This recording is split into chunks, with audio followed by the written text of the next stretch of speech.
They wouldn't let me bring you any juice. Oh. He's pushed the button, I guess, so we're good. They won't let me give you any water. They want to supply everything for you. Okay. So, just to test, you remember who I am? Dr. Reed. Mm-hmm. And you remember the last time we met? A couple weeks ago. Okay, and where were we when we met? CMHIP. You're right. Okay. When did you find out that we were going to meet again? When did they tell you? Yesterday. Okay. That's about when I told the lawyers a couple of days ago, so it happened relatively quickly. Sorry to spring it on you like that, but we decided to do it here at the jail. Less trouble. And I think we'll probably meet a couple of times today, morning and afternoon, just as we did last time. And we'll meet at least once tomorrow and probably twice tomorrow. Okay? Okay. Okay. And once again, I'm a little deaf, so I appreciate you speaking up.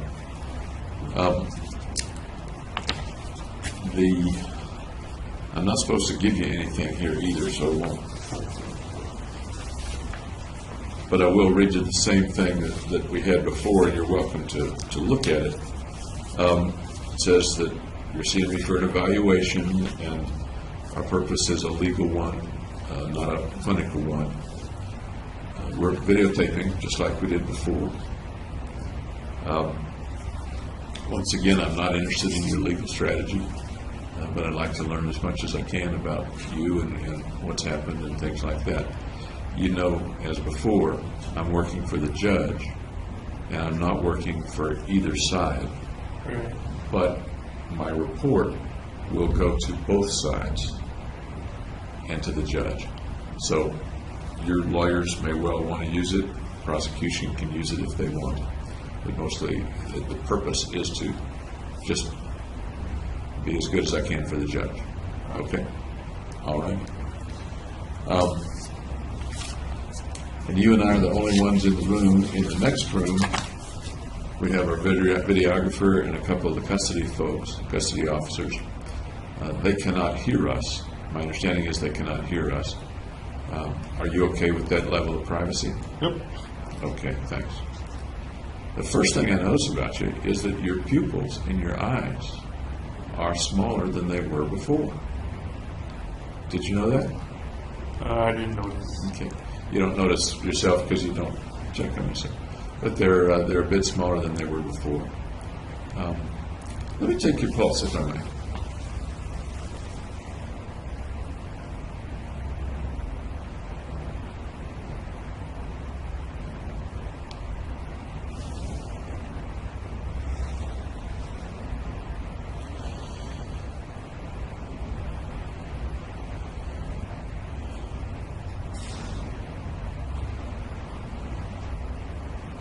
Okay, thank you. I'm going to jot that down.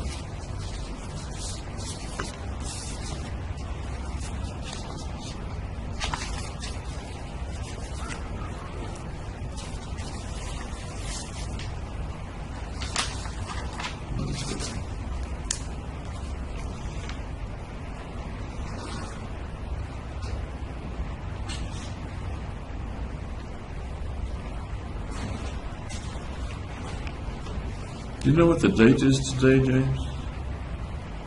27th, Correct. What month? August Or what year? 2014. I figured you knew that. You know, I'm a little curious. How do you keep track of time in here? Time of day, day of the week, things like that? Well, every Wednesday is laundry day.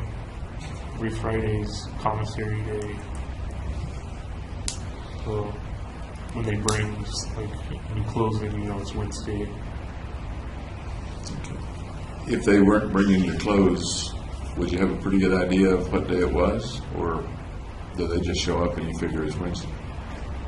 I also do it by TV shows. When the TV schedules are. Do you have a calendar in your cell? Nope. Do they allow you to have any kind of watch or clock? I don't think so, no. Okay.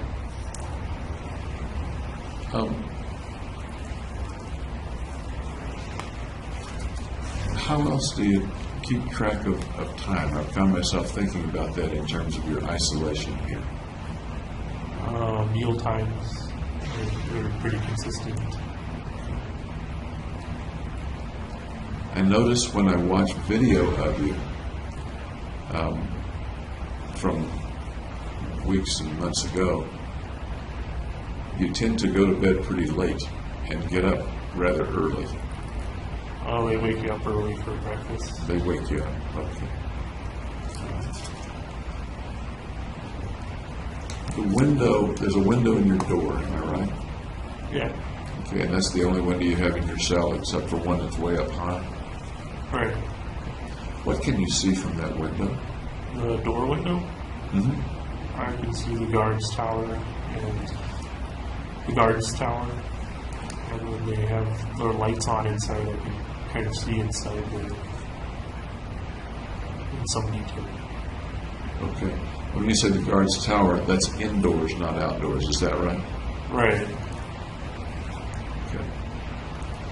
And tell me about the way the lights work. Is it the light is on all the time, or no? How do the lights work here?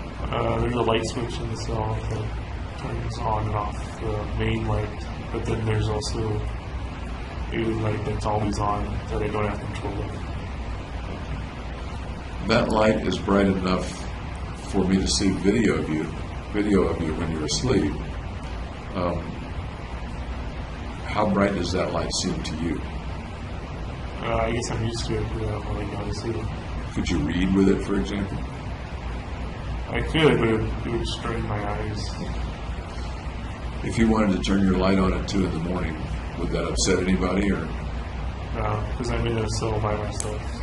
Oh, so there's no lights out time? No. Okay.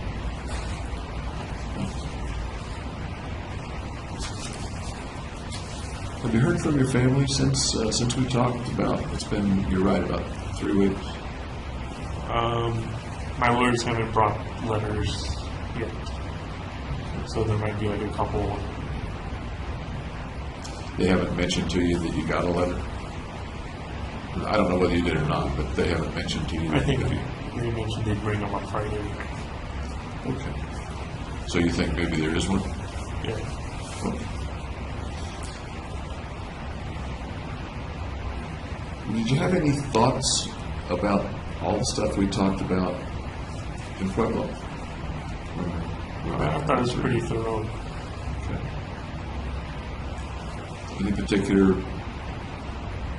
things that you left out or didn't leave out, or you might want to expand on or remind me of?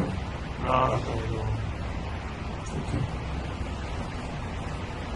Any thoughts about actually going there, staying there, and coming back to the jail? How'd you feel when you left there?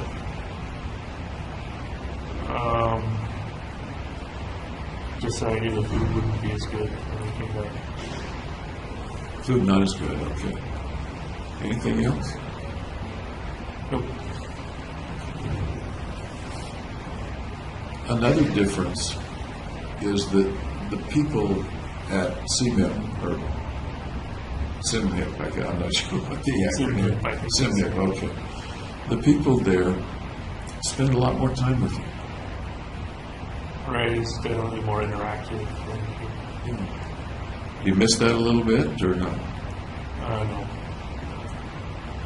Would you rather have it the way it is in the jail or the way it is at CMHIP? The way it is here. Okay. Tell me about that. Well, I don't like forced conversation. Would it have to be forced conversation? Might it be friendly conversation? I guess so.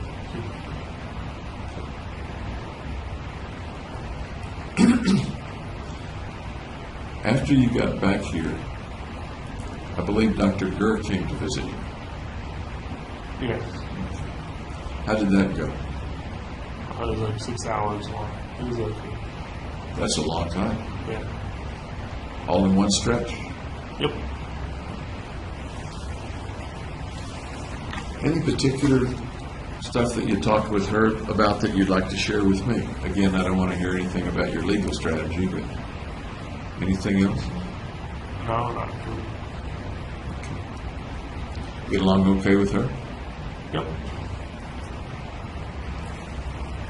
I've never met her. I've talked with her on the phone.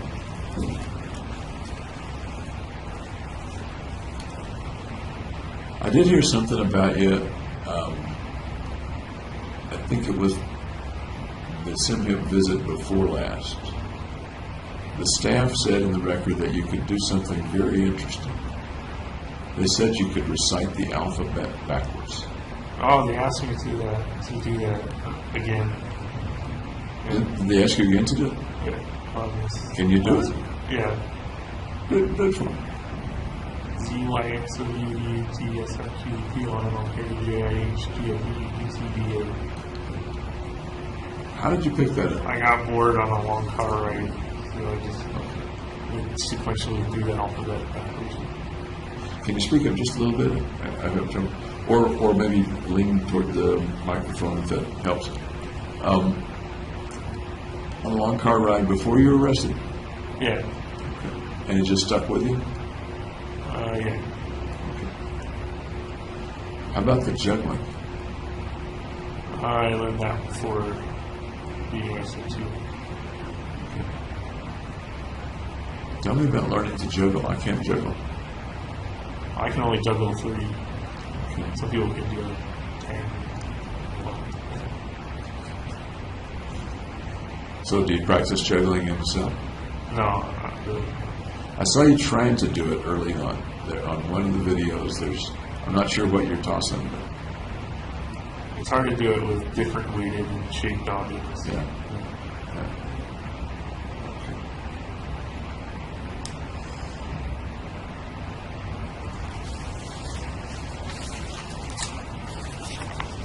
There's several things I'd kind of like to talk about during the time we have together today and tomorrow. One of the things is I ran across your resume from a few years ago. Okay. And does that look familiar to you? Yes. Okay. Let me see if I hold it for the camera. It's a resume. It's not dated, but it looks like it might have been mid-2010. Maybe after you graduated from Riverside.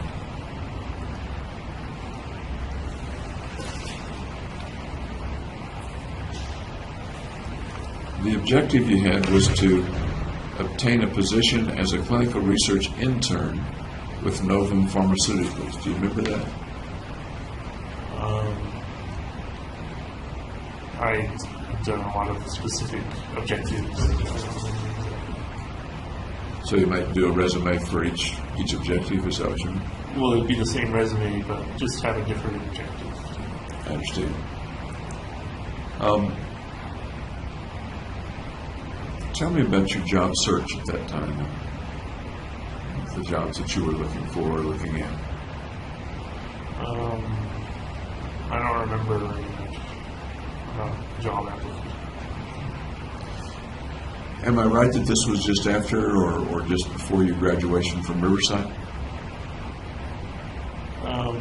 It was just after I graduated.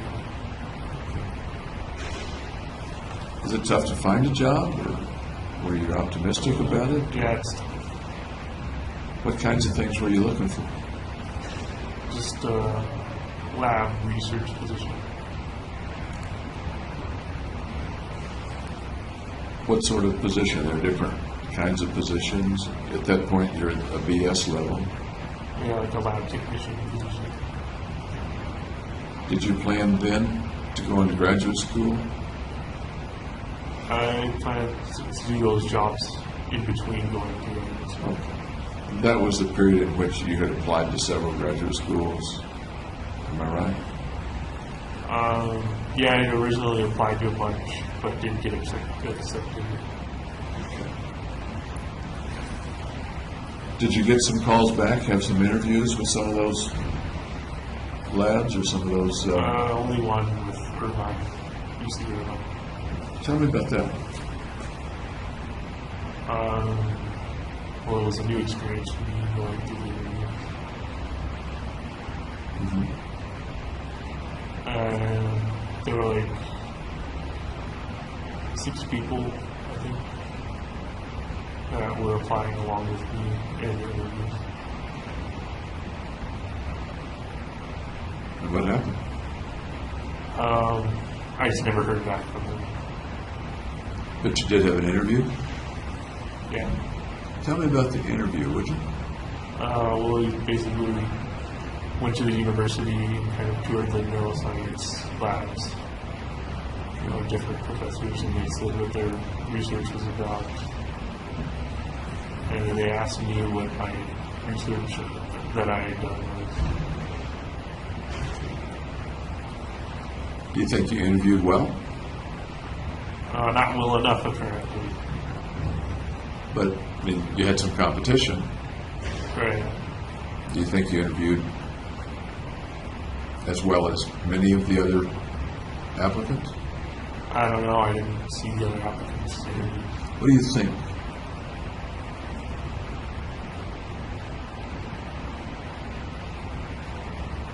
What do I think about it?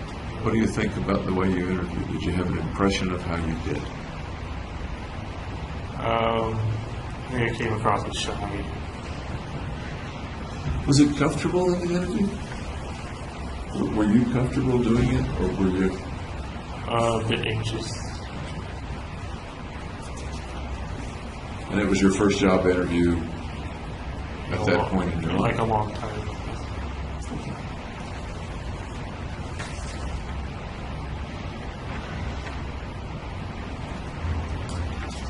We mentioned that you were Phi Beta Kappa. You were also a Dean's Fellow and a Regent Scholar at Riverside. Right. Cool.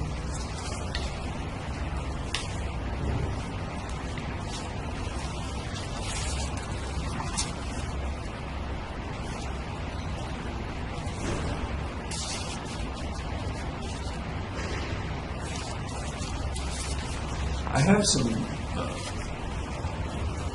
the notes that you wrote in the jail, which I didn't realize I had, but I looked and I have them. You wrote a lot of philosophical stuff. Right, I felt it was important to write it down. I beg your pardon? I felt it was important to write it down. Yeah. I want to ask you more about that probably this morning, but can you tell me about when you wrote those things?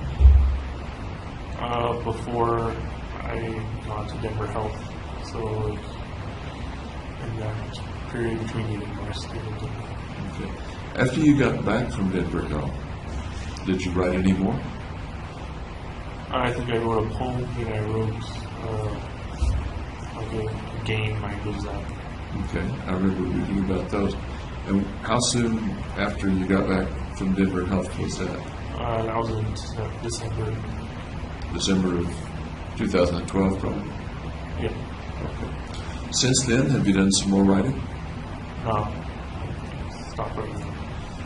Tell me about the urge to write, the impulse to write while you're in your cell.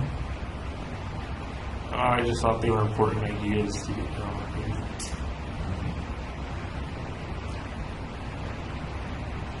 Because? I'm not There's disagreeing no with reason. you. I'm not disagreeing with you at all. I just kind of want to know how you thought of it. Yeah, I just thought of it that way. Through history, a number of people have written important things for prison cells. I haven't looked into that. But you're aware of that, are you not? Well, I am now. You weren't I previously? didn't know that previously. You didn't know that a lot of authors have written theories and novels and things like that after being locked up by the king or some such thing? I think maybe Galileo did it.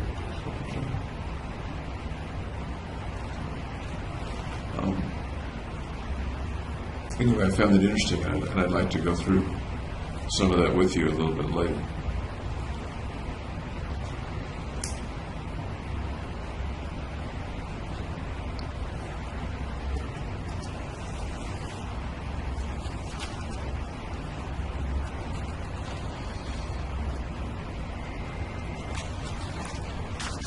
also ran across some mention of a fellow named Jonathan Murphy.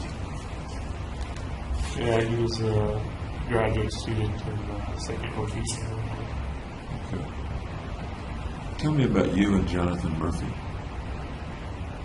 Well, my desk was next to his. He helped me with learning the procedures for some lab work. Was he ahead of you, or your same level? He's been there like 3 or 4 years at that time.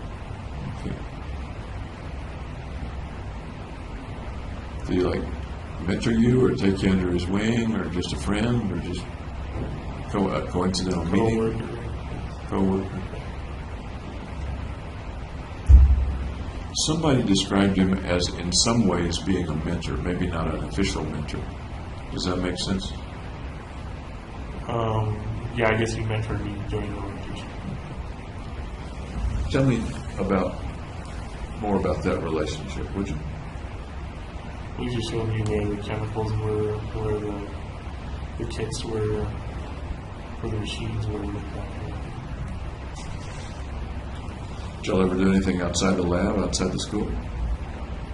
No, not really. Go have a beer, or get lunch or coffee? No.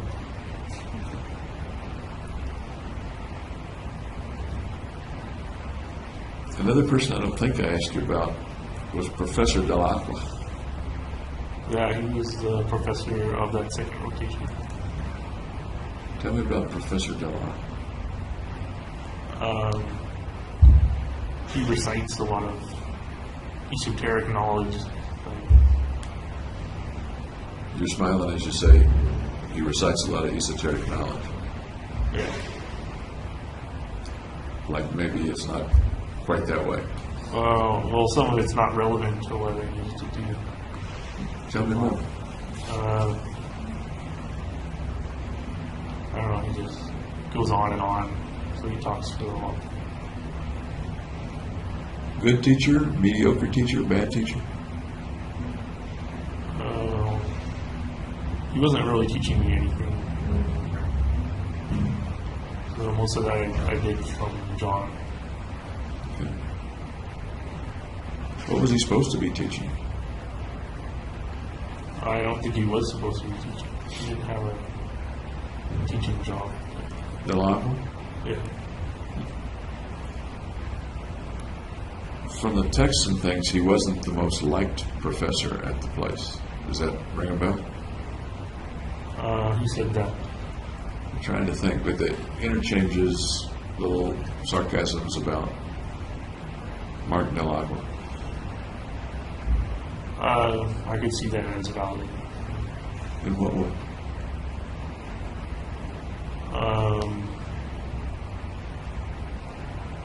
He's kind of standoffish, I guess.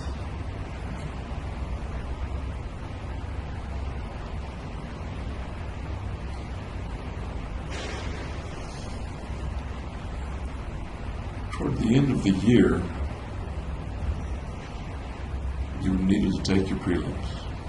Right. Can you tell me a little about, academic-wise, what was leading up to the prelims? What was school like leading up to that?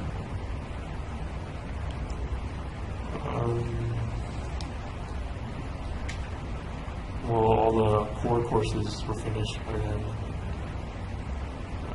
And it was the third rotation was going on. Are there 3 rotations per year? Yeah. Okay. Kind of like a quarter system? I think it's a quarter system. Okay. So what were you doing, say, what was roughly the date of the prelims? It was June, mid-June or something. So what would you have been doing in May with regard to prelims? In May?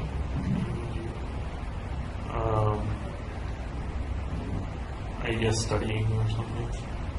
I didn't study for the prelims though. Did the other students or your Probably. peers, as of May, would they have been worrying about the prelims or studying for the prelims? I would say so. Was that different from the way you were looking at the prelims? Well, they didn't give much direction on what the prelims were going to be on, so I didn't know what to study for. You didn't know what to say.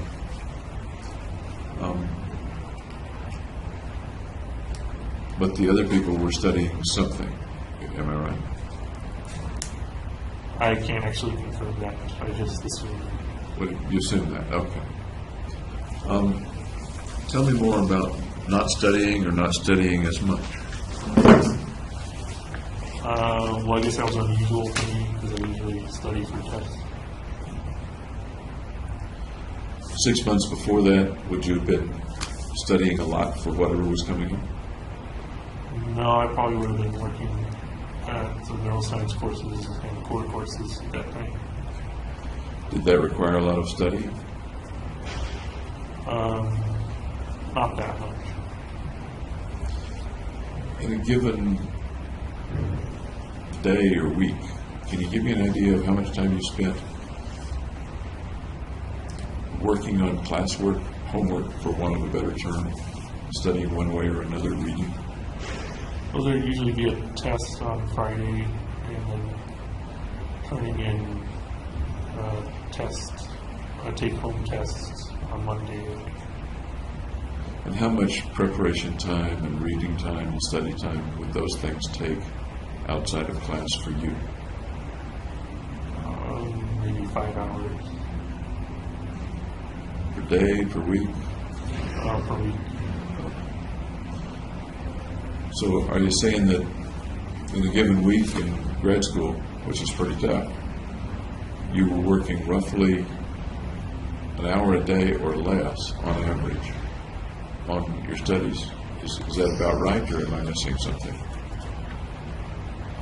Usually it wouldn't be spread throughout. It would usually be on a day I wanted to complete the tests.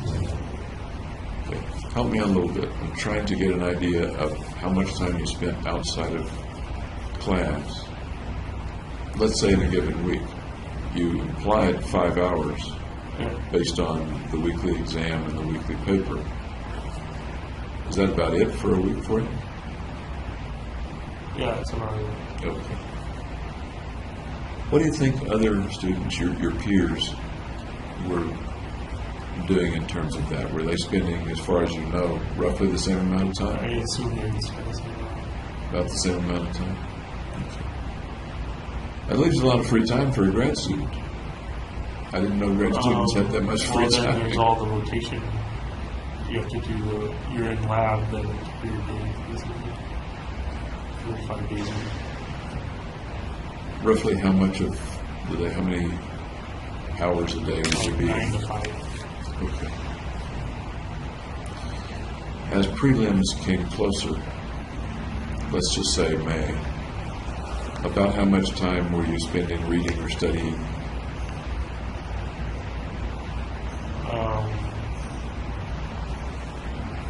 I can't remember if the third rotation is still going on really, but I had to do a PowerPoint for one of my classes and spent like 5 hours for that too, I guess, each week. And the rest was like playing video games and watching TV. You're a smart guy. Could you play video games, watch TV, and still do okay in classes? Yeah. Okay. With regard to preparing for prelims, It was almost none. and in my mind, I've not taken the kind of prelims you're talking about. In my mind, most people prepare quite a bit for them. Is that accurate, that you would be unusual and that you didn't prepare much, or would that not be unusual? That would be unusual. Tell me about the not preparing bit.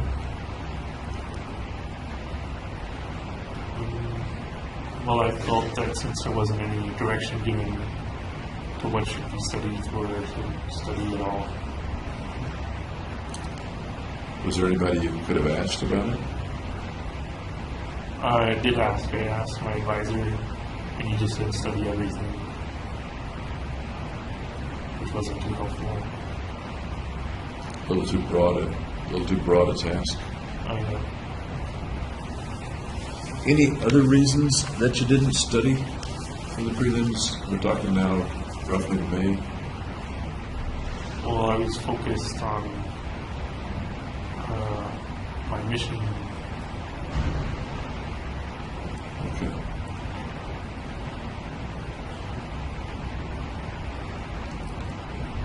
Was the mission filling up the time and pushing other important things out of the way, or was it just that you didn't know what to study or feel like studying for prelims? It was a bit of both. What portion of both?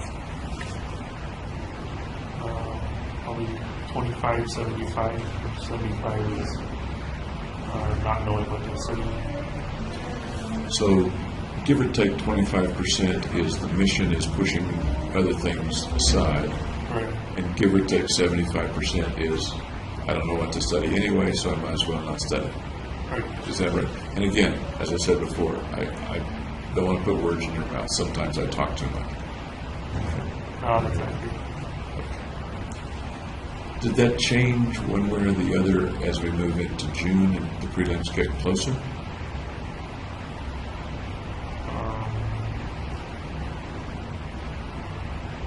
I didn't really care if I passed or failed the prelims at the time. So, I'm sorry, the last, At that time. at that time. So did your behavior change or stay the same? My behavior. What do you mean? In terms of not studying, you continued to not study? Right. Or did the reason for not studying continue to be about 75%, I don't know what to study anyway, and 25% the mission is filling my time, or did that proportion change as I previously? think it flipped to 75%. Okay. When the prelims themselves came around, tell me, how long are the prelims? Is it one day, half a day? No, it's not that long. I think it's only an hour. Really? It was in the oral examination, so I never taken an oral examination before.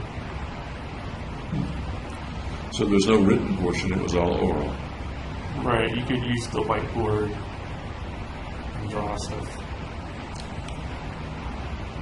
Do you remember the day that you took them? I don't want the date, but can you picture the day that you took them in your mind? Yeah. Walk me through that day, would you? Well, I got up and went to the neuroscience conference room, which is right over there. And there were 3 professors, each testing me on a separate subject. One was like cell biology, the next was like systems neuroscience. And the third, I don't remember what classification.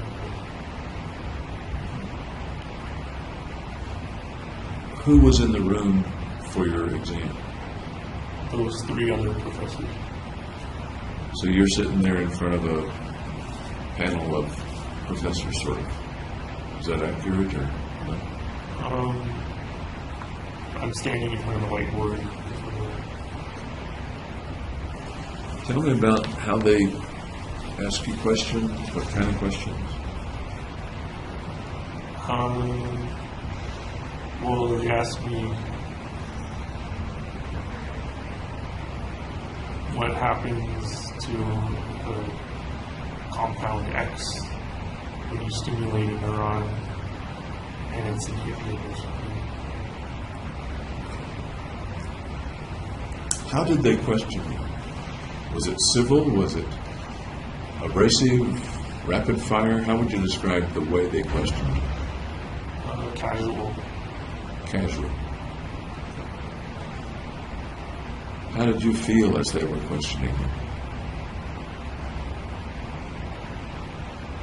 That I wasn't answering the problem correctly.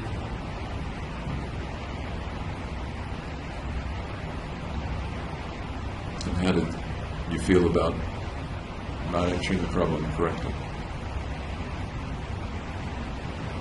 I didn't feel one way or the other. Really? Didn't bother you? No. What do you make of that? It's your... Well, that it didn't matter that if I passed or failed. That's the second time you said it didn't matter whether you passed or failed. Right. And it didn't matter because... Because I was going to complete my mission and then get locked up and killed. So, if I understand you right, by that time, and by before that time, you anticipated not continuing anyway. You anticipated either being killed or locked up within a matter of weeks. Or a matter of a month or two. Was the outcome really that firmly locked in as of, say, early June? The outcome of failing the test? The outcome of I'm going to die or I'm going to be in prison? Yeah, those are the two options. About when, if you remember, I know it's over 2 years ago, about when did that very restricted outcome, only two options, about when did that become crystal clear to you? When I bought the shotgun. So that was before the... So that's way back in March, am I remembering right? When I don't remember the date or what. But it's months before. Yeah, I think it's a month before. Okay. The shotgun was the first firearm you bought, or The second. the second firearm you bought? Okay.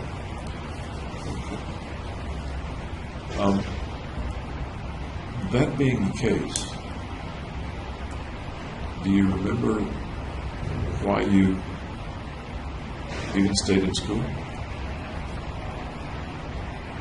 I thought it was conspicuous. I just dropped out without any warning, any justifiable cause. It would look conspicuous. What's wrong with looking? I mean, people do drop out of grad school, I guess.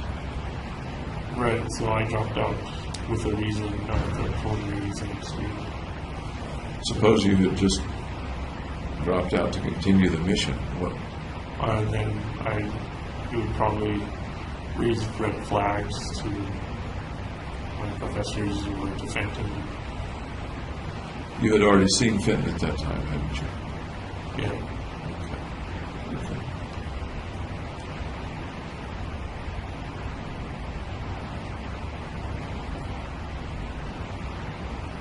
When you finished the hour of the exam, well, let me go ahead. Did you try to answer the questions, or did you? Yeah, I tried. Some of them I knew, but I just didn't write it down. Really? Sometimes you'd know an answer and not bother to write it down. Or see it. I knew the answer, but I didn't see it.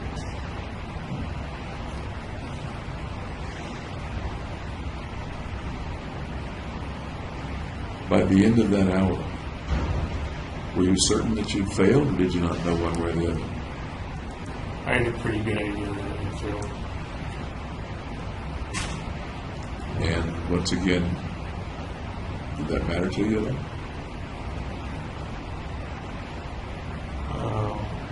Well, it kind of facilitated the mission to keep going. I'm curious, was there any feeling of, or would there have been any feeling of wanting to pass just to show you could do it? Yeah, I felt that way a little bit. Were you disappointed that you didn't? You didn't show yourself that you could do it? No, because I believed I could still do it if I had taken the retake exam. You decided not to take the retake. Right. Tell me about that decision. Well, failing the prelim had made an excuse to drop out of school.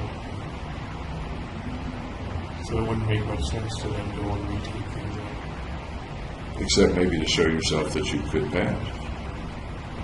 Well, I believed I could pass anyway. Okay. Fair enough. Fair enough. As people ask you, I think there were a couple of texts, maybe with Ben or somebody, about what you were going to do.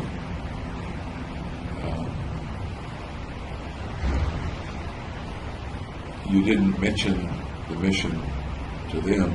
Pretty much what you said was that you were just going to drop out. Am I remembering that right? I don't remember ever texting them that I was going to drop out. Okay. I think by then I wasn't communicating with anybody. You texted with somebody, and I'm trying to think who it might have been. Maybe Hillary? Who asked you about the prelims or Yeah, I something? did think so. Okay.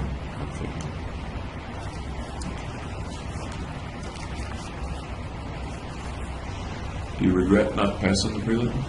Just for personal Just for like pride reasons. pride reason? A little bit.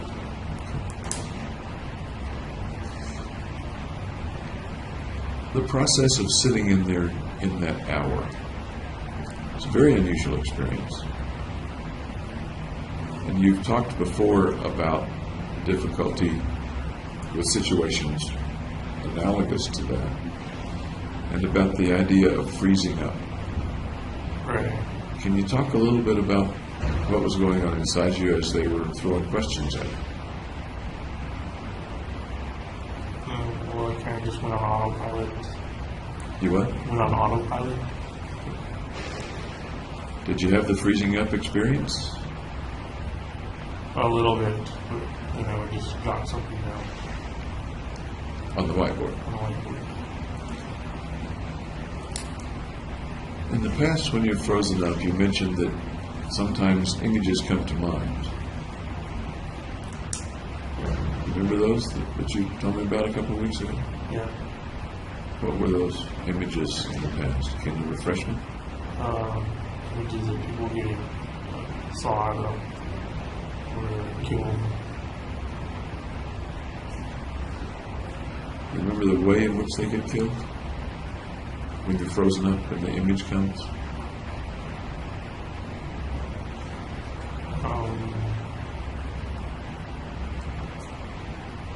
I don't think so. I think just that they died. I remember you talking about the saws. Yeah. Okay. And the other thing was what you phrased, nuclear winter. Right, that wasn't for individual people though. That wasn't for individual people. Okay.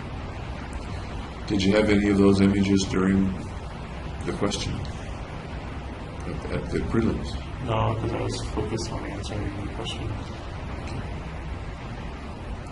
Did you know ahead of time that it was going to be exactly an hour? Or did you not know how long it was going to be? I don't remember. Okay. Fair enough.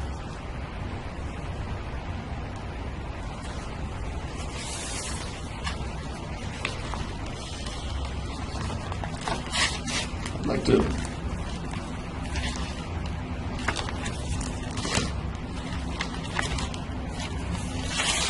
bring out the writings that you did in your cell.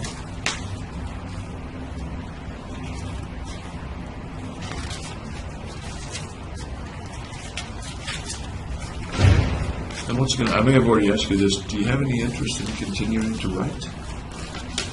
No, just read. You wanted to get these ideas out, but some of them appear to be very complex ideas that could be developed or expanded or extended. Do you feel any any wish to develop or expand or extend some of those ideas Not anymore. with the time? What do you make of that?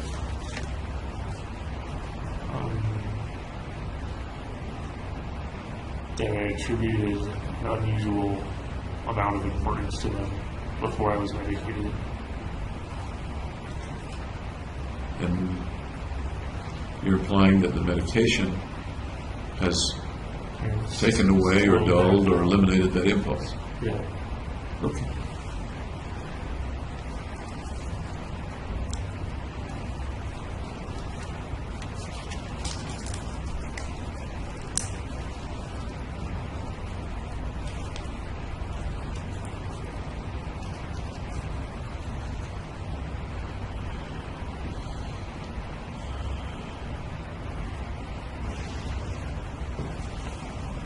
One of the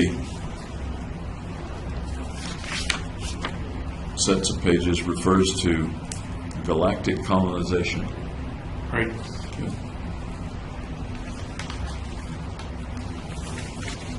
Do you remember kind of where you were when you were writing those things? You're thinking about those things? Yeah, I was reading sci-fi. You were reading sci-fi at the time. Okay.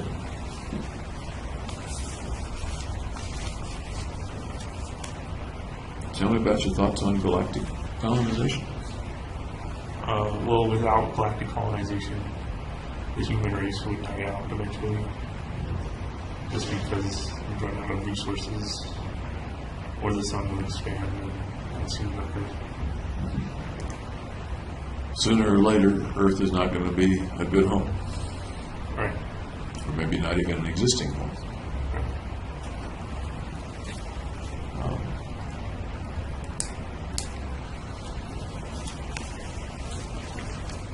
I read a little science fiction myself, so some of the things that you wrote down are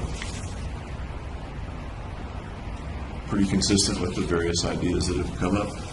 But were these ideas largely things that came out of you, or do you think they came out of some of the things that you read? Both. Both. Both. Okay.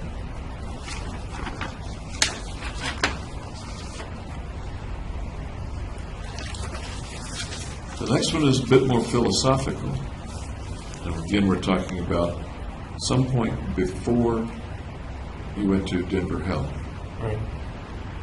Do you recall whether it's just before or a long time before, soon after you were arrested? Well, I wrote it sequentially, so the farther back on the pages it is, the closer it would be to Denver. What would be about the very earliest one, do you think? That galactic colonization. Okay. The Therian word. Roughly when would that have been, do you know? I don't know.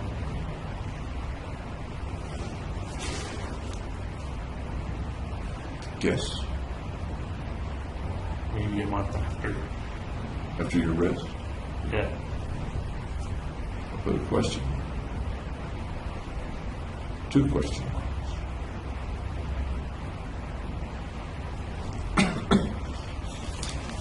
Did the officers at the jail know that you were doing the writing at that point? Or do you know? I'd assume because they have cameras. So you weren't hiding it particular. I don't know how you would be able to hide it with Yeah. two cameras. And the only reason I ask that is that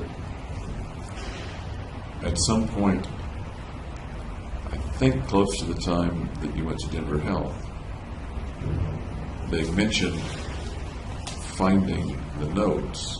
And I was wondering whether they knew they were there before, because after all, they roused you and they overturned your bunk and stuff like that on a pretty regular basis, right? Right. Yeah. They wouldn't usually read it. They wouldn't like, pick up a notepad and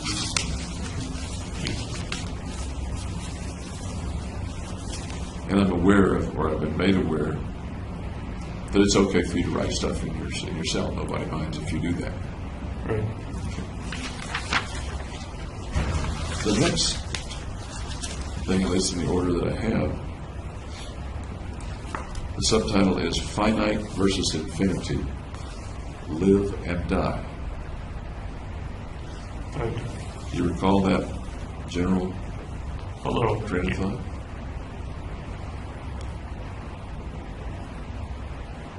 Can you tell me about it? Well, death is infinite and life is finite. Okay.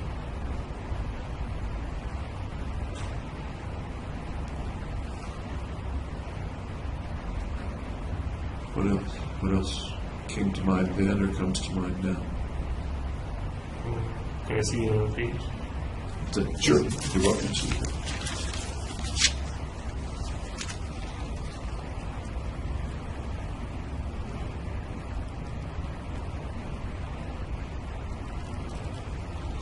Okay. So I was kind of speculating that before you live, you called it before life, is the same as after you live, which is afterlife. So it kind of didn't, it ultimately didn't matter what you did in life, because it would just go back to before and after. What's in the pre-life and the post-life?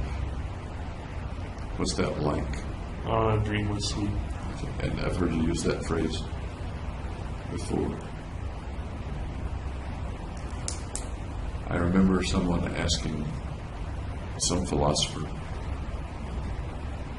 what happens after you die? What do you expect will happen after you die? And he said, no, they said, where will you go after you die? And he said, I guess the same place I spent the first 8 billion years. Right. So that sounds kind of Kind of similar. like that idea. Yeah, it does.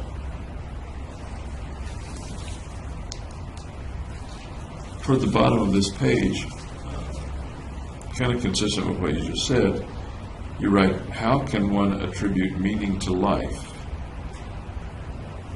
when such ideals exist in non-existence? Any I'm not idea? sure what that means. Okay.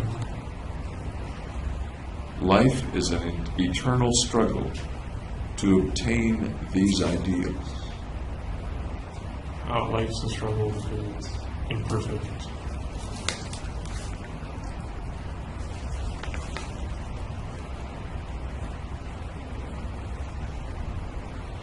You also say, and I'm aware that these may be kind of disjointed thoughts at this point,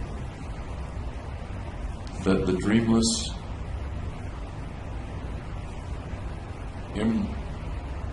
imperturbable, I don't know whether that's imperturbable, the dreamless sleep is the epitome of peace, justice, and freedom. Right. Do you recall that kind of thought? It sounds accurate. How might you expand on that? If you were teaching me about that thought, rather than the kind of bumper sticker of the sentence, Right. what would you teach me about that thought? Well, in life there's conflict and struggles. There's not absolute freedom. You're bound by laws of nature and human laws. But when you're in the dreamless sleep, you're just kind of in a perfect state.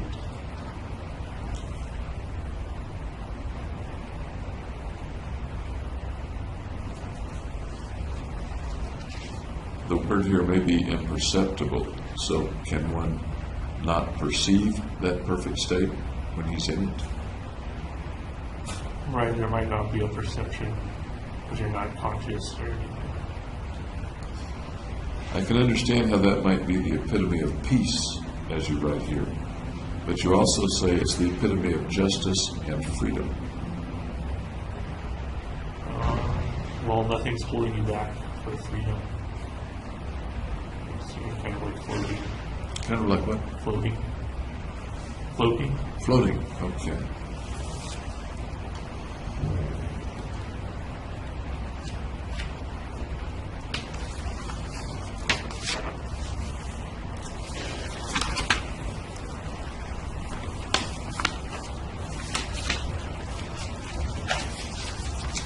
A little ways through, we come to some pages on the ultraception. Yeah, I didn't really explain ultraception the first time in the notebook. Can you help me with it now? The way you were thinking about it in jail? I kind of figure it as the Philosopher's Stone, which is a solution to all problems, and that can be achieved through death. So it kind of relates back to that peaceful state, dreamless sleep a little bit. Relates back to the peaceful state of dreamless sleep, is that what you said? Yeah. And a little later in the writing, you do use the phrase philosopher's stone. Right. Okay.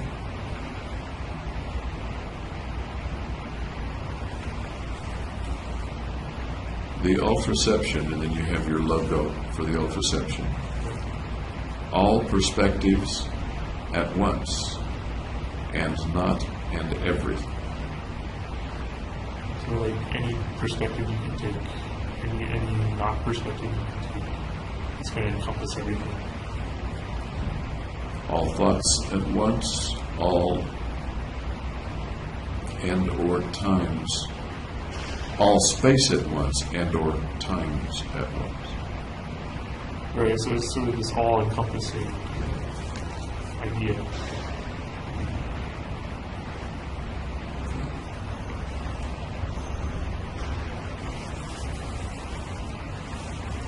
Space and times at once. Times at once. What comes to mind as you say that?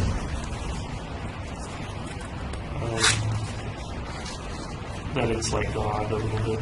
Because God is everything. And He's all spaces and times.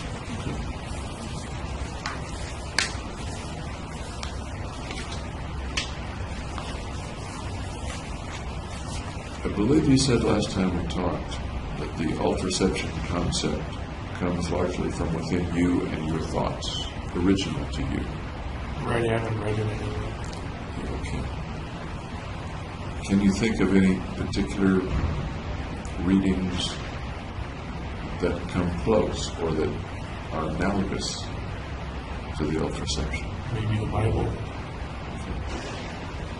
In what way? In that they're defining and characterizing God a little bit.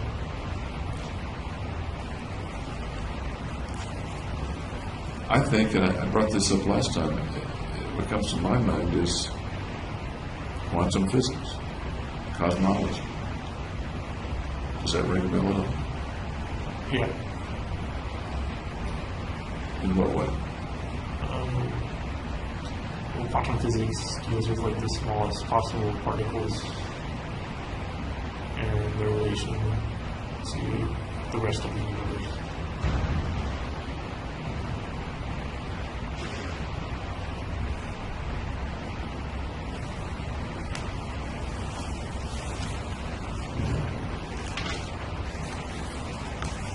One of the next pages is titled Awareness Basis.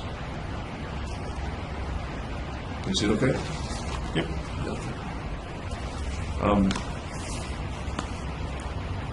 You talk about awareness arising from the nervous system. A neurochemical event creates awareness. Is that what you mean? Yep. Okay. Then one of the bullet points you have is that one can be alive and not aware. And you refer to the dreamless sleep. Like if you're comatose or something. Okay. Then a question. Can one be aware and not alive?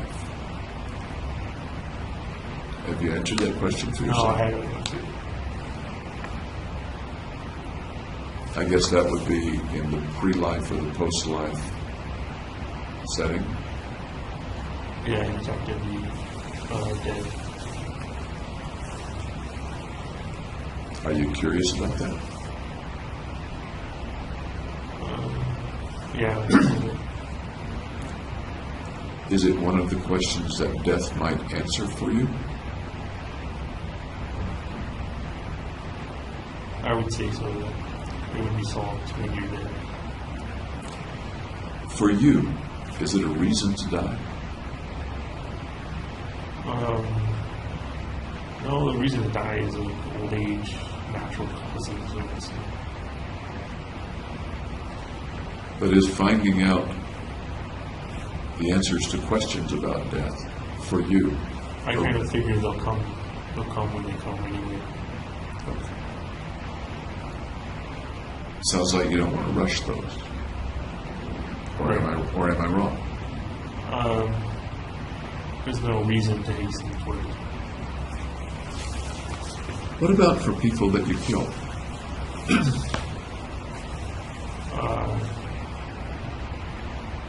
No, that wasn't really a part of why I killed them.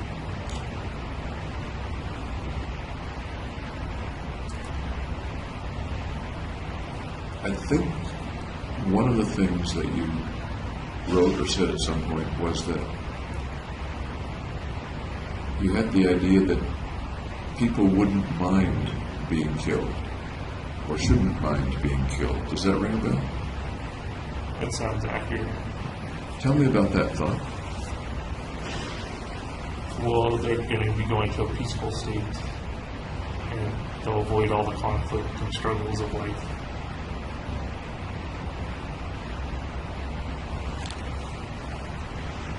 They haven't yet decided that on their own, though, to go to that state. Correct. It would be within my power. And do you think that they, well, and actually I want to go back to June and July of 2012. At that time, so far as you remember, did you think that they wouldn't mind being killed? Or that they shouldn't mind being killed? I never considered it. Didn't consider whether they should mind or not? Right. Or whether they would mind or not? Right, I was focused on increasing my own value and not their needs. Is it fair to say that you were indifferent to their needs or wants or shoulds? Yeah, that's fair. Okay.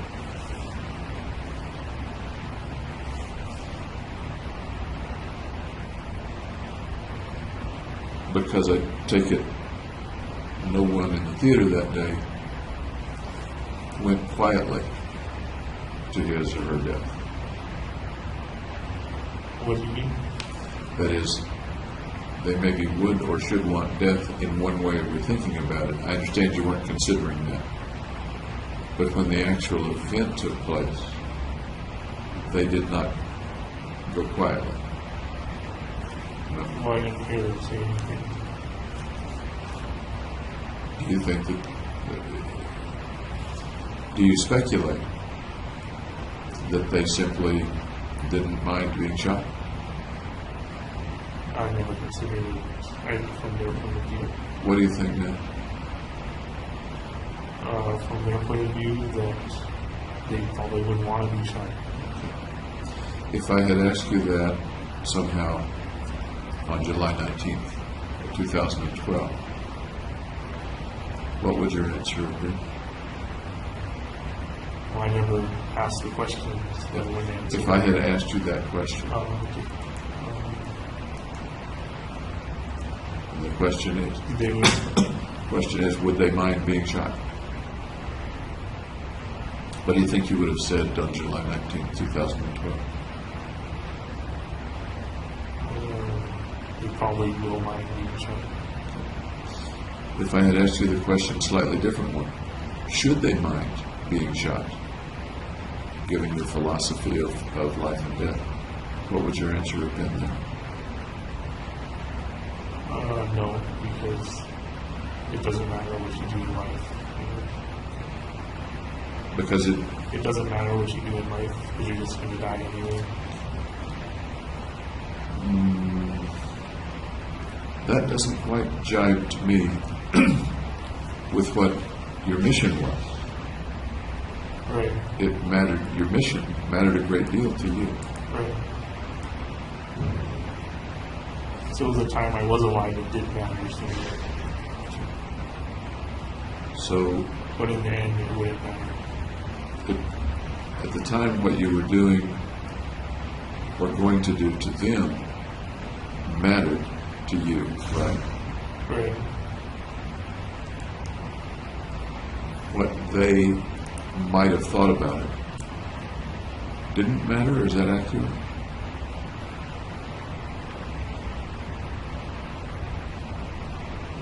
What can you repeat? Sure. Your activities and your carrying out the killings did matter to you. It was a mission. It Right. mattered. You were spending lots of time and energy on that. Right.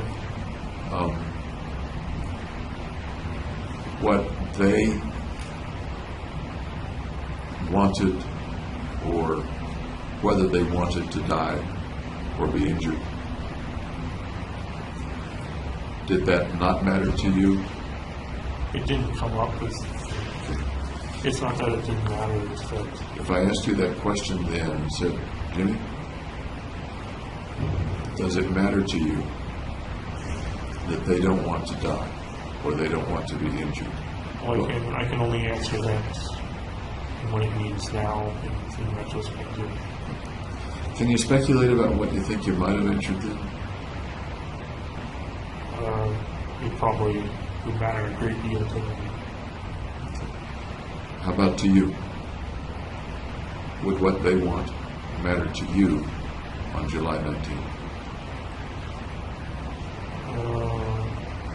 Yes, because I'm empathetic. Okay. Can you make those two concepts jibe? Because on the one hand, you carried it out with what you described as an indifference to what they wanted. But you just said that it matters, or that you believe, had I asked you then, you would have said, yes, it matters, Right. because you have empathy for them. Right. I don't know if indifference is the right word. Maybe unknowledgeable about it. I would say that again. Maybe not knowing and being unknowledgeable About. of their conditions and their thoughts. Let's go with your word then.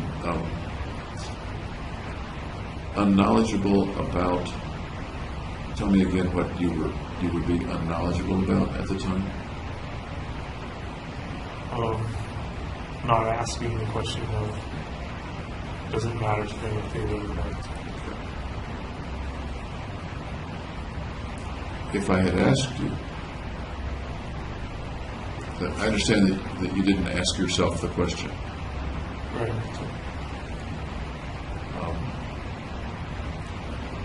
You've kind of answered the question when I asked it, I think in two ways, and it's interesting to me.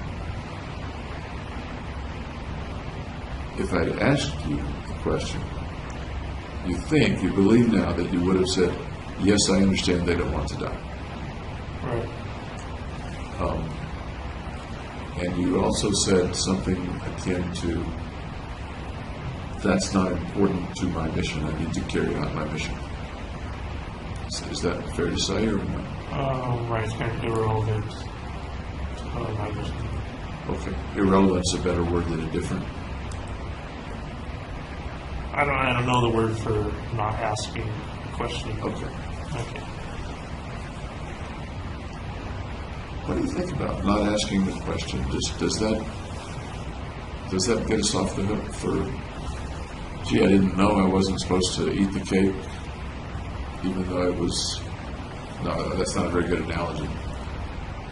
I see the birthday cake for John, Okay. and my name is Jimmy, but I'm not asking anybody whether the cake is for John, so I can go ahead and eat it.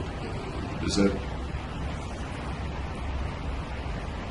I don't know if that compares or not. why do you suppose you didn't ask yourself? You sure thought about lots of things during the preparation for the mission. You were very complete in many ways. Yeah, I don't know why I didn't. Assuming that it didn't occur to you to ask what the other people would have felt. What do you make of it not occurring to you? It should have occurred. Okay. That's looking back now. Yeah. It should have occurred. What about you in July of 2012 do you suppose led to it not occurring to you?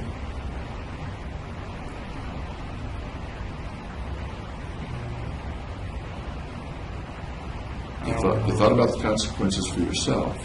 Right, yeah. You knew the consequences for others, but didn't think about it as relevant. You didn't ask yourself about it. Right. I guess that made it easier or made me able to do it, because maybe I wouldn't have been able to do it if I looked at it for the Okay.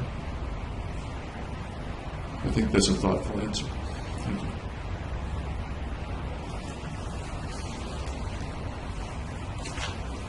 On the same awareness basis page, under Can One Be Aware and Not Aware,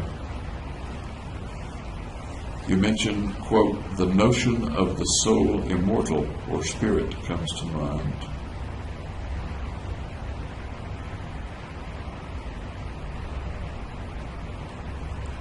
Soul immortal and spirit sounds a little different from dreamless sleep.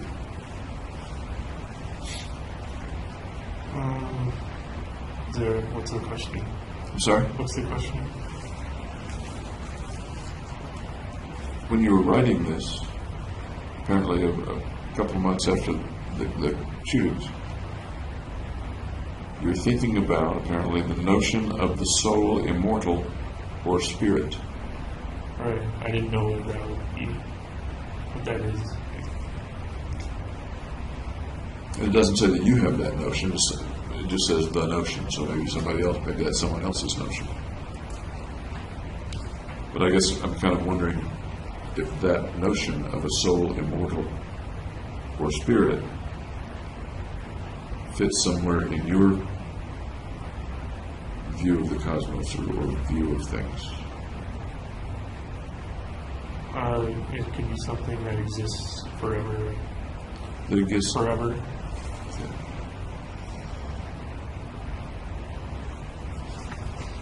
Is that a good or bad thing? Indifferent? A definable thing? I don't know what it means. Does it have any value? Does it?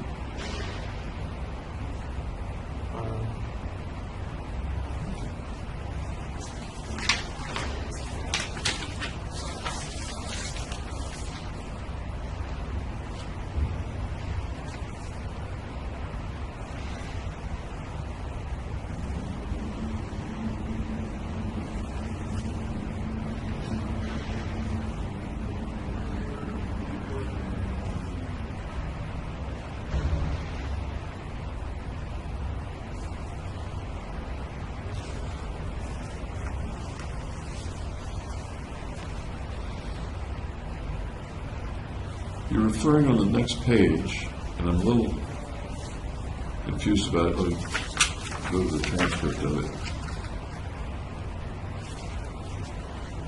You're talking a little bit about beliefs of reincarnation. In practice, however, this is yet to be possible, and the complexity of such a venture in immortalizing a matter arrangement that is amenable to changes on matter around it is daunting. That's a bit confusing to me. Does that ring a bell with you at all? Well, I thought if a person was reincarnated, you'd have to get into a conscious state. Okay.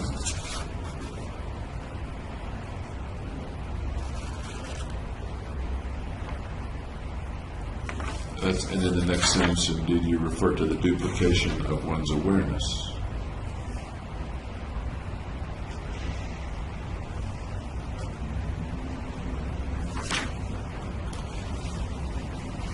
the last bullet is an interesting statement. The permanent loss of awareness and unity with the Ultra Setion is the philosopher's stone. Death is the philosopher's stone.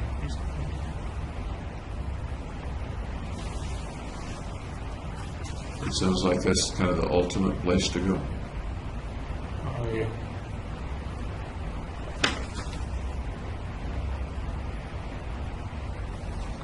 And then you have the logo, the Ultra Setion logo right after that.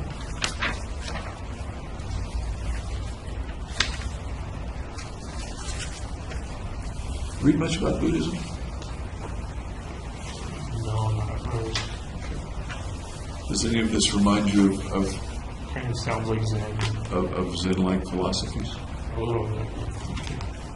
Do you think any of it arises out of some past familiarity with Zen? Yeah, it could be unconscious.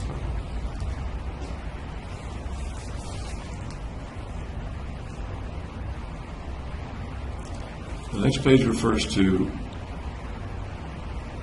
unconceivable, conceivable, and the paradox. Okay. And the bullet that I kind of, or the stuff that I sort of had highlighted,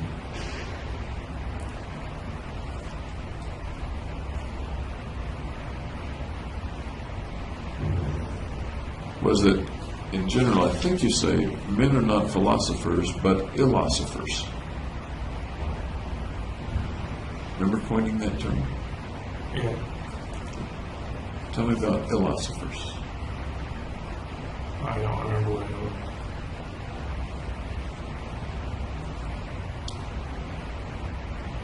was. Sounds to me, from reading this, that you were talking about people who tried to be philosophers but got it wrong, or were thinking badly, and thus were illosophers. But that may not be exactly what you mean. I don't remember what it was. Okay. My thought, not yours.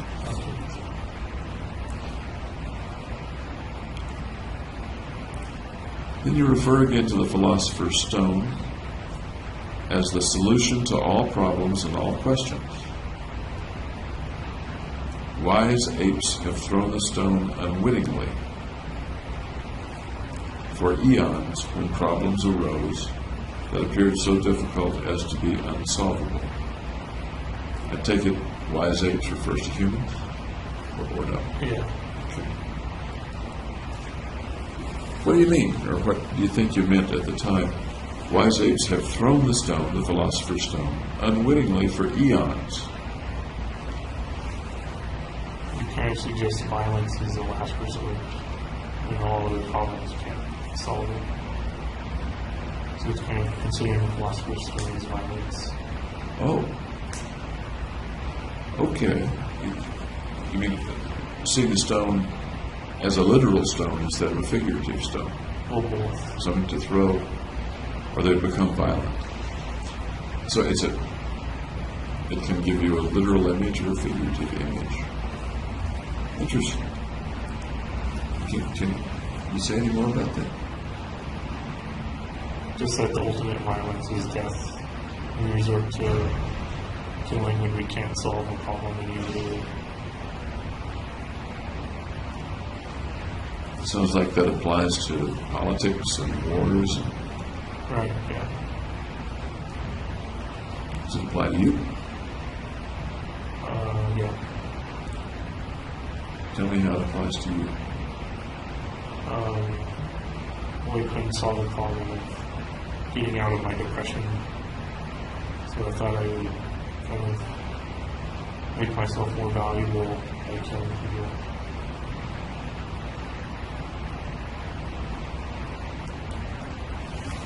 And I think we talked about that being more valuable, correct me if I'm misremembering, didn't mean you would live longer No. or that you would have more lives. Tell me again, in what way you're more valuable? Well, it's kind of like the value of $1. like $1 isn't worth anything, but you attribute value to it. So if you attribute value to killing people, then you become more valuable when you kill a person. And who does the attributing of the value? The killer. So who attributes the value to Jimmy Holmes? I do.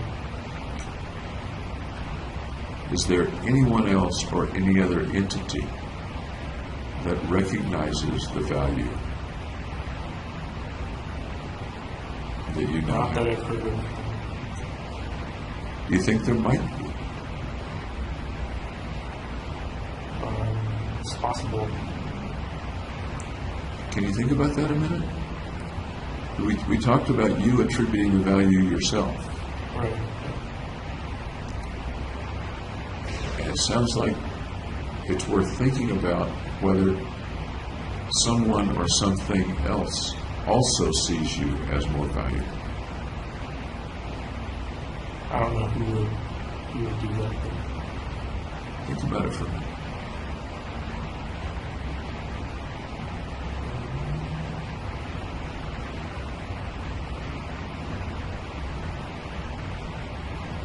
Maybe the justice system, because it creates an imbalance in value. The justice system wants to obliterate that and get it back to zero.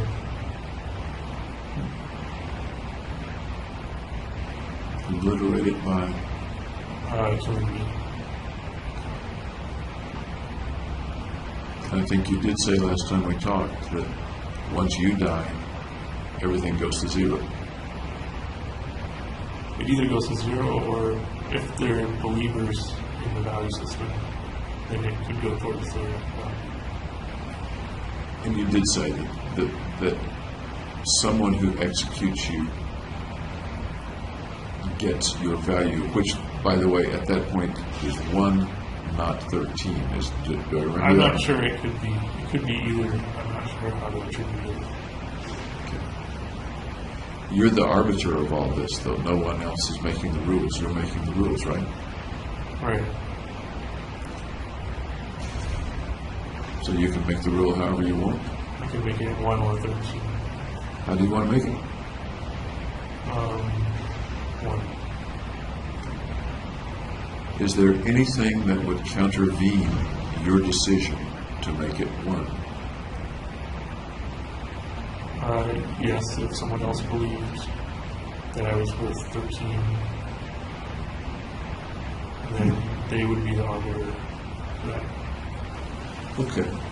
So if someone who killed you Right. believed that you were worth 13, they get to decide once they've killed you whether it's 1 or 13. Right. How about before they kill you? They could still make that decision if they believe it. So, How many folks do you think believe in the system? I haven't told anybody about the system except I'm sorry, except in the notebook and the street. do you think anybody else has created the system or figured out the system independent of you? Well, there's 7 billion people, so maybe. One of the things I'm asking is it a system that's there for them to discover? Or is it a system that you invented and thus it's not there for them to discover, it resides only in you? Well, I invented the arbitrary value. You could say a person's worth 100 and not 1. So I invented the arbitrariness of it, but they can come up with the same system, the same value system. So Mary could invent it independently of your inventing it, Right, like Edison and Tesla invented things independently. right. But it might not be exactly the same. How valid would Mary's system be, since it's not yours. Well, people can believe whatever they want, so it's as valid as she believes it to be.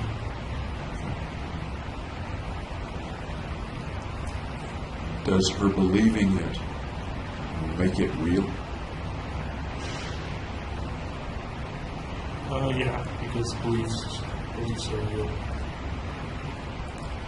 Does her believing it make it real any place outside of her body? As in the other people? Or if she shared it and other people agreed, then it would be. If they agree. Does it exist anywhere other than idiosyncratic to Mary?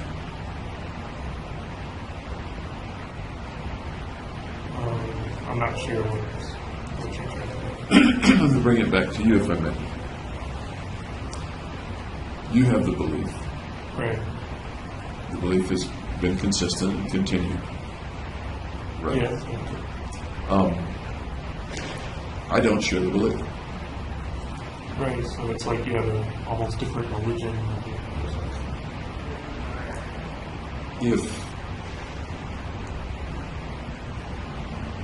If you believe that the file cabinet over there is gray, then it either is or isn't gray. And what I believe is irrelevant to whether it's gray or not. Let's say you're correct, it's gray, or that it's a file cabinet. If I want to call it a pencil, doesn't matter. That exists independent of you, and right. You don't just believe it, you're aware of it. It doesn't take a herd mentality to understand. I'm sorry? It doesn't take a herd mentality? It doesn't take any mentality, it's standing over there. Right. Your belief in the value system. Right. How close does it come to being there, whether I believe it or not? So is it objective rather than subjective? That's pretty close, sure. I believe it to be objective, but then that's my subjective opinions, right? You believe it to be objective, okay. I'm kind of pinning this down as best I can. If you weren't here, Right. if, for example, you were deceased, Yeah. would the value system still be there? Yeah. But you're not there to describe it. I've written it down, so it exists somewhere. I'm sorry? I've written it down Okay. and shared it with other people. So it exists through them. Okay. Fair enough.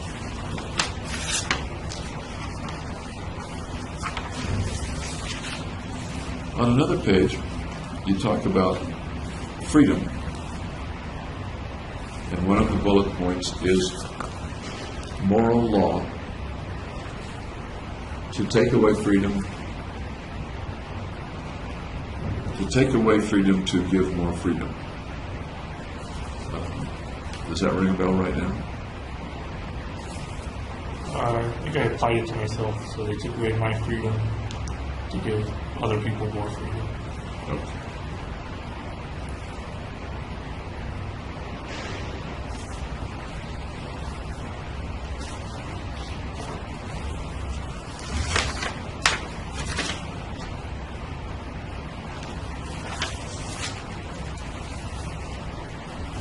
Then you have a little section on morality. That one.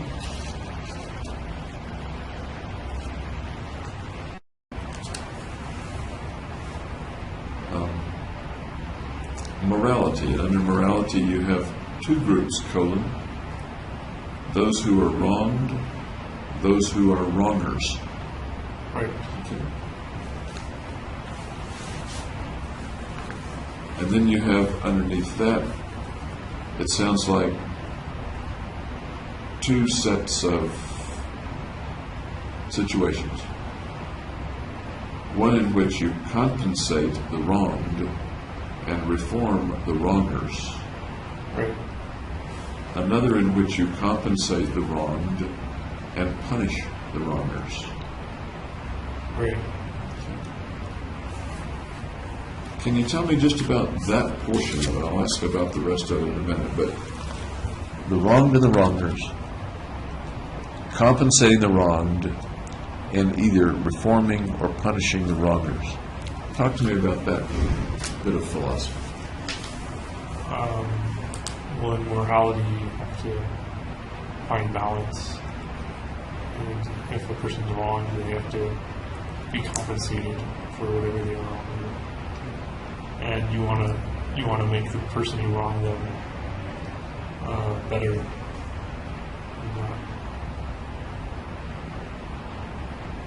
And then the other option is, instead of making the wronger reformed, you can punish them to create that balance. To create the balance of balancing out the wrong and the wronger, and Right. okay, balancing the world in a sense. If you Maybe that's- take it that global, I guess. Okay. Is reforming and punishment a dichotomous situation, or can it be blended or apportioned? You could do both. Yeah.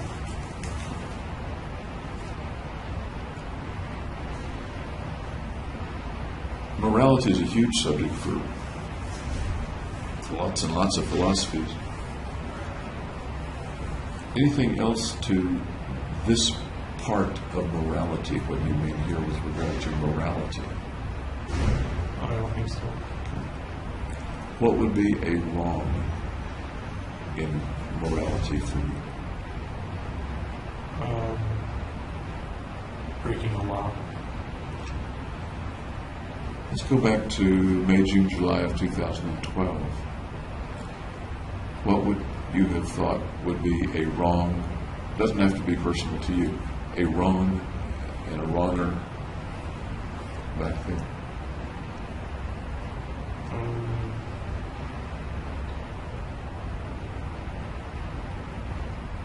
I don't know at that time what I would attribute wrong and wrong to. Do you think you'd think any differently about it than you do now, or not? I think now that a person who wrongs is a wronger, and the person who's wronged is. 2.5 years ago, were there people who are wronged and people who are wrongers in general? No, I don't think it defines a person. Okay. How then have you changed in that regard, if you have? Well, I think I'm being treated like a wronger. It's because of being punished with having no freedoms outside of jail. You said punished like a wronger. In that regard, are you a wronger or no? I would say no. And you're not a wronger because? Can you explain that to me?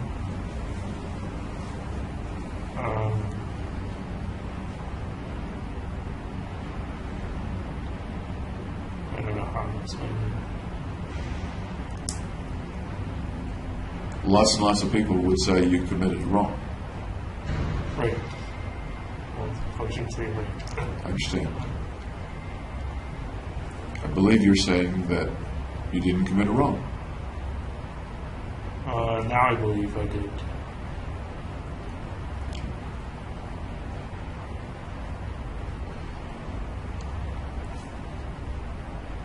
You said that you shouldn't be punished as a wronger, or something like that. The best option is reform. Okay. I want to stick with the punish for right now. Okay.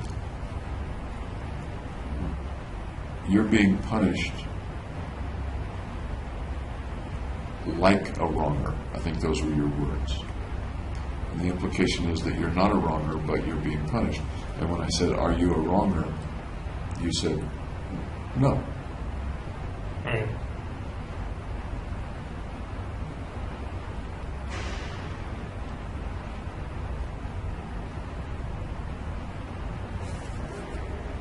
do you see the disconnect between your statement and what so many other people say about you being the wronger?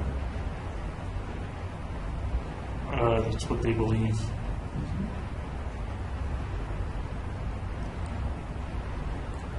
And in what way can you convince me, I guess, with an argument that you are not a wronger? Well, it's what I believe. It's moral relativism. I understand a little about moral relativism. I'm asking, other than the tautology of it's true because I say it's true, do you have any other way of convincing me or moving me in the direction of believing that you're not a wronger?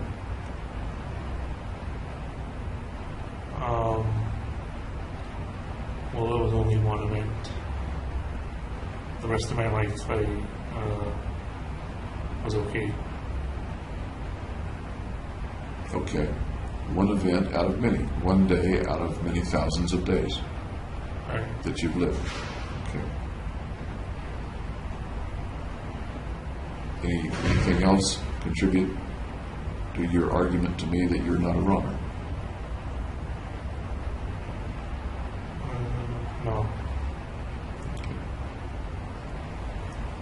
Would the same principle apply to somebody who robbed a bank one time? Yeah. Would that person deserve a punishment? Let me go back. So that person, on balance, would not be a wronger if the rest of his life was law-abiding?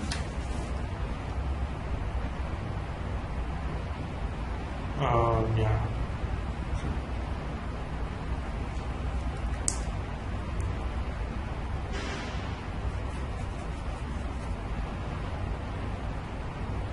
I can understand the concept.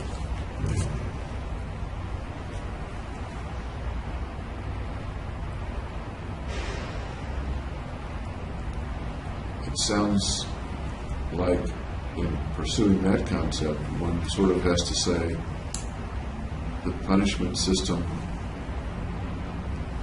is wrong itself, unless somebody really has been wrong most of the time in their life.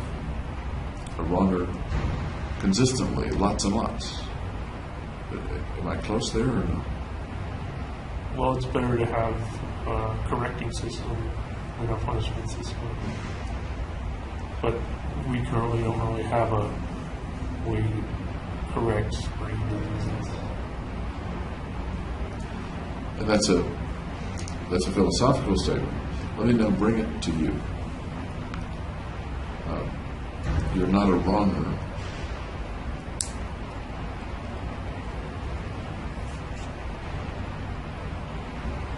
because you say you're not a wronger, because that's your philosophy, Or belief. belief, and because you had many, many more good days than bad ones. Right. Only one bad one. Yeah. Okay.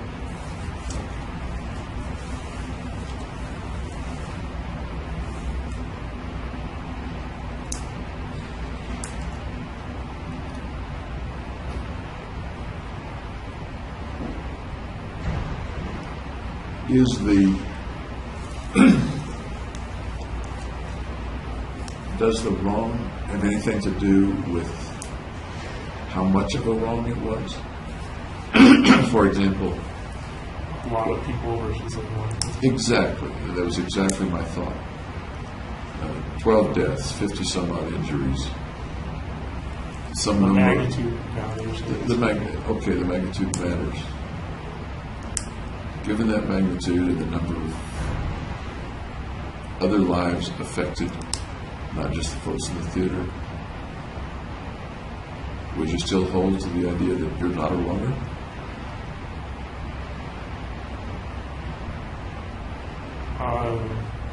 I would say that was selfish, not morally wrong. Okay.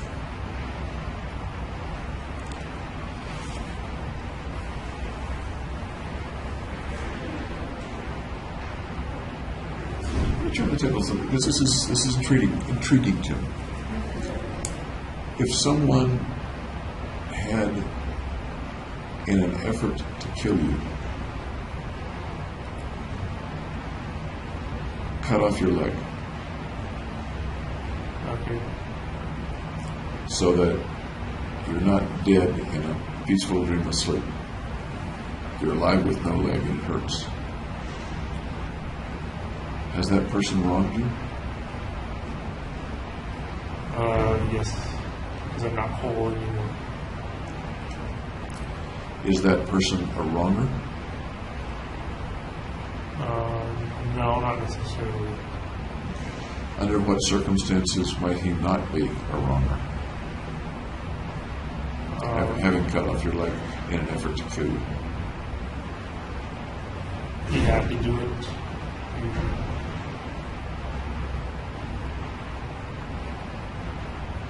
He had to do it to what? If he had to cut off my leg for some reason or another.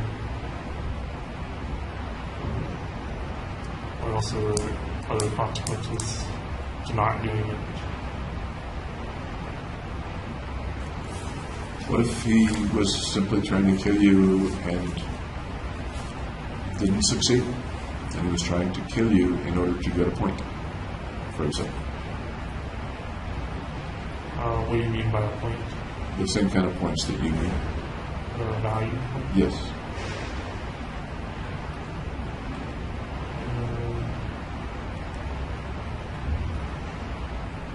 Then he wouldn't be wrong. He would not be wrong. Okay. What do you think you, the victim in this scenario, would do or feel with regard to the person that tried to kill you and you lost a leg? Probably want vengeance. Probably what? Want vengeance. Okay.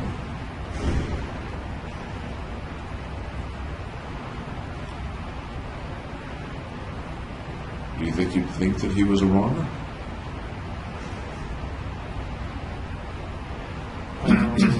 From your victim viewpoint? Maybe for what he did in that specific case, but that doesn't mean he's generally a wronger. Okay. Let me carry it just a little bit further. Your philosophy is strongly held. Your belief is strongly held. Yep. And somebody tries to kill you and you lose the leg.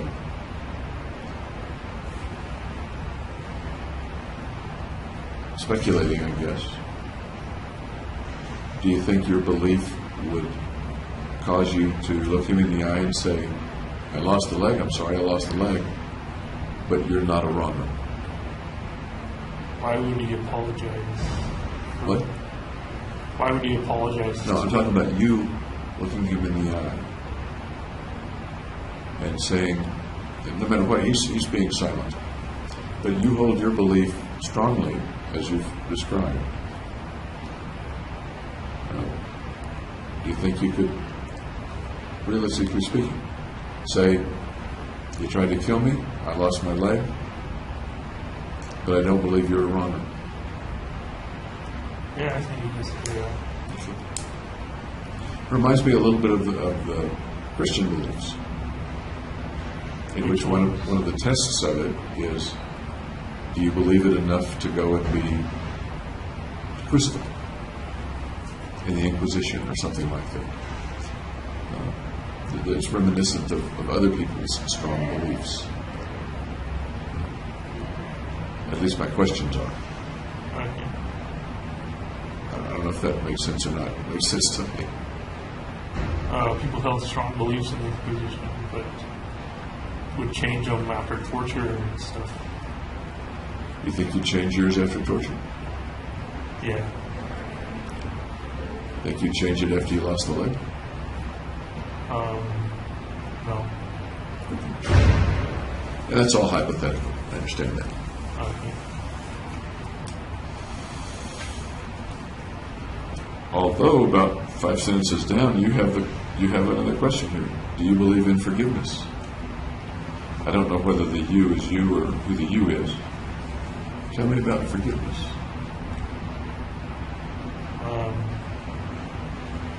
That's where you, I guess, I don't know, I was going to say you forgive somebody, but that's certainly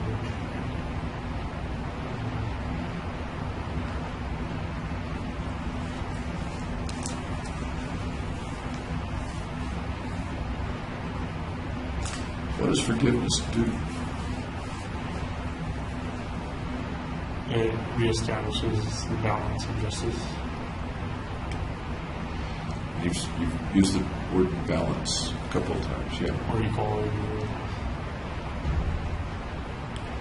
If you're the wronged person, does forgiveness do anything for you?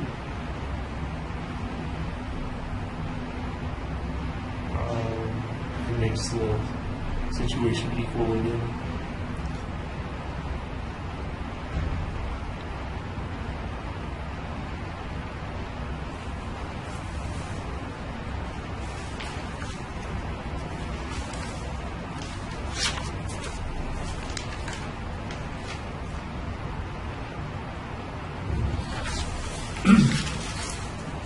I get to a page titled The Destruction Law.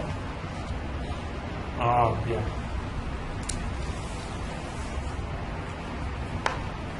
Tell me about the destruction law as you were thinking about it. It's kind of the opposite of a society or societal law, where like instead of trying to build and increase the population in a society, you're decreasing the population in the efforts to destroy everything. And what's the premise of that? What's the purpose or the foundation or the reason for that one might do Just to that? eliminate mankind. Tell me more about eliminating mankind. What does that do? Where does it come from? Well, in the destruction law, every 2 people you kill, you're allowed to have 1 child. So it increases the incentive to be destructive. When people who don't kill people can't have any children.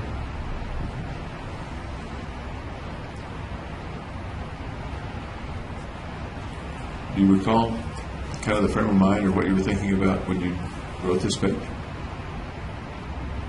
It's kind of like an alternative to nuclear winter.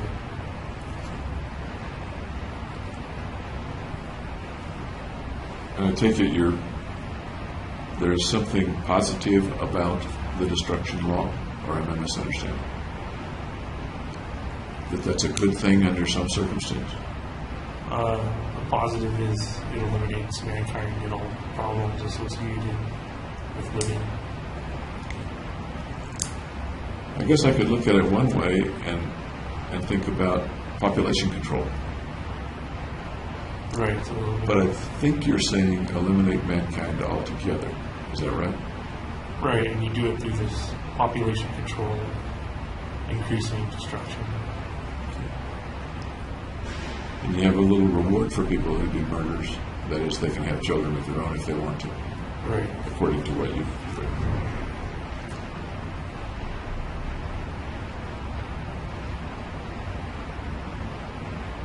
And tell me why the elimination of mankind is something to be accomplished. Because there's no purpose or reason for mankind to exist. Why does that make it important to destroy it? So then the problem of that purpose is solved. The problem of that purpose? What problem of that purpose? The problem of not having a purpose is solved. Okay. From our viewpoint, there's no purpose in Jupiter either. Okay. So should we just destroy it? destroying Jupiter won't solve any null problems. So. But it has no purpose anyway. What problems does mankind create? War, famine, disease. Okay. And those are differences between mankind and Jupiter. I'll certainly give you that. Right.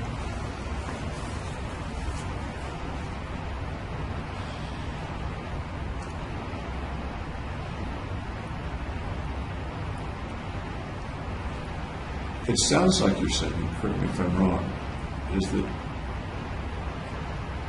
mankind causes wars. Destroying mankind will end wars. And that's a good thing. Right.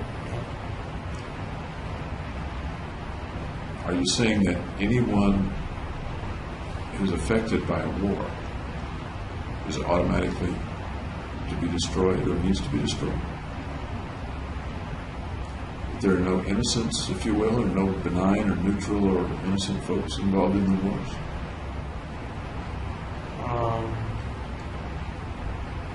Well, not everybody's involved with wars. But you're willing to wipe out mankind to eliminate wars. And all the other problems. And all the other problems. What I don't hear you saying is, let's wipe out all the warmongers. Well, it's kind of human nature almost to fall back to wars and violence, and there's no solution. So, in the end, everybody's a warmonger. And if you destroy them all, then you're assured of destroying all the warmongers. Well, they're not necessarily warmonger, but everybody has problems and has to live life as a struggle.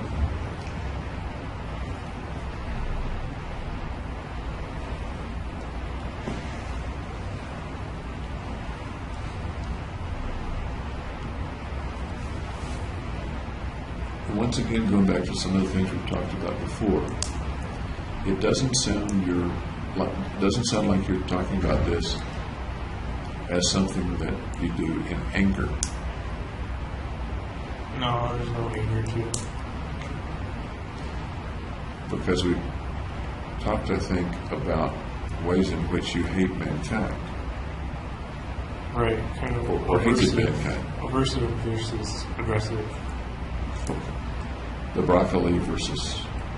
Even though I actually like broccoli. Okay. Okra, something else? Oh, Brussels sprouts. Brussels sprouts, okay.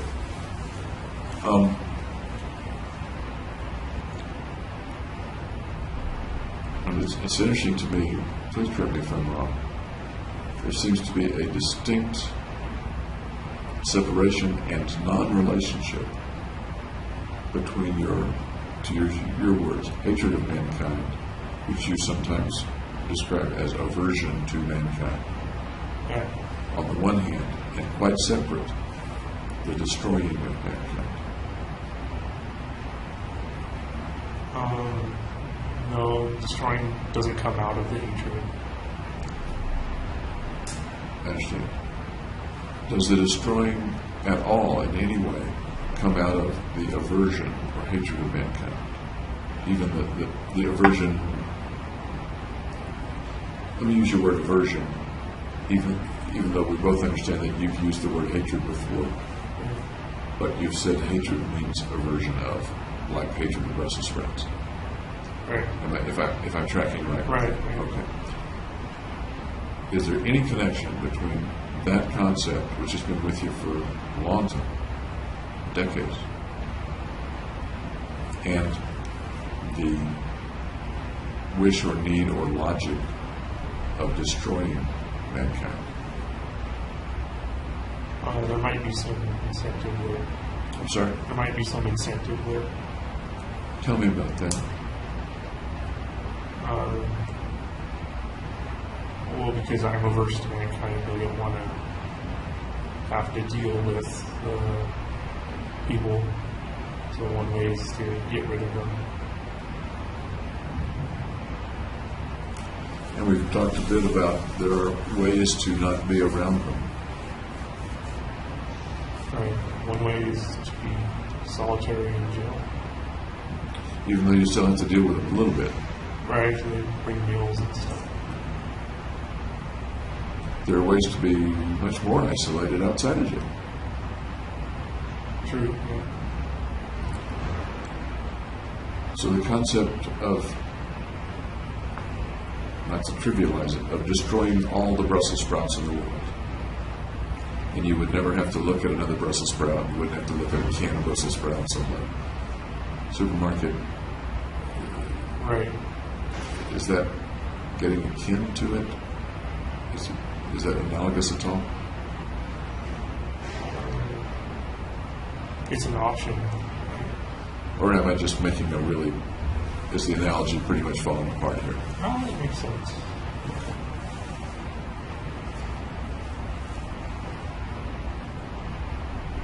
The end result is that you become one way or another isolated from mankind. The end result of the shooting. Right. Either an isolation type cell or deceased. Right.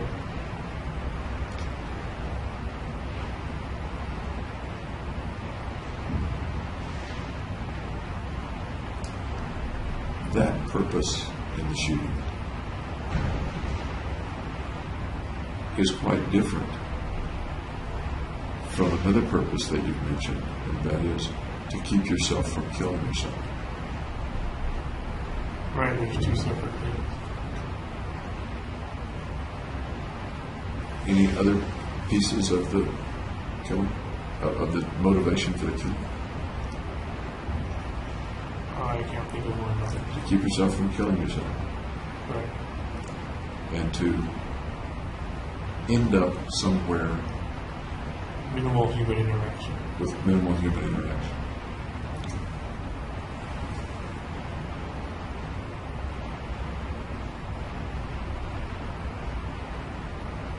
Does it occur to you that they're both kind of selfish motivations? Yeah, because it doesn't take the other person's perspective into account. They're both to make you feel better in some way. Yeah.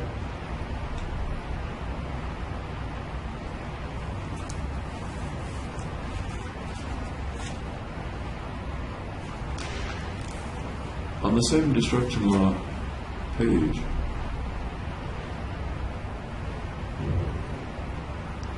Ultra Setion comes up once more, only the arrows go in a confusing direction for me. Ultra Setion, dilated pupils, and more light. But the arrows are going that way, as if more light leads to dilated pupils, leads to Ultra Setion. I would have thought the arrows would have gone the opposite way. Does that make sense, or can you explain that? I don't remember what that means. Okay. Well, actually, I'm reading that a little bit erroneously. More light in eye. Okay. It sounds like you were wondering, one of the things you may have been wondering about is your dilated pupils.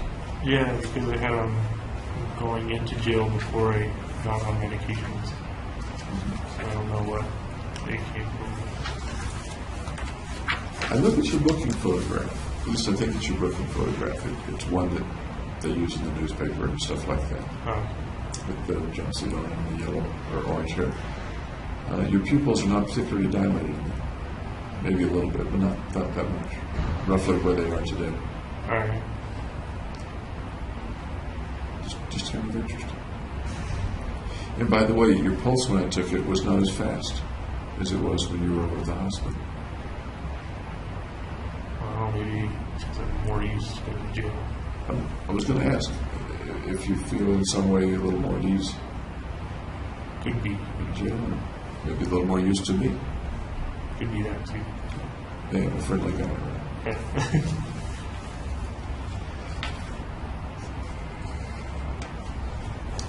There's some pages about math and geometry and waves. stuff like that that I'd love to talk with you more about. But here's a page that says Identifying the Philosophers, aka Insanes. Does that ring a bell about what you might have been thinking a couple of years ago? Yeah, I remember some of what it was. It was about true or false questions. Yes. Yeah, the rest of the page has to do with true and false questions. But the equivalence apparently here, the philosophers are also known as the insanes. Is that kind of a philosophical statement, or is it a true equivalence, or I don't know what it's roughly any particular meaning to that, or that you can think of right now? None.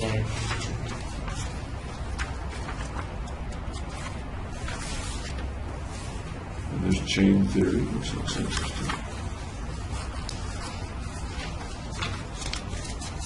You had calculus. How far did you go in math and calculus? Oh, I only took like a medium calculus. Okay. How about physics? Basic physics, like we call it like physics 2A, 2B, 2C, like 3 physics courses. Recalling things or reading sense about things like string theory and brain theory? I read a little bit about string theory. Interesting to you? Does it come to mind when you talk about your chain theory? Yeah, it's pretty much chain theory. Okay.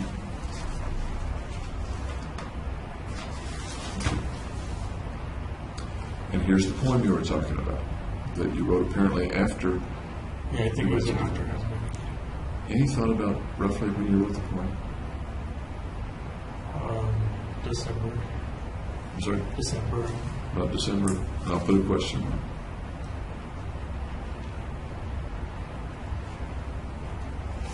Would you read the poem to me?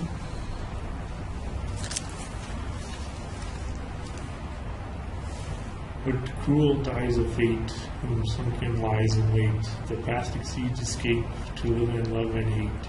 With destiny I cry, forevermore, forever.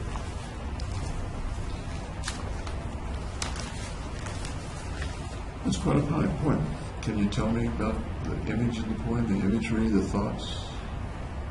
I was depressed, so I can't remember when I was depressed. What cruel dies, D-Y-E-S, of fate? What are the meanings of the images in that one? I don't know what it means. Whom sunken lies in wait. What comes to mind? I don't know. This is a lot of I don't knows this morning. I was never very good at analyzing poems. But these are things that came out of you. Right. Yeah. And they're kind of pretty things that came out of you. Okay. Yeah. What cruel dies of fate? What kind of die are you talking about? Color. Colors. Yeah. Not a die like a dice that would be tossed. It would be spelled slightly different. I think it would be spelled differently. It would, but sometimes poets misspell things. Talking probably about color. Whom sunken lies in wait. Sounds like you're saying fate is sunken down and lying in wait. Is fate lying in wait for you? Well, all the time it is, yeah. The past exceeds escape. You can't escape your path. To live and love and hate. With destiny I cry forever, forevermore, forever. And then an ellipsis, dot, dot, dot. Yeah, forever goes on.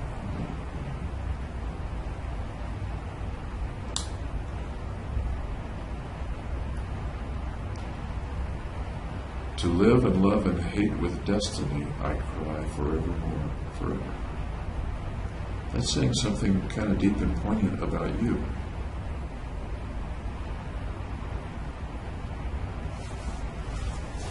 What's it saying about you? At least I'm trapped by my destiny.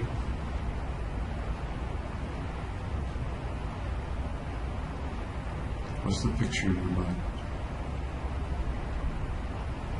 One of sadness. Tell me more. What's the painting? I don't have a mental image of it. What are the feelings? What's the smell? What are the sounds? The sadness, the picture. With destiny I cry forevermore, forever.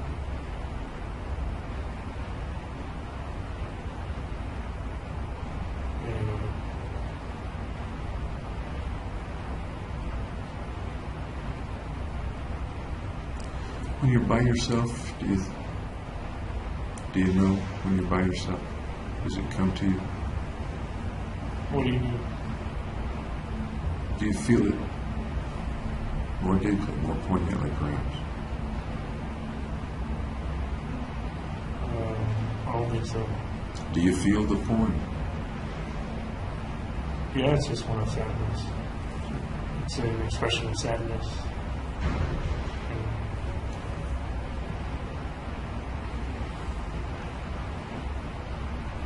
As we're thinking about it, do you happen to remember what you were doing or thinking when the poem came out of you? No, I don't remember. Write any other poems? I think I wrote one in the notebook. Okay. Any others, or do you think about them? Not really. I'm a little surprised you don't write. I don't write anymore. Yes. I kind of figure what's the point of writing. We talked about the photograph and the notebook. Do you remember? I guess Yes. one way writers are remembered, right? Yes, exactly. That's exactly what I was thinking. As ways to be remembered, as legacy, and you indeed mentioned that it's a way for your belief to get out and to exceed your death, whenever that may come. Right, I kind of think, why does it even matter if it does happen?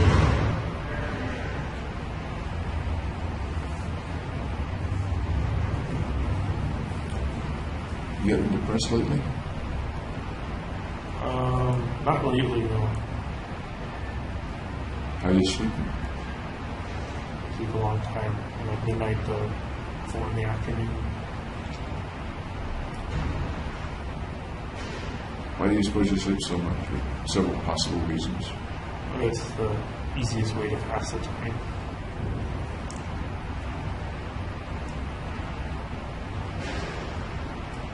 That sounds kind of hopeless to me.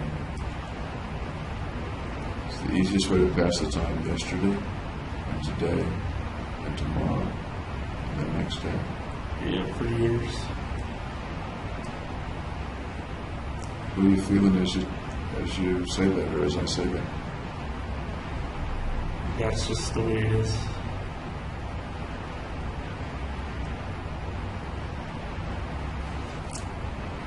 That's the way I'd expect a non-sentient being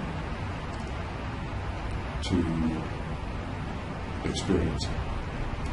You're a sentient being. Right. My dog experiences his situation because that's the way it is. I think dogs are sentient. My gerbil, I think gerbils are sentient too. my chameleon. I don't know about reptiles. Okay. But you've got more capacity to remember the past, to speculate about the future, to put yourself in different situations. I can't change the future or the past, though. Nobody can. Right. But most people, everybody that I know of, has thoughts and feelings about pasts and futures. Yeah, I have those too. Tell me about some.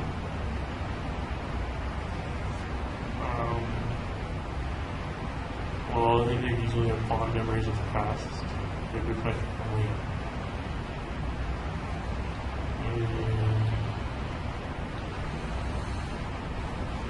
Not too many fond future memories or suppositions.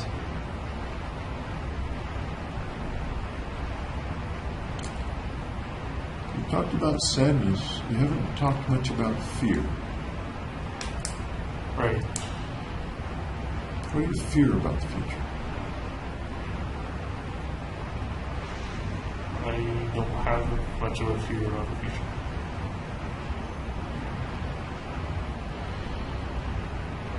Do you fear days in which you sleep from midnight to 4 in the afternoon because there's nothing else to do? Do you fear that being your life for... No, it's no worse than any other one. Do you fear death, if that's what's in the cards? No, mainly I fear pain.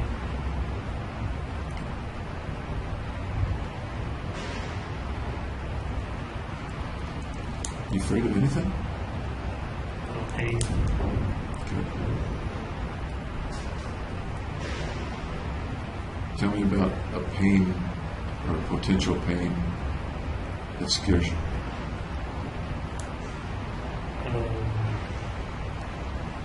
Just suffocation, stabbings.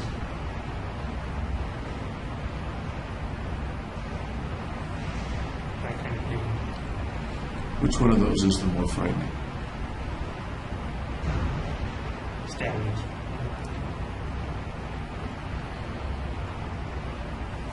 Picture yourself then being stabbed, painfully stabbed, and tell me about that. Walk me through the process. I'm not sure how to do that. Give it a try. Will I be put in a social situation with other inmates and they have a shiv or something stab me when I was unaware or by surprise? Let's start with the social situation with other inmates. Can you describe such a situation? Being out in a common area with other inmates. Okay. What do they look like? Just normal people. What do they look like?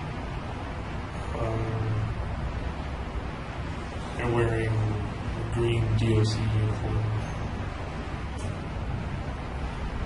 What else do they look like? They're guys.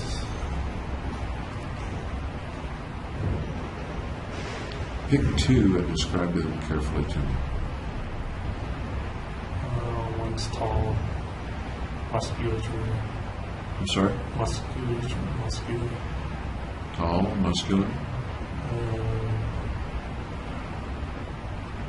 Another one could be sneaky, small. Okay. Now, you're in that room. What are they doing? Just standing around. Then what do they do? Talking to each other. Then what do they do?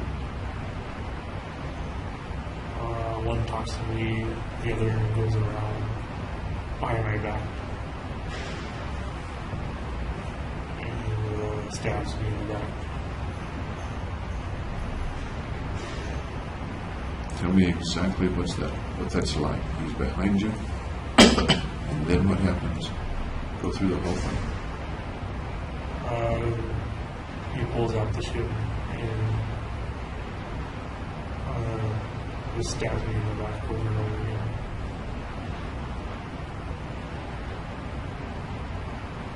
How does it feel? pain here. In what way? Where's the pain? What's it like? It's a stabbing pain. It's so sharp. And a quick pain. Go on.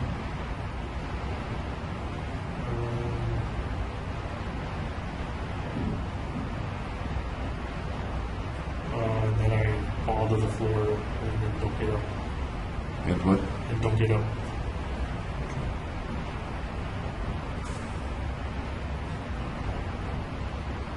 What do they do then? Walk away. Okay. Then what happens? Then I die. You die. Right there. Yeah, bleed out. How does the floor feel against your cheek? Cold. What's the feeling in your back where you were standing?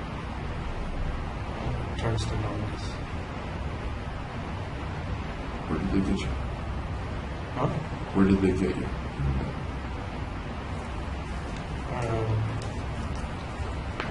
Into the heart.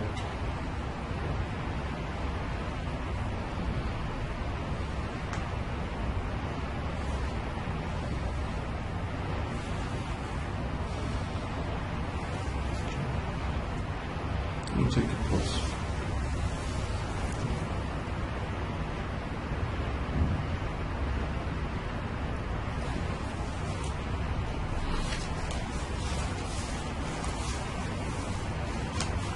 What are your thoughts as you fall to the ground?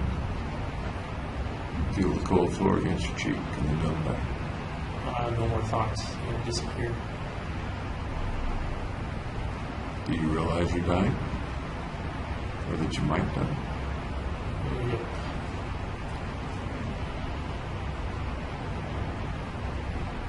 What does that feel like to you?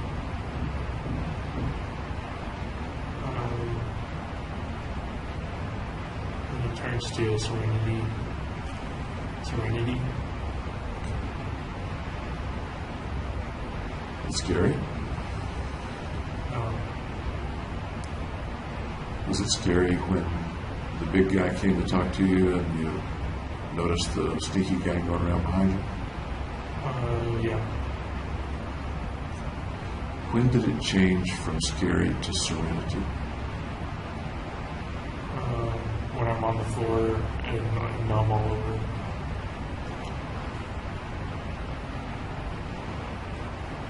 What if you survive?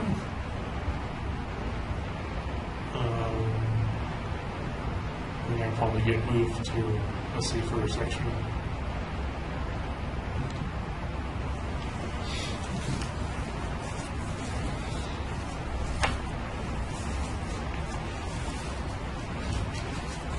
I see the video game here. Oh, card game. By the way, thank you for going through that fantasy with me. Okay. I think it takes a lot of effort for you to do that. Do you do that very often when you're by yourself? No, not at all. You mentioned that when you're by yourself, you can bring the shadows. I haven't been able to lately. Beg your pardon? I haven't been able to lately. You haven't been able to have tried. Yeah. Looking at like blotches on the wall. When you Looking at blotches on the wall. looking at blotches and you haven't been able to bring the shadows.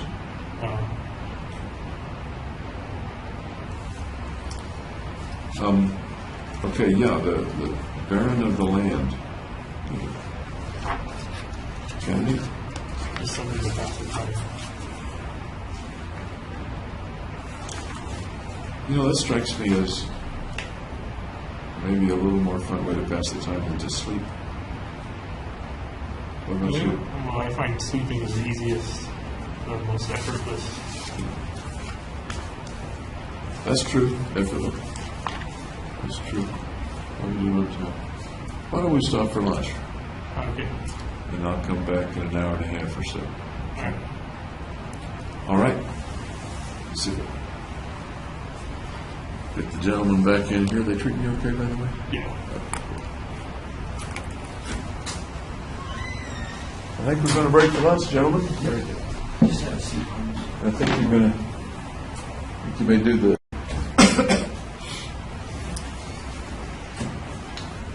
So, you had lunch? Yep. Okay. Anything special going on in the last hour and a half that I didn't know about? No, just reading. What are you reading right now? I just finished up Game of Thrones, book 5. Oh, yeah? It's a very thick book, isn't it? Yeah, they're like dictionary size. Wow. I have not read it. It's a good series. Good series. What other stuff have you read since you've been? Like fantasy stuff called The Wheel of Time. So it's set in like medieval kind of setting. Is it medieval story, or does it have fantasy or sci-fi aspects mixed in? It has fantasy mixed in, like troll walks, these monsters and stuff. Okay. Make a couple of notes here. Pupils are still good, huh?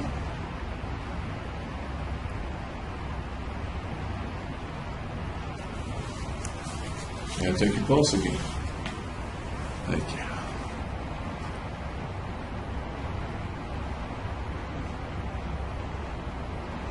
Okay, thanks.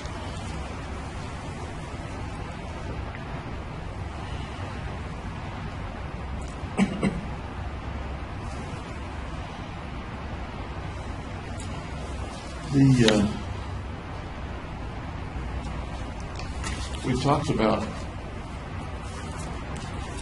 the writing that you had done, which was very interesting. And let me broach some other topics, if I may, unless there's something that you recall from this morning that you want to expand on or clarify. Nope.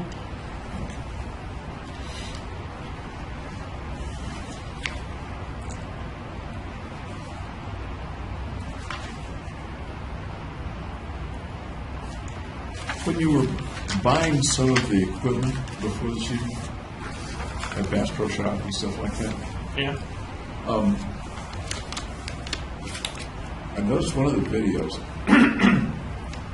you spent a long time in the store. They kept you waiting a long time.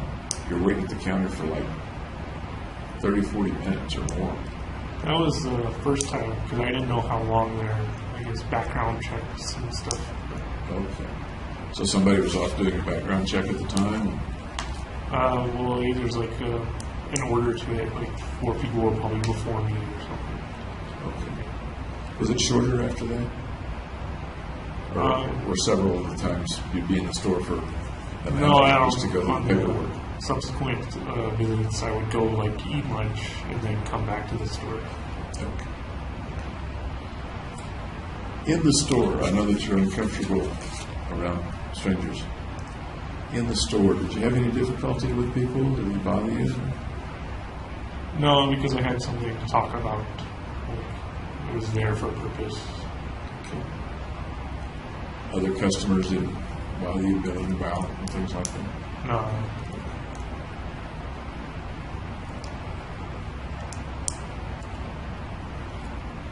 I've got a note here that there was a time, I'm wondering if you remember it, when you were talking with Ben, sometime after you started seeing Dr. Finn. And Ben was telling you he was depressed. Do you recall that?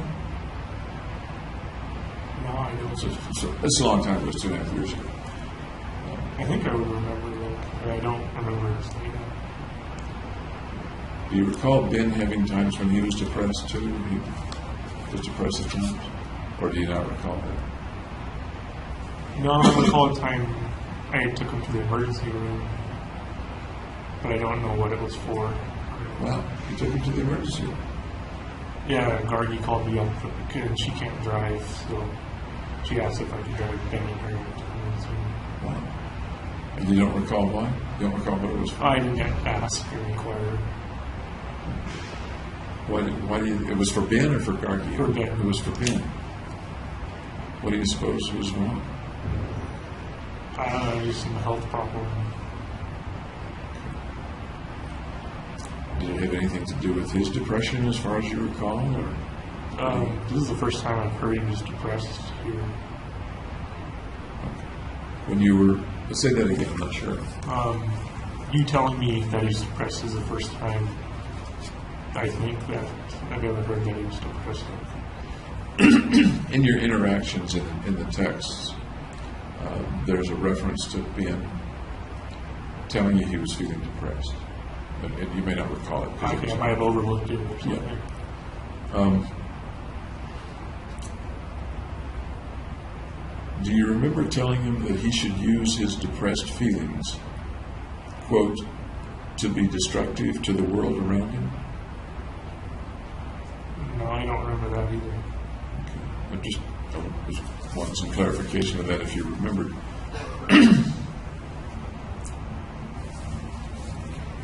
Do you remember a time talking about going to see Dr. Fenton with Ben?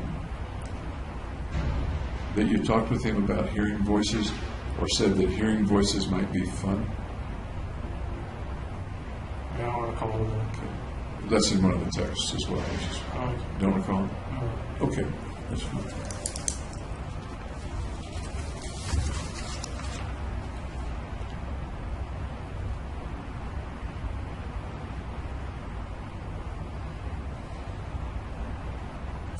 Do you remember much about the interviews that you had with Dr. Metzner? A little bit. They were over a year ago, I guess. But you spent a lot of time with him. Yeah, a couple of days.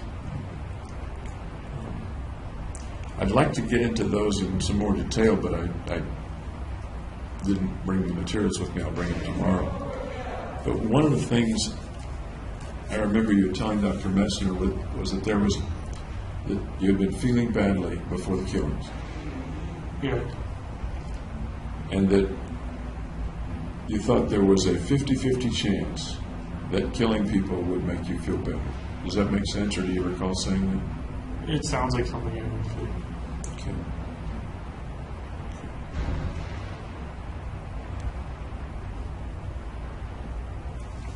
I also have a note here that you told Metzner, or Dr. Metzner, that the killing, quote, didn't work. I didn't help with my depression. Didn't help with the depression. Okay, I was wondering what the context was there.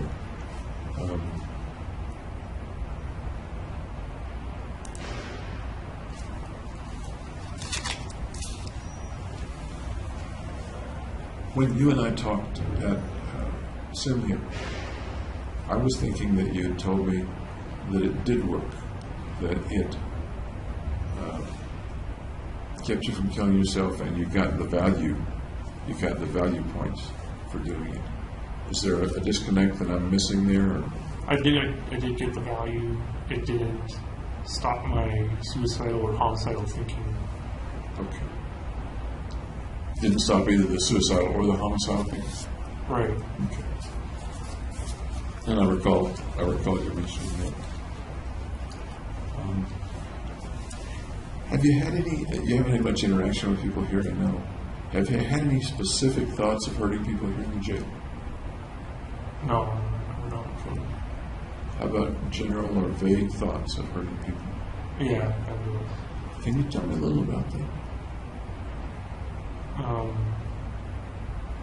Just images of me like shooting people. Tell me more.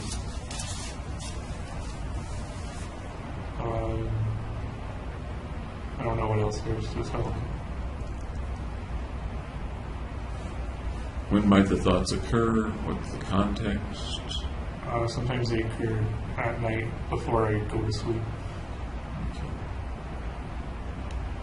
Do they come unbidden, or do you bring them because you're thinking? They're intrusive.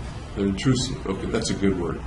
So you're minding your own business, trying to get to sleep, and the thoughts come that, or what kind of thoughts again? Homicidal thought. Homicidal thought. And in what sense? How killing people and what way? Like shooting them in the head. Individuals or groups, or in what setting? Just a nondescript individual. I can't see their face. What does it look like to shoot them in the head? I don't actually do it. It's just I got a gun and can shoot them. Okay. What kind of gun do you have? Just a handgun. Any idea or speculation about where you are in that particular intrusive fantasy? No, it's in script location. How often does that happen to you? Maybe like 2 or 3 times a week. Okay. And we're talking now about the last few weeks. Yeah. Is that about as much as over the past year, or has it increased or decreased? I think it stayed the same. I'm sorry? I think it stayed the same. Stayed the same. You don't have an opportunity to talk about these things with anybody, am I right? A counselor or somebody like that? No, I don't have a treating psychiatrist. And if I do, they throw me in the hole if I say I've got a homicidal thinking or suicidal thinking. The suicidal stuff I can understand, and I can understand your reluctance to mention it, because the whole, man, that is not a nice place. Right. The homicidal thoughts. If you're a danger to others, they don't want you around other people. But you're already not around Even other though people. I'm around, I guess maybe for guard safety is what I would think. They're being pretty careful with you anyway, aren't they? I mean, what I've observed, they're very careful with you. Yeah. By the way, how do you like the fact, or what do you think of the fact that they're careful with Jimmy Holmes? I think it's part of their protocol. How does that make you feel? I feel like it's just routine. We talked last time about some things that make you feel dangerous, or like you want to convey, this is a dangerous person, or this is a person to be reckoned with. Do you remember that? Like in the photos. Yeah, like in the photos. Does the fact that they're careful with you give you any particular feelings about what kind of a guy you are or want to be, or do you like it or not like it? I don't feel one way or the other.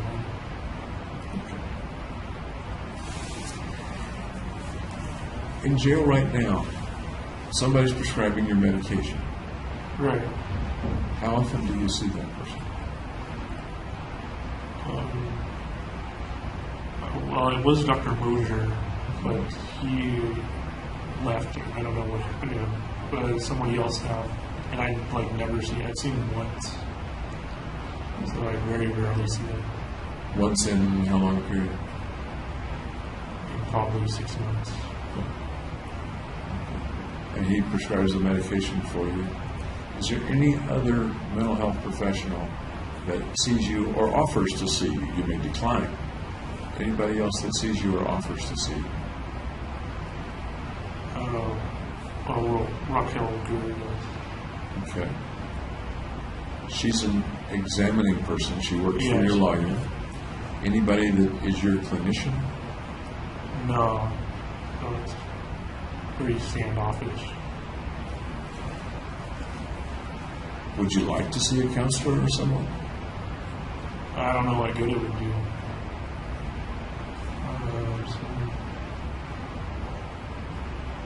I have no feeling one way or the other. Okay. I'm curious, as you talk with either Dr. Gurr or me, does that seem to be a benign experience, a difficult experience, a helpful experience? How would you describe seeing us? Either one of them. Exhaustive experience. We spent a lot of time in just a couple of days. Yeah. When you learned yesterday that I was going to be coming to see you again, what was your impression? Well, I thought you did a thorough exam at SimHip. I didn't really know what you wanted to go over. No. Okay.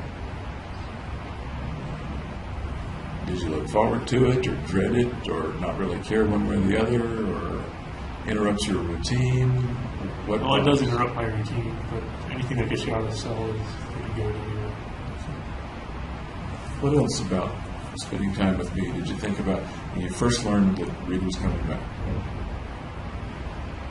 It was a surprise. Any other thoughts? Not really. Were you concerned or upset in any way? I guess I was a little concerned. Tell me about concerned. Like maybe you didn't know how to kind of classify me or analyze me or something, so you had to do it and come back again. There are lots of things I don't know, Yeah. and there always will be. I'll share with you that the reason I came back was to clarify some things from the time we spent together, to try to go over some things that we didn't have a chance to talk about.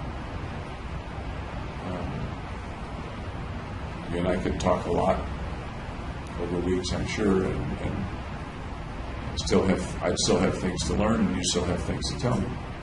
Okay. I'm hoping you'll tell me as much as you can. I try to. Yeah. How about when you learn that Dr. Gurr is coming? What do you think about that? Just another break in routine. Kind of the same feeling as when you come. Is there concern when you see her, or different feeling? No, After all, I'm a she little- works for your lawyer. I'm a little less concerned because she's like hired by our team. Sure. Okay. Okay.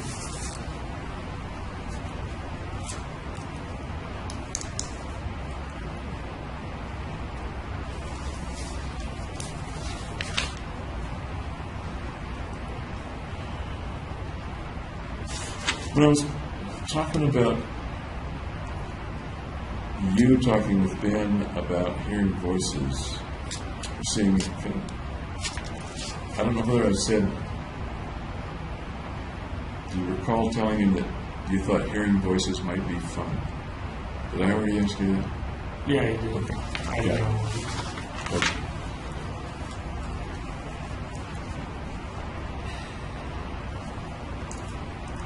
You had an acquaintance in grad school named Lee. Yopio Lee?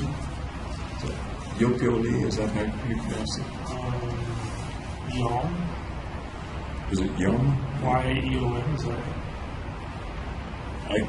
Somebody could have misspelled it here. So Is it Young Lee or? It's Y-E-O something Lee. I think he was one of a little neuroscience graduate students in the first class. Okay. Can you tell me anything about your relationship with him? What you might have done with him? He was a friend. Made spaghetti for him once. At your place? Yeah. That's nice.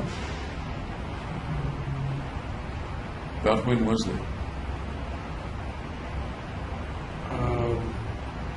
After I bought the first gun, because I think I showed it to him too. He was talking about how he had compulsory military education or whatever in Korea. Yeah. So I guess that's how the gun came up first. Do you remember how you showed it to him? What you did? Did y'all go out and shoot it, or No, I just showed him unloading. do you remember what he thought about it? Nice gun? Or? He said it was more expensive than the ones the military gave him. I can understand that.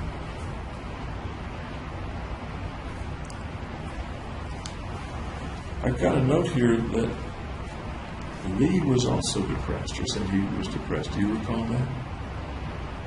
Apparently, all the graduate students were It depressed. sounds like it, and it sounds like it's endemic to the grad school there. Yeah, I don't remember him telling me he was depressed. Okay.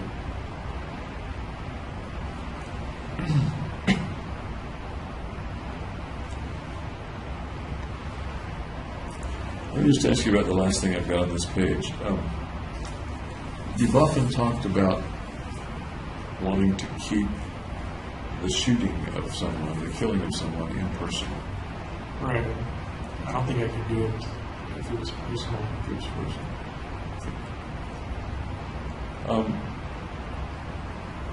When we talked at Simhib, we talked about some of the things that really got a bit personal while you were shooting folks. I mean, you could see the people even though you were wearing the gas mask. Yeah, there were a couple people who ran and got carried out. I recall now one victim who describes your moving toward him. He's in the front row. And initially aiming over his head at people behind him, or aiming behind him. And then looking at him, best he could tell with the gas mask, Okay. and shooting him straight on. You recall that? No, I don't recall anything like that. I was kind of trying to reconcile that with what you mentioned about the need for things to be impersonal. Right. Any thoughts about reconciling it?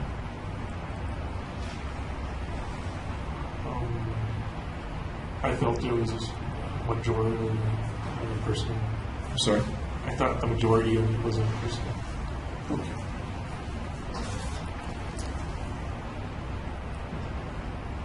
I probably asked you this at Simhip as well. The fellow who was out emptying trash while you were waiting to go in Right. into the theater.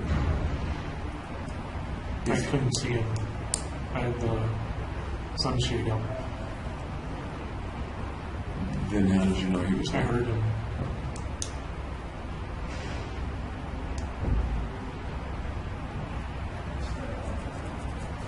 I'm confused there too, because you said he went back in. Right. And so my thought is you must have seen him in some context. Well, he left. I heard him go open the dumpster, or not open, just toss the trash wherever he was. Because the dumpster was right next to me. I understand. If he had looked in the car and found you, Yeah. what would you have done? I had a handgun in the right passenger door that I could have used. Think you would have used it? If he had gotten in the way of the mission in that way? Yeah, I think so, because that's what it was for. Okay. That would have been pretty up close and personal. Right. Can you reconcile that with the need to be impersonal? Well, it's all hypothetical, because it didn't actually happen where he looked into the car or anything. A little earlier in our talk this morning, I used the word indifferent in place of impersonal once or twice. And I think you moved that into irrelevant. I'm not sure quite the context we were talking. I think. Can you draw any distinction, or are they the same, between it's impersonal versus it's indifferent?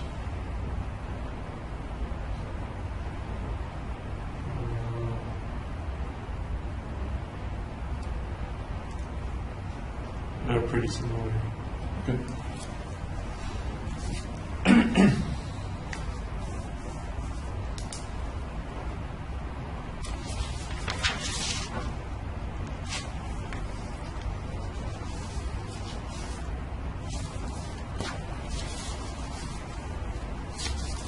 Excuse me.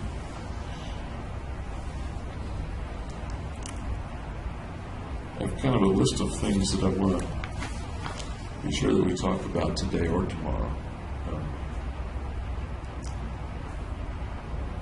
One of them has to do with your belief, and we talked a lot about that this morning, in gaining a point for someone that you've killed. We didn't use the phrase this morning, human capital. Is human capital, That applies. is that what we were talking about really this morning? Or is Yeah. it something different? No, that applies. Okay.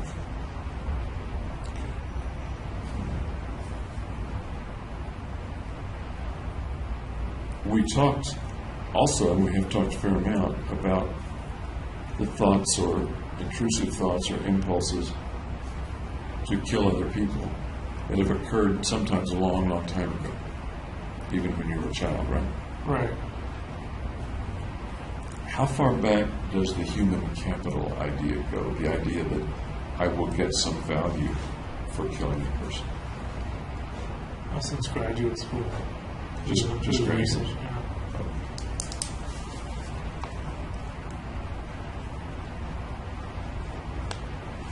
We probably talked about this, but I'd like to address it again. Do you recall how that evolved in your mind? How the human capital concept came to be? Well, I studied economics, and it's kind of an economic theory of value applied to people. And I do remember us talking about the economics, so you're getting me back on track. Thank you. Tell me more about how and when it evolved and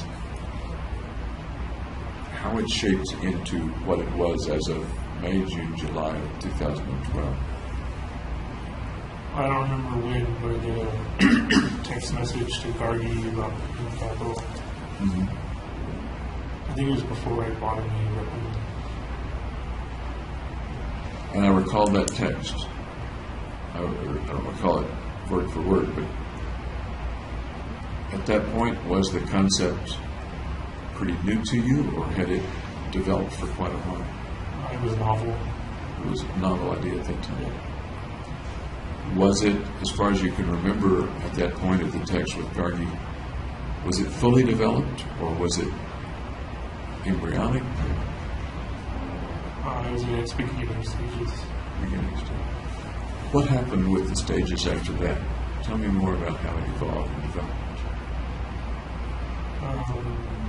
Well, I started quantifying it, so I gave it numbers, as opposed to just being qualitative, which was just a description.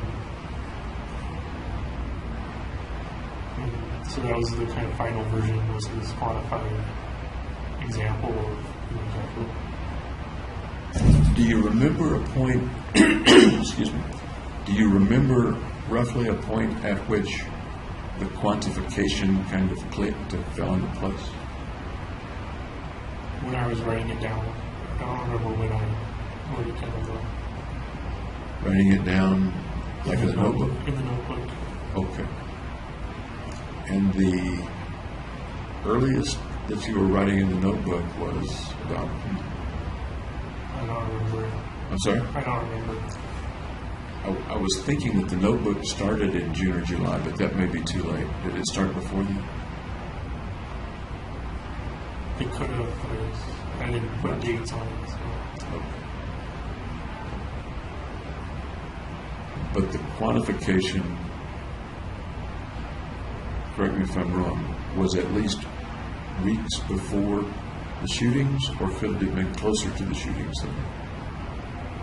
It was at least weeks before. Okay. All right.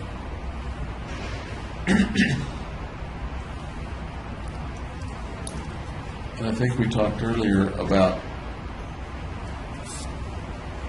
the lack of much relationship, but the presence of some relationship between the hatred toward mankind and the motive or motives for the shootings. They're pretty much separate. Yes. Okay.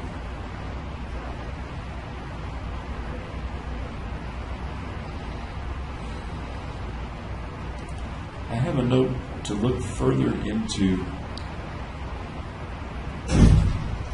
your view of right and wrong, and whether there's a right and whether there's a wrong. And you referred to people who are wronged and wrongers in your writing. talk a little about your view, particularly your view back in 2012? I believe in moral relativism, so you kind of decide for yourself what's right and what's wrong. And that's certainly one view of it. Was that the way your primary belief was in mid-2012? I believe so. As far as you recall?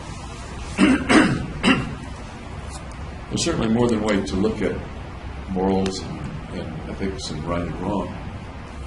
And some people may look at it solely, entirely in one way, and some people may look at it in different ways in different situations. How about you? No, I was pretty strong moral relativist. Okay. Now I want you to tell me about moral relativism. What does moral relativism mean for Jimmy Holmes? Just that there's no concrete, absolute set of moral standards. It's contrived by the individual.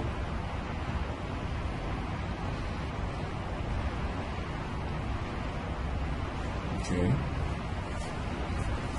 Go ahead. I mean, And there's been books and papers written on it. yeah. You're teaching me. Teach me about it. Oh, that's all I know about. You know more than that. Teach me about it.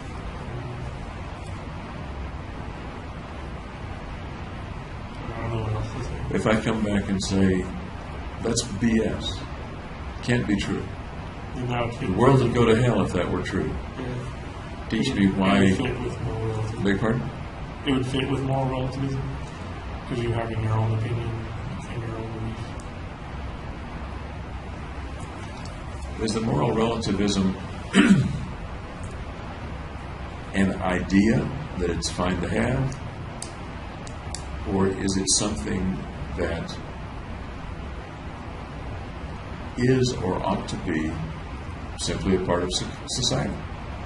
That everybody should have and act on their own ideas of what's right and wrong? It's an idea, so you can choose whether to adopt it or not. Is it an idea with enough legs, with enough foundation, that society could get along with it? If everybody was a moral relativist? Yeah, I think so. How would you deal then with the idea that what one person thinks is right, I don't want him to do? He thinks it's right to steal my money or steal my candy bar. Then you have to have some sort of enforcement Enforcement of what? on your beliefs. So you have to have some way of enforcing your beliefs to prevent him from doing what you think is wrong. Is he doing something wrong by taking my candy bar? He's doing something wrong according to you, but according to him, it's fine.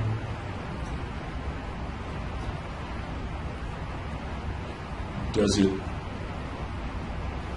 make sense to you that if that were true for 300 million people, it simply wouldn't work? Would that be your conclusion as well or not? No, you have to change society the way society works together. You have to have like enforcers that are like personal bodyguards to make sure you don't succumb to some other person's idea. Sounds like kind of a survival of the fittest society.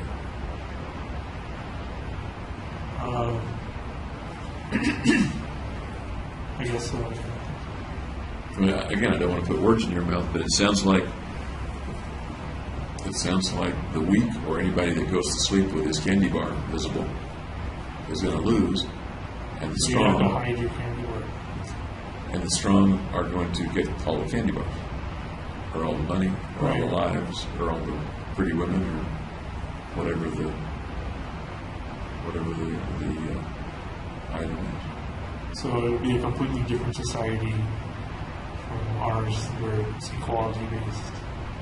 There it would be survival based. What do you think of having that kind of society? I've never been in it, so I don't know how it would work.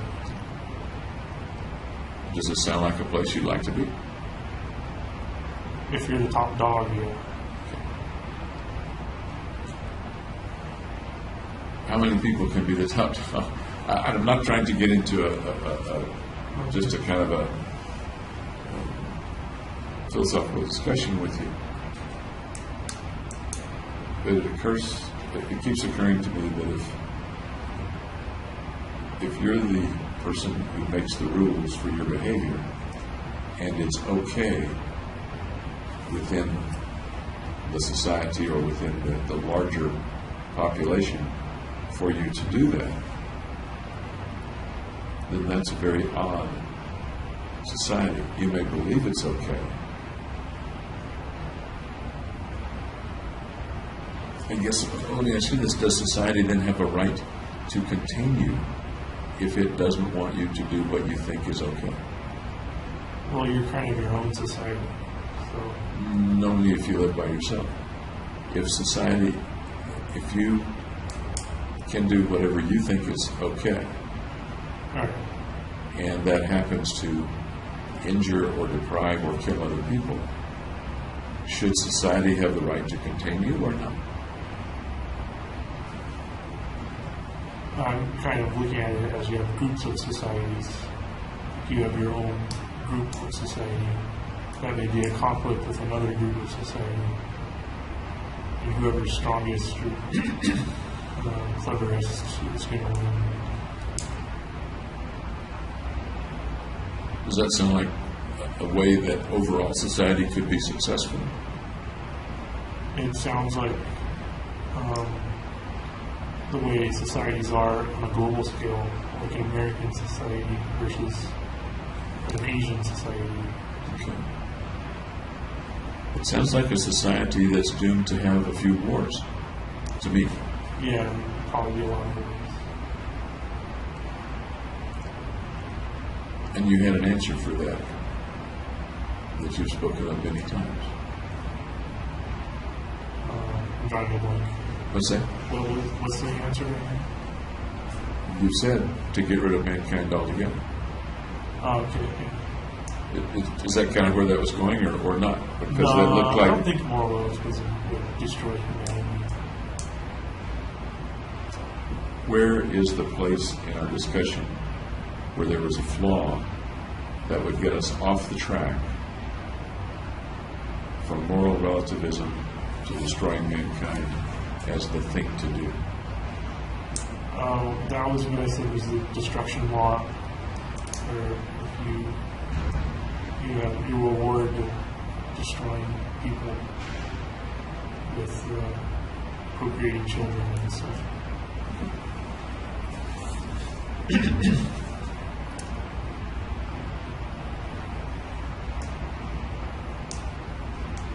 As far as I know, and correct me if I'm wrong, you haven't been a guy that broke a lot of laws. I think I got one speeding ticket, Yeah. maybe red light violation. Did you run a lot of red lights when you thought you could get away with it? No, I didn't do it when I could get away. It was one that had a very short timed yellow light. Okay. So I think they did it to charge people lots of money. At other times, did you run lots of red lights when you thought you could get away with it, or did you No, stop? I don't think I've ever ran a red light Okay. intentionally. And why would that be? Because I don't want to get T-boned. Okay. You slow down, you're pretty sure nobody's coming, but the light is red. Would you go or stop? I would stop. Or there could be a policeman hiding somewhere. I can make it more isolated if you want. If we're out in like the middle of Nebraska and there's a light with 4 ways, then I would go. Okay. Because there's nothing wrong with going. And as you can tell, I'm kind of trying to understand better your moral relativism. If you're in a store and you can shoplift something, You have cameras, so you should probably do it, or you'll get caught. so far, every reason you've given has had to do with getting caught or not getting T-boned. It hasn't had to do with a feeling that it would be wrong to take someone else's property, for example, in a store. Well, Am I right, or is that Yeah. not right? even the concept of property is one that's kind of misleading because you can't really own anything. Now we're getting way off into another kind of philosophy. I'm trying to focus. I'm trying to focus on: are there any other things that are contrary to what I might see as right that you did? I'm not saying that very well at all. You killed and wounded a lot of people. Yeah. I think that's a wrong thing to do. Okay. You think it's not a wrong thing to do. Yeah. Or at least you don't think you're a wrong person for doing it. Is that fair to say? Yeah. Okay. Are there any other situations in your life, or in your life in May, June, July of 2012, in which you chose to do things that were wrong to, that I would probably think would be wrong to do, but you wouldn't? No, I think I was on the set track for the killings. No, I'm not talking about the killings. Everybody who's talked with me about you has said you're a pretty straight arrow guy. Right. They don't question your honesty particularly. They don't question you're not a cruel guy, you're not a mean guy. Nobody has told me that when you have a chance, you steal stuff. When you have a chance, nobody said that. The only thing that I can see in your background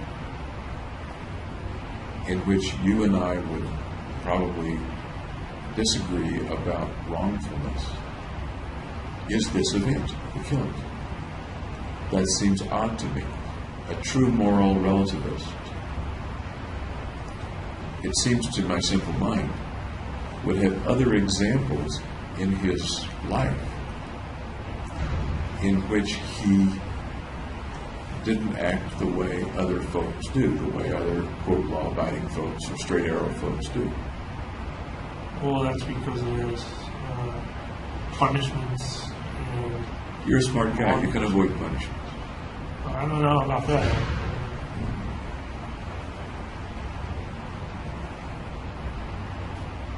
You didn't get drunk. You didn't do drugs. You didn't.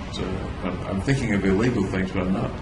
I don't necessarily want to limit it to illegal things because there are things that are, quote unquote, wrong that are not illegal. You treat people fairly nicely. Yeah, it's common courtesy. Do you do that because that's what you think is right, or do you do that because That's what you're supposed to do. that's the way you're supposed to do it? That's the way you're supposed to do. Did you think it's right to treat people with common courtesy? No, there's no reason for it to be right. Were you ever tempted not to treat them with common courtesy? Yeah, but I held back Why? because you're not supposed to be rude. But you're not supposed to shoot people either. But, and Yeah. it sounds like they're not comparable, but maybe there's a little analogy here. You wanted to be rude, but you weren't rude because it was against convention to be rude. Right. Yeah. Somebody who was pretty convinced that he could do anything he thought was right, I would think that person would just go ahead and be rude. Oh, I don't think like that. In one of the videos, it shows you holding the door open for someone behind you or helping the person or something like that in a store. Okay. You didn't have to do that. them right. That's a nice thing to do. Does the nice, in that case, come from within you, or does it come from social expectation? Social expectation. Fair enough. I also think, by the way, that you were probably a nice guy. Okay.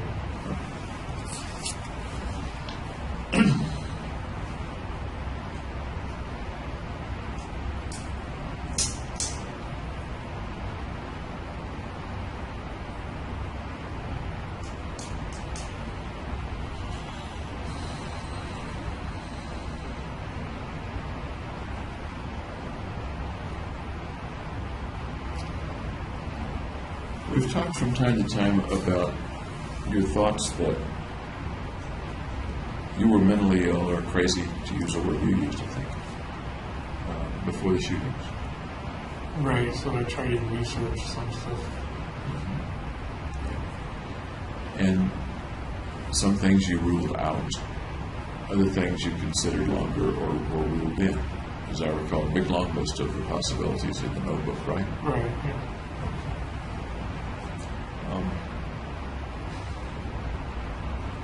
One of the things that you ruled out, and you told me at SimHip that you ruled out, was antisocial personality. Do you remember that? I think instead of that, I had social anxiety. Instead of anti-personal disorder. The reasoning you used, I could probably find it in the notebook, the reasoning that you used, actually it was in my other notes, I'll bring it tomorrow, that you didn't have an antisocial personality, as I recall, was that you weren't cruel. Yeah, I'm not cruel.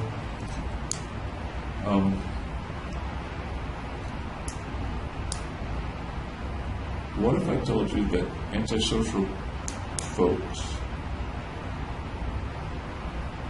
are more about being indifferent to social convention and other people's needs than about being cruel? Many of them are not particularly cruel. Then I might fall into that category. Is a lack of cruelty the main thing that made you believe you weren't, quote, antisocial personality? I'm not trying to diagnose you at this minute, by the way. I'm just curious as to your thinking. Yeah, I thought it was being mean to people. It was really mean to them.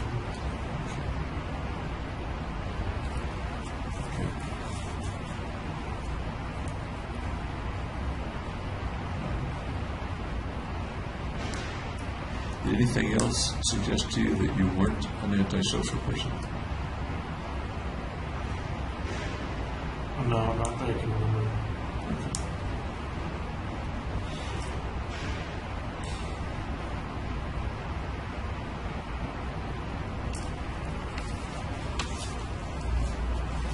Some folks, I think Dr. Messner, have talked with you or you've talked with him about the idea of kind of having two different selves at times.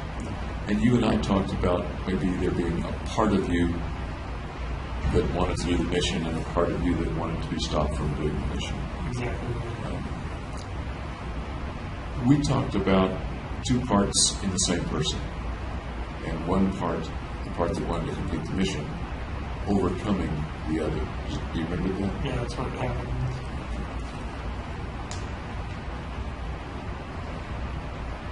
Has there ever been a time when you felt like there were two James Holmes? No, I don't think it's a multi-personality disorder.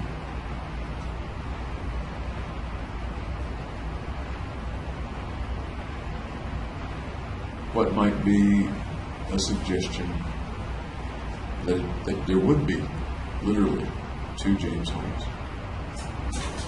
Not that you have them, but what might you look for to tell you, yep, that's me?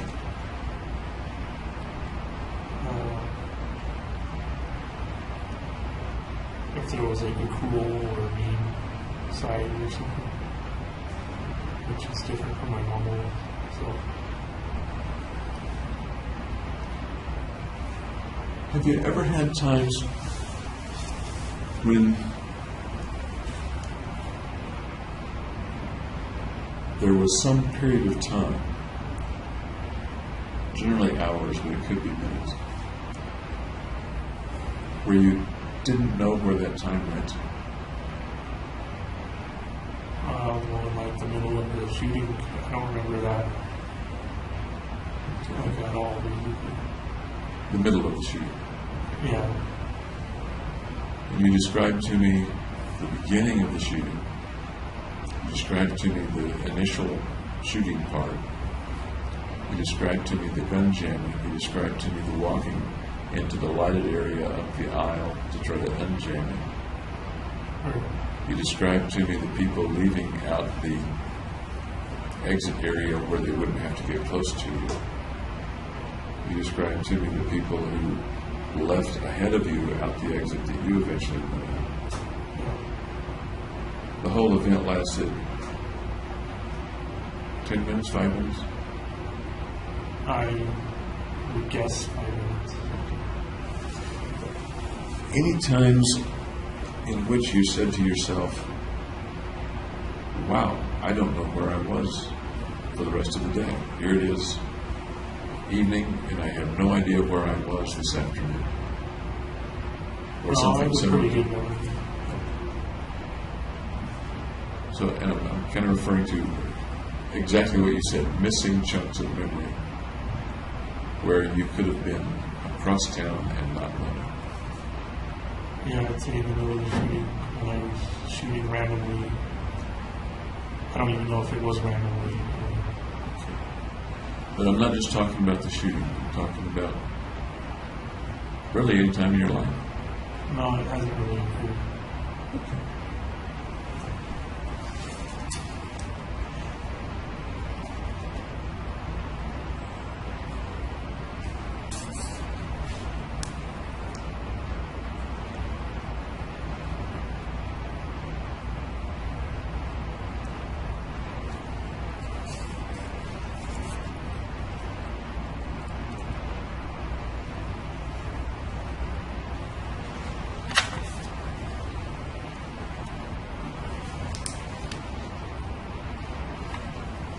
We've talked about your feeling that you were delusional at various times, delusional being the word that you used.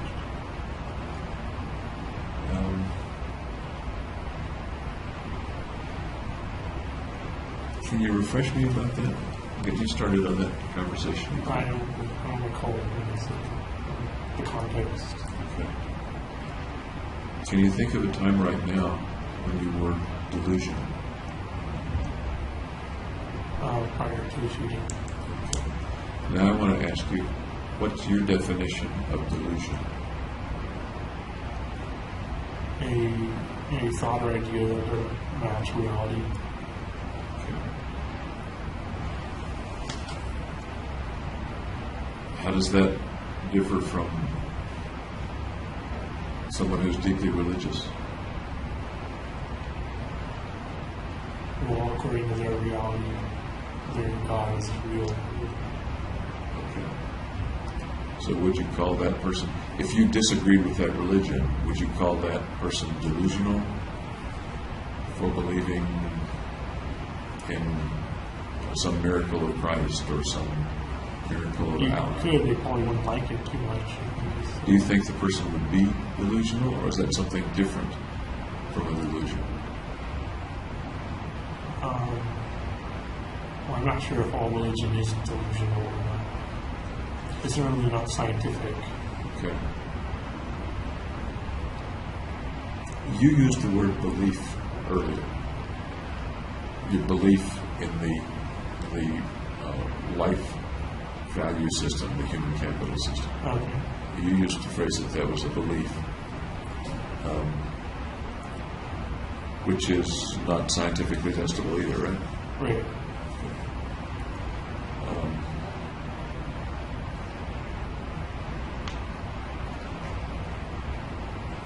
Tell me again some of the things you believe were delusional in the months before the shooting?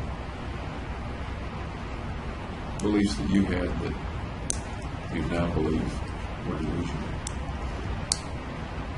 Or maybe you thought they were delusional then?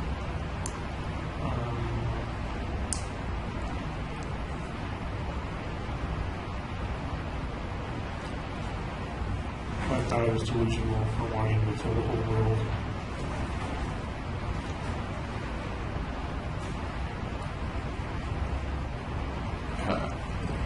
The sentence confuses me. I thought I was delusional for wanting to kill the whole world. Right, wanting to kill the whole world was the delusion. You were having the thought. In what way is that a belief? A delusion being a belief that other people don't share, that can't be dislodged with logic. Well, other people don't want to destroy the whole world. It was my belief that it should happen.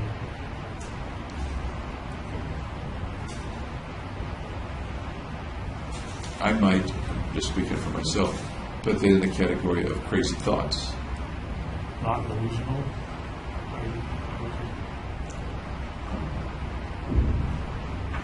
When I think of a delusion, I usually think of something that you think is true, but other people don't think is true. My whole human capital history. Okay. Do you believe that right now? Do you believe that's delusional? Yeah, because other people don't seem to agree. You feel pretty strongly about it. You believe in it pretty strongly, or am I wrong? Yeah, I believe it. It's pretty unusual for people to say, I have a belief, a very strong belief, and by the way, it's a delusion. I'm saying it would be a delusion viewed by other people, not according to me.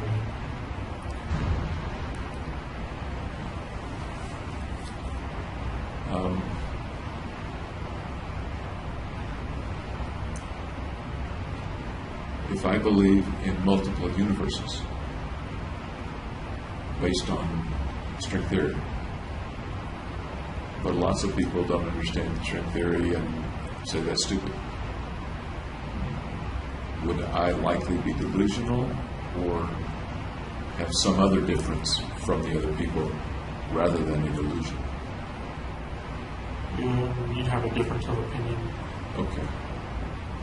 Because at least some people agree with you. I don't know anybody who agrees with. Good point. Good point. Okay.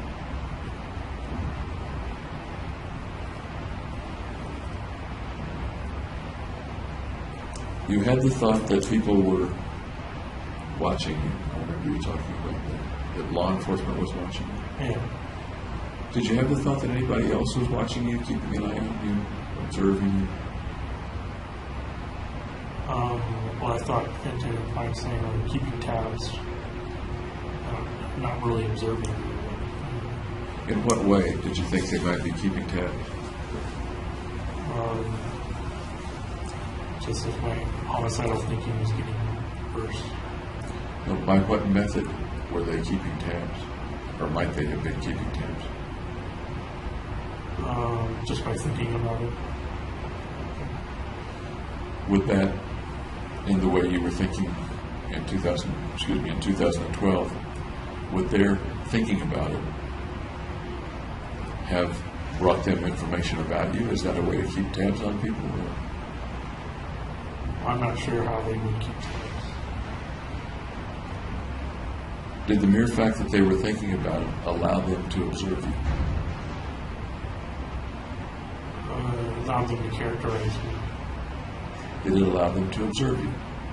Is that a way that like they physical officer? I don't know how that was. Do you think they could do it in any way, a magic way, a practical way, a scientific way, in any way? Did their thinking about you? Well, I thought they could kind of tease it out of my mind a little bit. When you were there with them or when you were not there? When would they tease it out of your mind? Well, during the session. During the sessions, okay. By teasing it out of your mind, do you mean get you to reveal it, or somehow read your mind? In a way, read the mind. Tell me how that works. Tell me about that. Well, it would come from their training and their analysis of me. And how might that help them to, in a way, and to use your words, in a way, read your mind? Well, because it would reveal what I was thinking. I was revealing what I was thinking to them, so they could put it together and figure it out. But they didn't. They wound up not being able to. You would be revealing, if they weren't looking into your mind with their psyches or something like that, they would be inferring it from something that you said, for example? Yeah. Is that what you mean? Yeah. Okay. Thanks for clarifying. Was anybody else, as far as you can tell, did you think anybody else was observing you, keeping an eye on you? No, not really.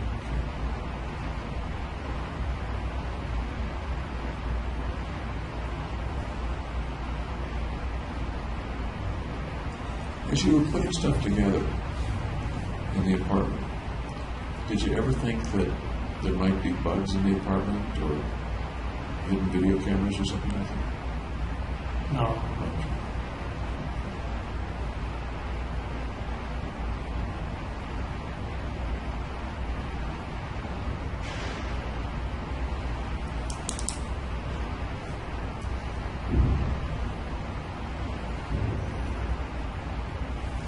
You watched a fair amount of TV. I know you like comedies and stuff. Did you watch much news before the shootings? No, I still don't watch news. Any particular reason you don't watch the news? It's not entertaining. Do you have any interest in what's going on in the rest of the world? Just very basic. Like what?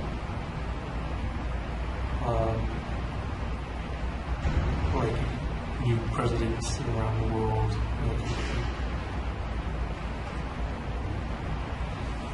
What are, in your view, what are the most reliable places to get that news? When I did look at news, I would go to the New York Times website. I usually read the science section.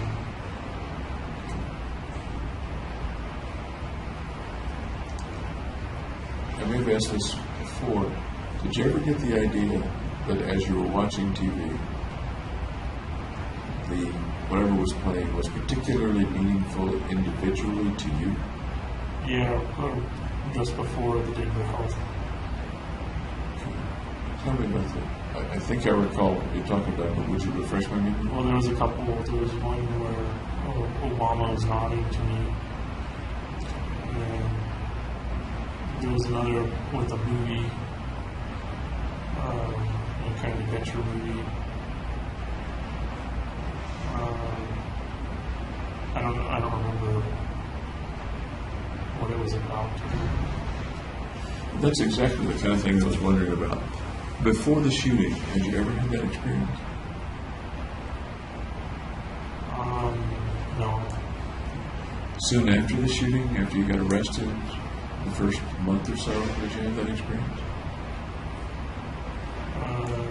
No, I don't think so. How about the other way around? Your thoughts or comments being able to have unusual influence over other people? No, it was mostly the other way around. You're a strong-willed person. The mission was a very strong impulse, and those were physical things. Have you ever been able to mentally affect other people? No, not that I know. We're talking a little bit about paranormal kinds of things, parapsychology kinds of things. Yeah, I don't think so. Okay.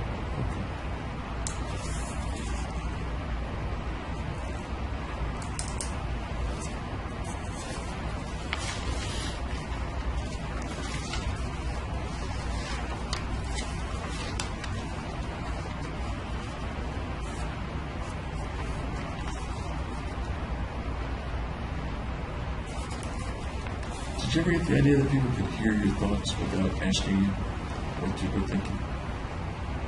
Even back in 2012 or before? Denver Health time. At Denver Health? And they locked me in the hole. And when they locked you in, any time before that?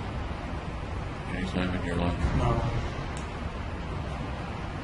That's a little like being able to read your mind. I guess I'm also thinking about your being able to project your thoughts so that other people could understand them.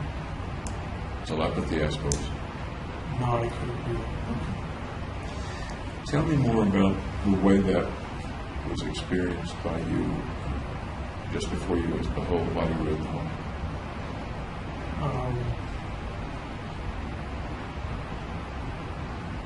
Well, I thought other people were reading my thoughts, so I tried to hide them.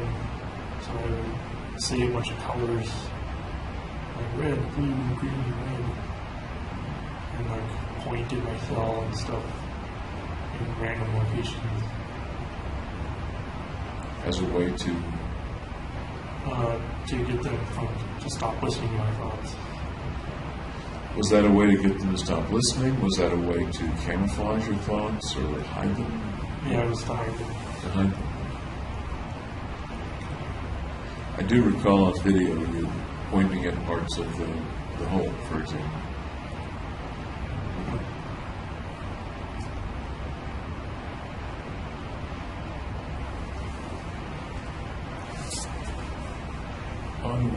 This is an aside. We were talking about the window and the door to your cell. And you can see out the window, and you can see to the, not the side of the window, but where the officers are and stuff like that. Do they cover that window sometimes? A lot of the time they do. Like when the people are out in the common area, so they don't look in. When the trustees come by and clean, they'll have that covered. So they're covered pretty much any time there's another prisoner in the area? Recently, yeah. Just recently?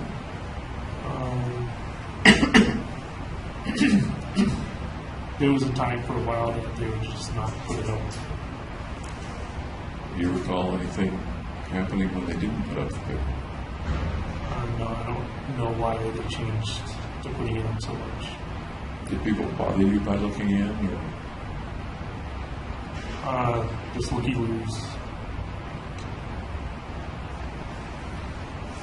Putting up the covers also keeps you from seeing other people. Right, I can't see out. I can understand them not wanting people to be looky-loos and look in on you. The other side of that is that you don't, that even more limits the number of people you can see, much less make eye contact with or talk to. Right. Does that trouble you? Does that bother you? Well, I like being able to look out the window just because it makes the cell feel bigger. Do you like being able to look out and see people? I guess so. Yeah. But they're kind of at an angle so that I can't really see them. Does it matter to you whether you can see people or not? No, it doesn't matter. Does it matter to you whether you can talk back and forth with people or not? You could still talk back and forth with the screen, the metal. Okay. That's right. You can hear people nearby. Yeah. I don't usually talk to them though. You mentioned that sometimes you can hear them yelling at you or talking about you. Yeah. Do you ever talk to them? Ever? Once I said like hello, What happened when you said hello? they said hey back or something. I don't remember. Did you carry on a conversation? Nope. Is it allowed for you to have a conversation or with guards? I'm not supposed to talk to them, and they're not supposed to talk to me. Is it that you're not supposed to talk or that prisoners aren't supposed to talk to each other? Well, the prisoners can talk to each other. But they're not supposed to talk to you. Is that right or do I misunderstand? Right, I'm kind of isolated, so they're not supposed to talk to me. And your feeling about that part of the isolation is? Doesn't matter.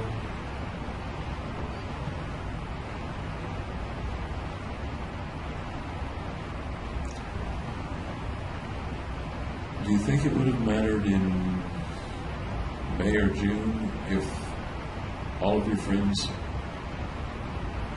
I understand that you had disconnected from many of your friends at that point, if nobody would talk to you? When May and June, I didn't text them or call them or anything. You went to the store from time to time in May and June, July. Yeah. Would it have mattered to you if no one in the store would talk to you? Well, then I wouldn't be able to buy it. Would it have mattered to you? No. As long as I could still buy the materials and resources I needed.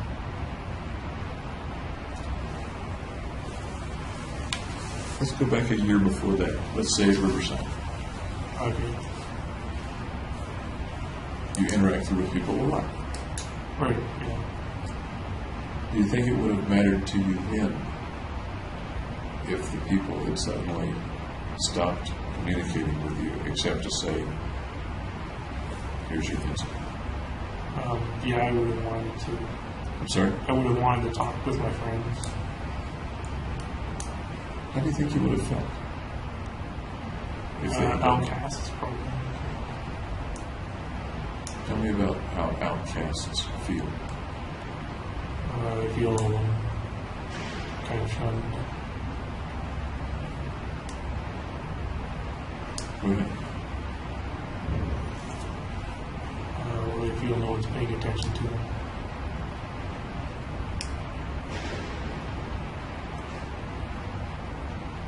Anything else?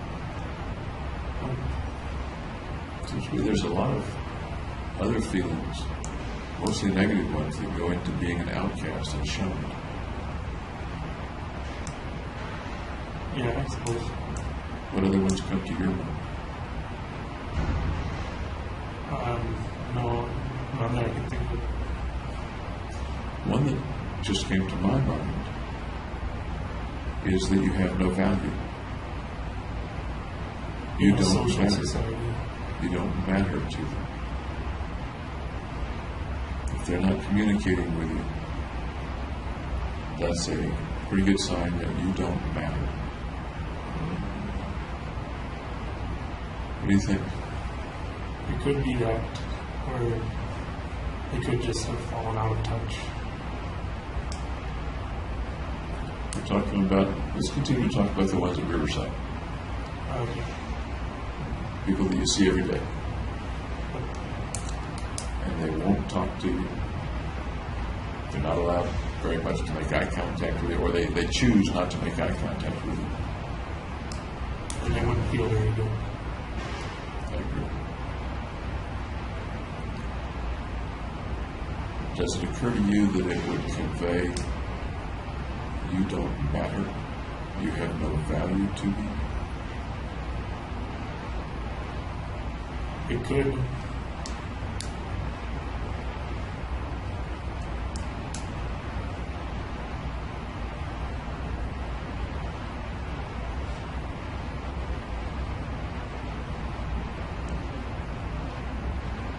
My thoughts go, and once again, they're my thoughts, not necessarily yours, to how can I get value back? Contact with friends again.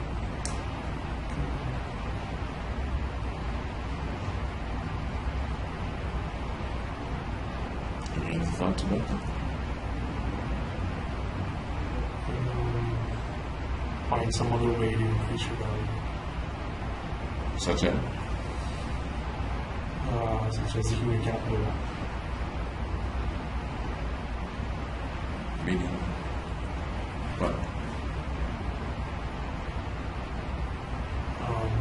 That would increase your value. What would increase your value?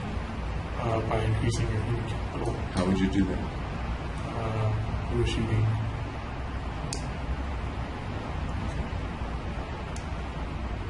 feel like I've kind of led you down a path, and I don't mean to do that.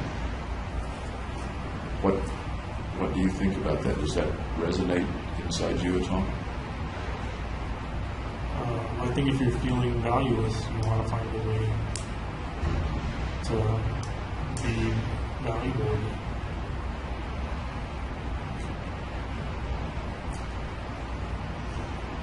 When you were in graduate school, the last few months of graduate school, did you feel valueless? Did you feel Pretty much. unvalued? Yeah. Tell me about that feeling.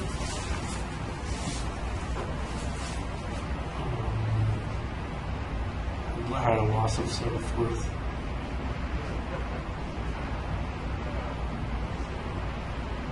More.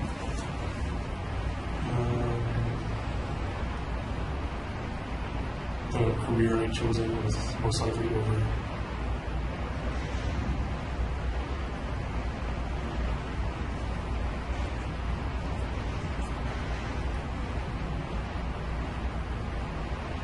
That's it.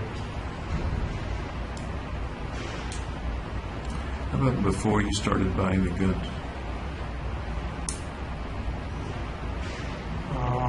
Did you feel less value in some way? Less valued? Yeah. Tell me. Because some of my rotations didn't go very well. And I guess nobody cared if I stayed in the program or not. Nobody cared.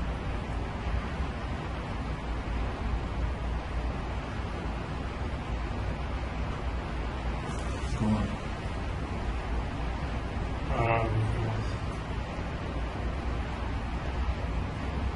How did you feel as you said nobody cared if I stayed in the program or not?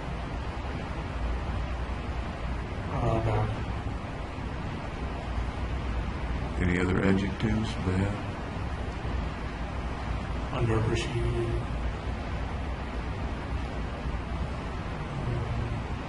Outcast.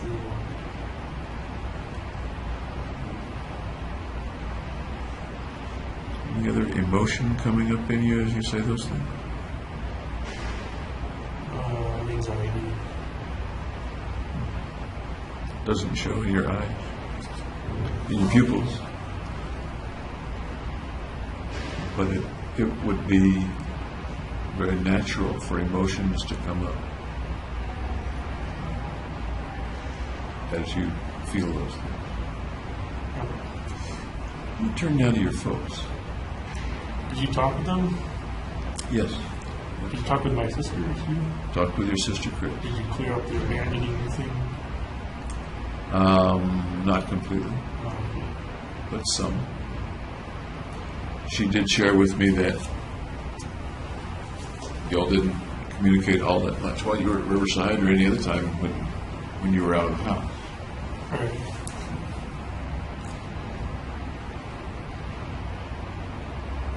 But it's a little different now. You're not just off doing your own thing and she's off doing her own thing. Well, kind of still is like that. And one of the questions that I might ask her at some future time is, would she write to you or communicate with you if you were sick in a hospital or if you were in the military fighting in Afghanistan? What do you think she'd say then? Probably not. She'd probably maintain radio silence. You know that's not what I mean.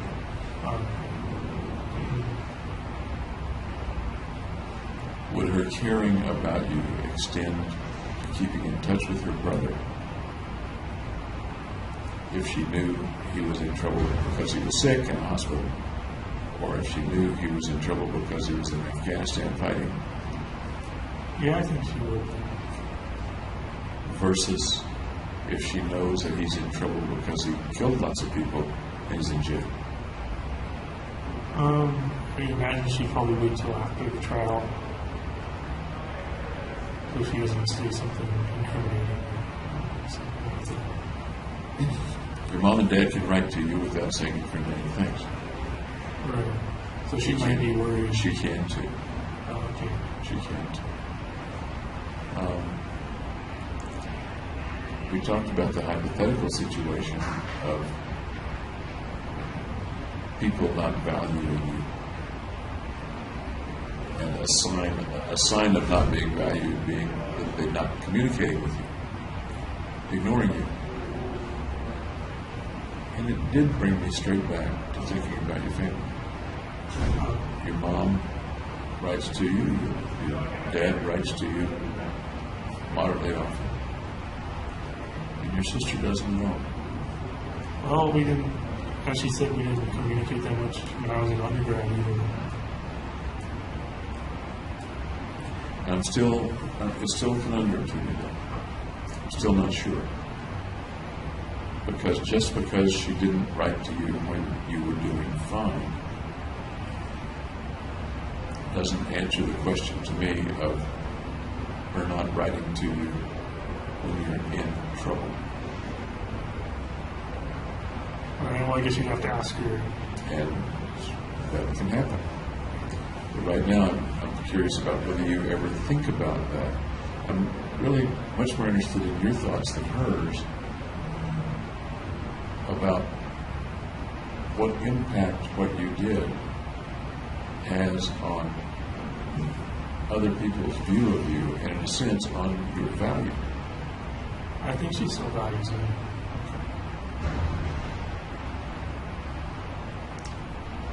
Here's an odd thought. I think she values you as 1 or 13. 7. Seriously.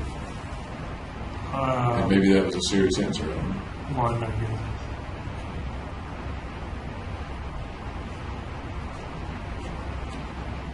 guess. Several times I've asked you what the 13, the benefit of the 13 is to you. It's just a feeling of value that I attribute to it.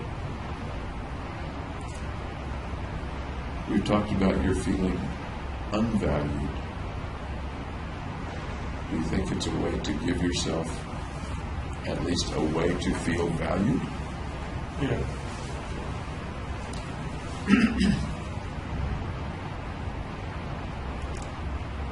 It's a way that you made up.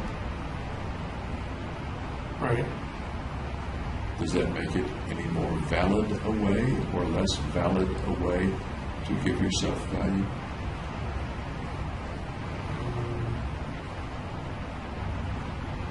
No more or less than any other way. In other words, are you kidding yourself? Are you deluding yourself that you have value? No.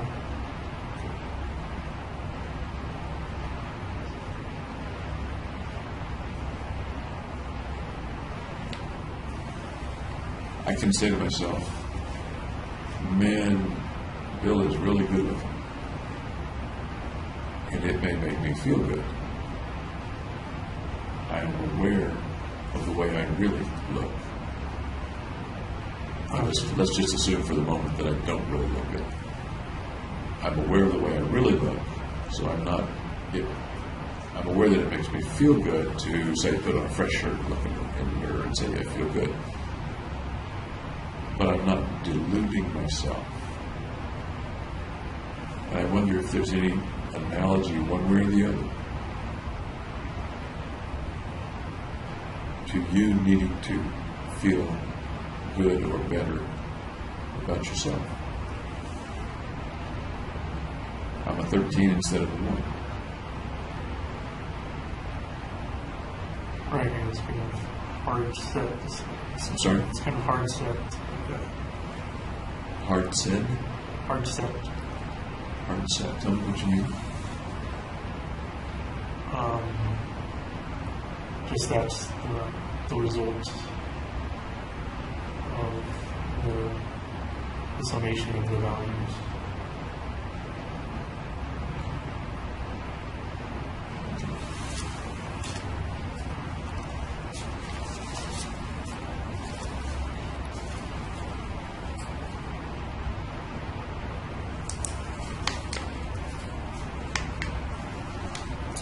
Let's see what else is on the big list here.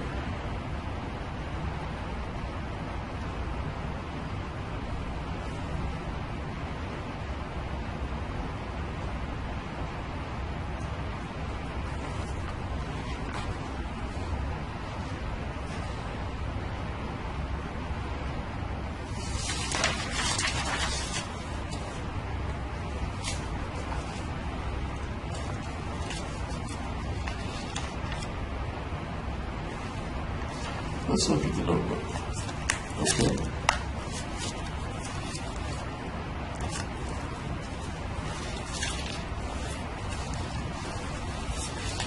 You've talked about the notebook in some ways as legacy, if you will, communication, being remembered for some of the things in it, and the communication specifically to Dr. Finn. Right. In that regard, correct me if I'm wrong, you sort of put more importance, at least right now, on the notebook and its contents than on the things that you wrote in yourself. Does that make sense? I think so. The notebook's more important. What makes the notebook more important? Because I found some very interesting things in what you wrote yourself. Because they were prior to the shooting. And forensically, with regard to the legal case, they may be more important in that sense. How about important to you and being remembered, or the things that you think are important other than the legal case? No, then they're kind of what people will. The notebook was written during a time when you said you had things wrong with your mind. Right. You said it in various ways. Broken brain. Is that fair to say? Yeah. That the contents here, pretty much from beginning to end, and maybe entirely from beginning to end, but please correct me if that's wrong, were written at a time when you believe you had pretty serious psychiatric symptoms. Right, and I was trying to understand them. And you were trying to understand. The things you wrote in your cell were, some of them were before you got any treatment. Right. And some of them were after you got some treatment. A little bit. The game, for example, the point. Yeah. Chronologically, those things look like they happened after the Denver Health. Right.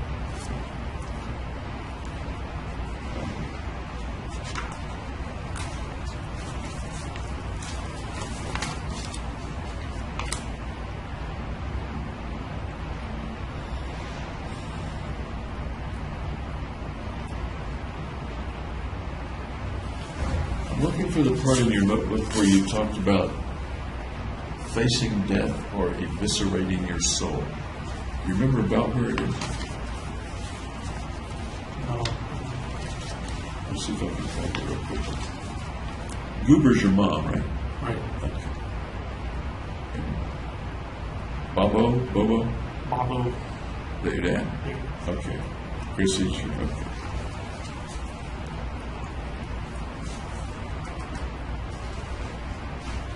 Let me take just a minute.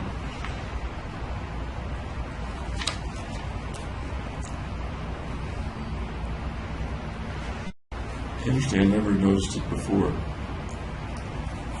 Your representations of death. In here, for example, Fire. that's the fire, yeah. Just as appeared outside the window in one of your drawings, right? Right. And I remember seeing in that drawing a fiery head coming up as if your red hair. But I don't think you shared that I don't know. that association with I it. mean, So,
may have talked about this, but I'll just look at it because it's highlighted again. Among the things that you described as symptoms or things that were happening to you in June and July, in terms of symptoms, were brief periods of invincibility. Remember that? Yeah, when I was like driving to the gym, that kind of thing, I felt invincible in my car. Tell me about that. Well, I just did that. Tell me in more than half a sentence. Brief periods of invincibility. I mean, it would usually happen when I was driving, so I go over the speed limit a lot.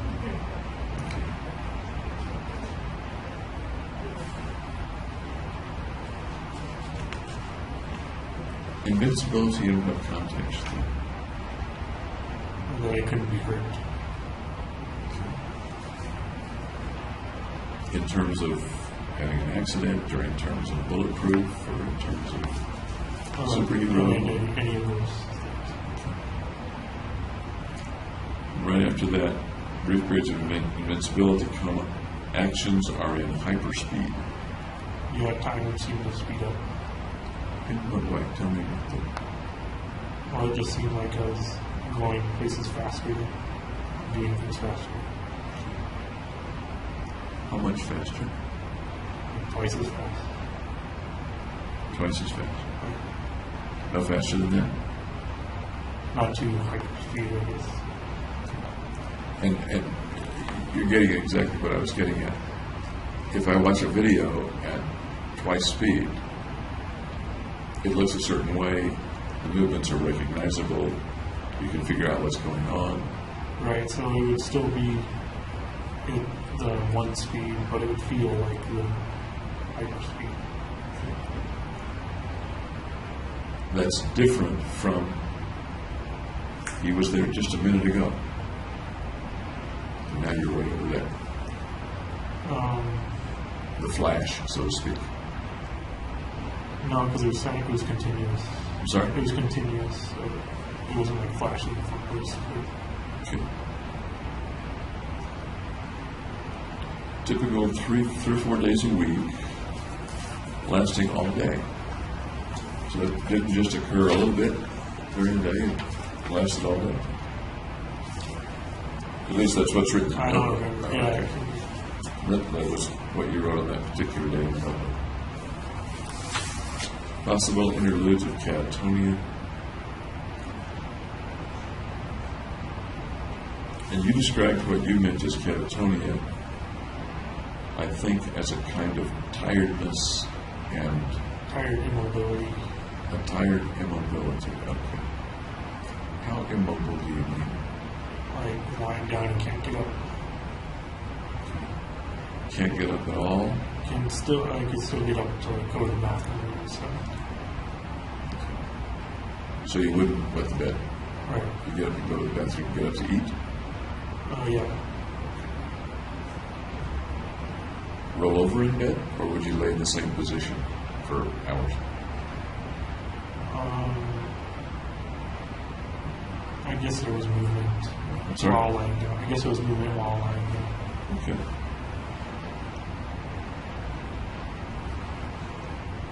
We talked about the fleeting movements in your peripheral vision, kind of like a light flicker.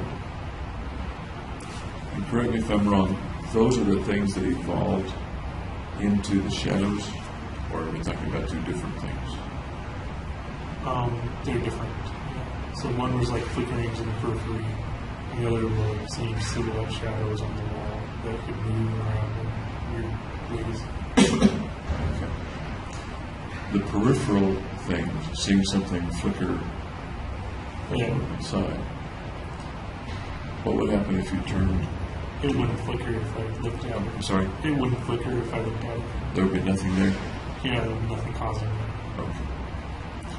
So, about when did the things that you continue to see start? Before I bought any weapons. Before you bought any weapons? Okay. And how did those things start?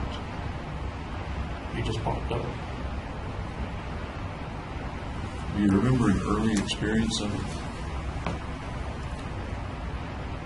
Yeah, I was in the lab and it happened. In the lab. What happened? I would just see flickerings at the side of my peripheral vision. And when you turned, it would not be there. Right. Okay. Now, what I want to talk about though is the things that stayed there in your vision. Okay. I think we're talking about the shadows, but I don't want to mislabel them. Yeah, the shadows. I could stare directly at. Okay. They'd be there.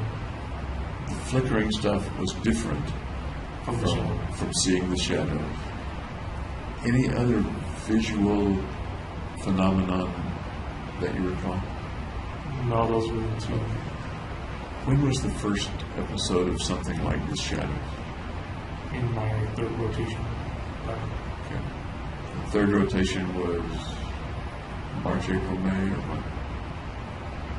Something like that. Yeah. Let's see. Do you remember where you were or how that first time was? I was just sitting at my lab desk. And it kind of happened. And then I looked at it, and it was a moving shadow. I was kind of splitting and then reforming in this movie. So you're sitting at your lab desk.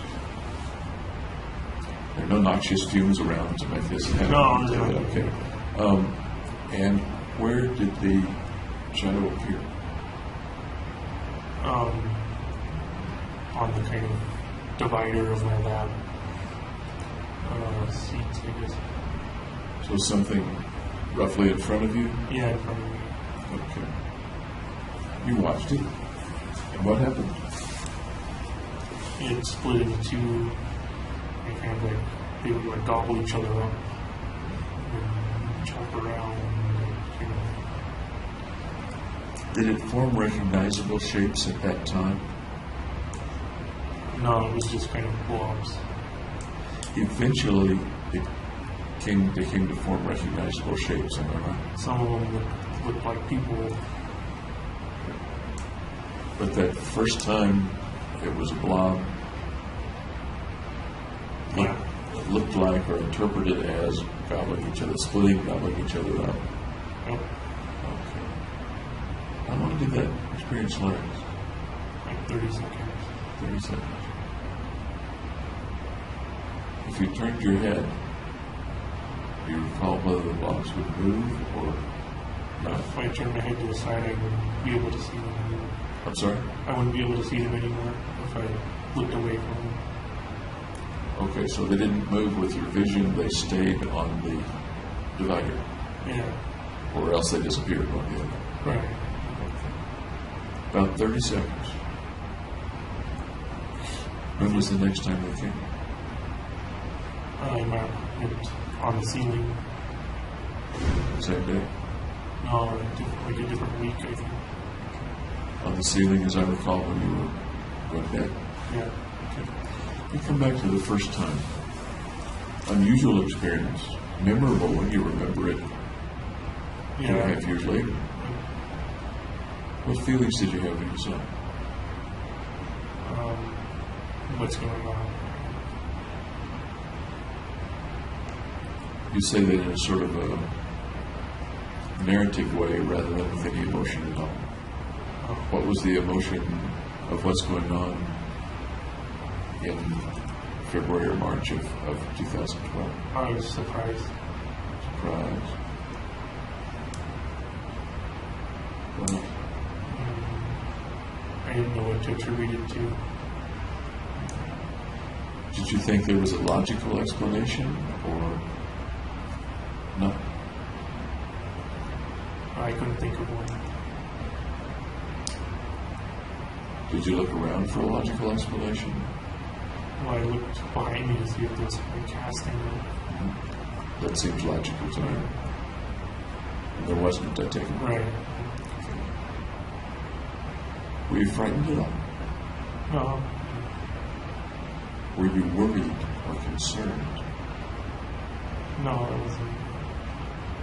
Really? You're a neuroscience major and you just had what would at least bring up the idea of a hallucination or an illusion, one or the other. And it didn't It didn't concern worry you. me. It didn't Well, worry it you. wasn't doing any harm or anything. What did you think it might be a sign of?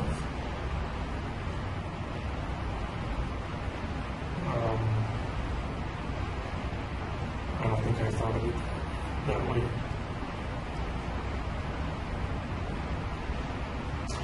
At the time, if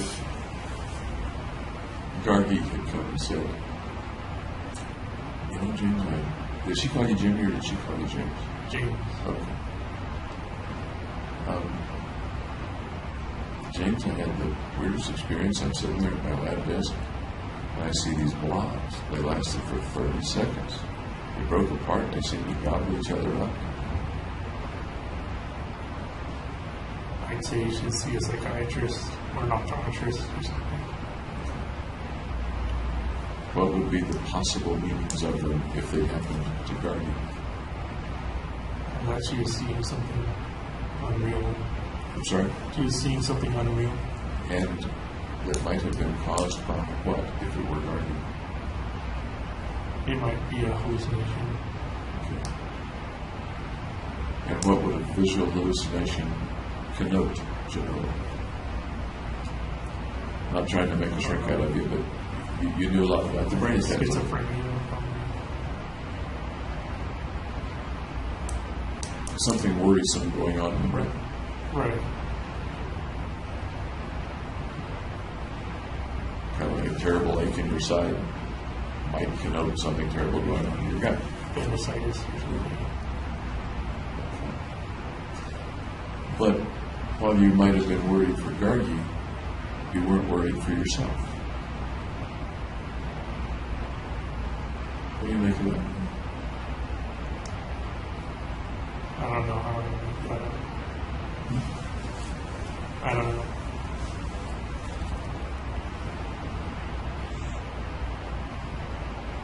You said it was surprising, but you're acting almost as if it sort of felt natural. Nothing to write home about. Right, yeah.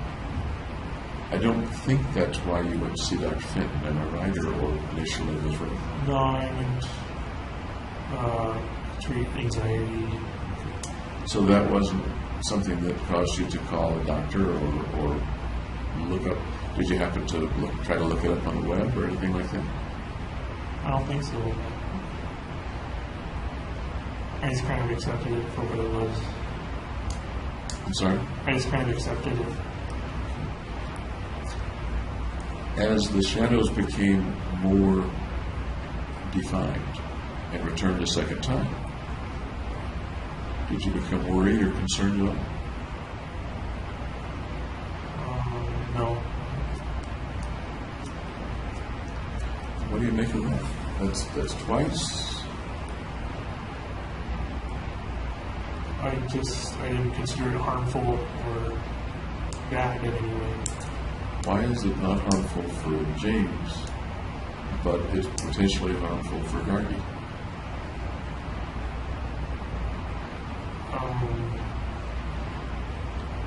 I guess because Gargi's more normal or something. Because I kind of figured I had a broken brain, so if something weird was happening, that might be why.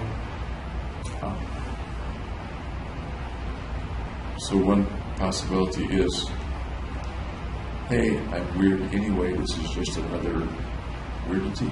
Yeah. Interesting, I never thought of it. I said weird, you said broken brain. When was the first time you recall thinking of yourself as having a broken brain? I can't recall. Little kid, teenager, graduate school? I think teenager, but I'm not sure. That's what I recall as well. I don't recall you kind of saying.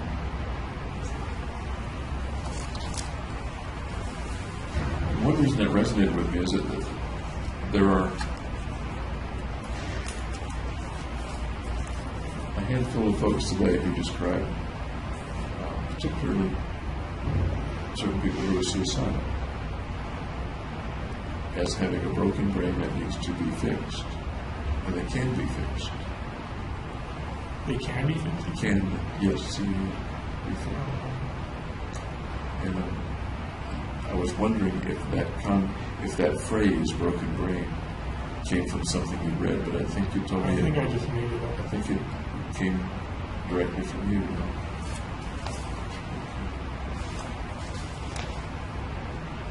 You talked about checking your appearance and scanning the environment. You talked about concerns with the penis. We went over that last time.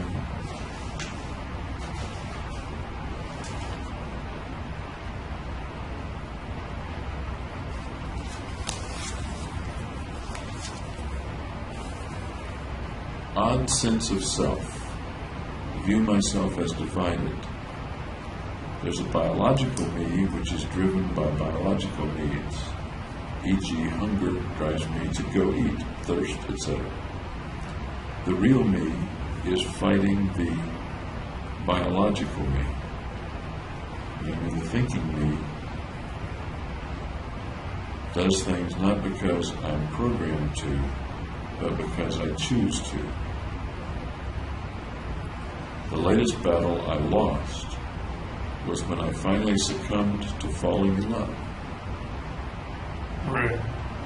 Tell me about that lost battle of falling in love. Well, as a kid, I thought I would never fall in love. You thought you'd never fall in love? Yeah. Or you thought you'd never fall in love, or you didn't want to ever fall in love? I didn't understand what you said. Didn't want to fall in love. Because of a particular reason? Because girls had cooties or whatever. But here, the real me, let's see,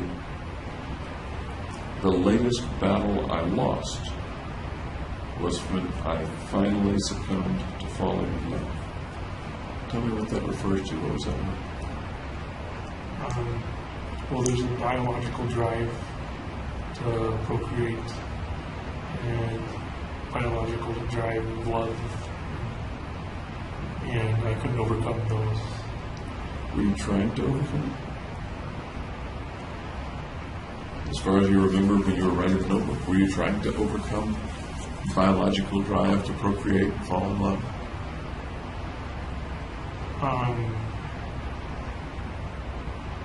I wound up doing so.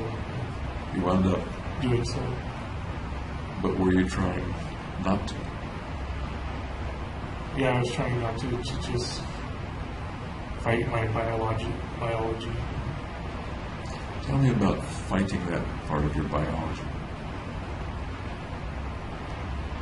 Well, I resisted trying to fall in love. I'm sorry? I resisted trying to fall in love. You didn't fight the biology of hunger, that is, you didn't become very, very thin and not eat. Right. You didn't fight the biological drive of thirst. You'd get dehydrated, but it's not at this time in your life. Right.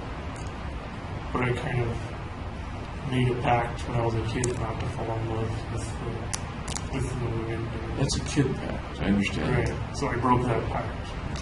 And that's one that's not a promise you can keep, is it?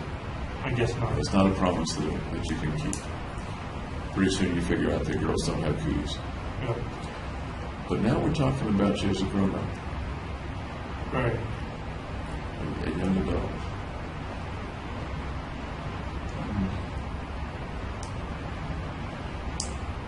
Could you ever make a pact with yourself that you wouldn't have sex?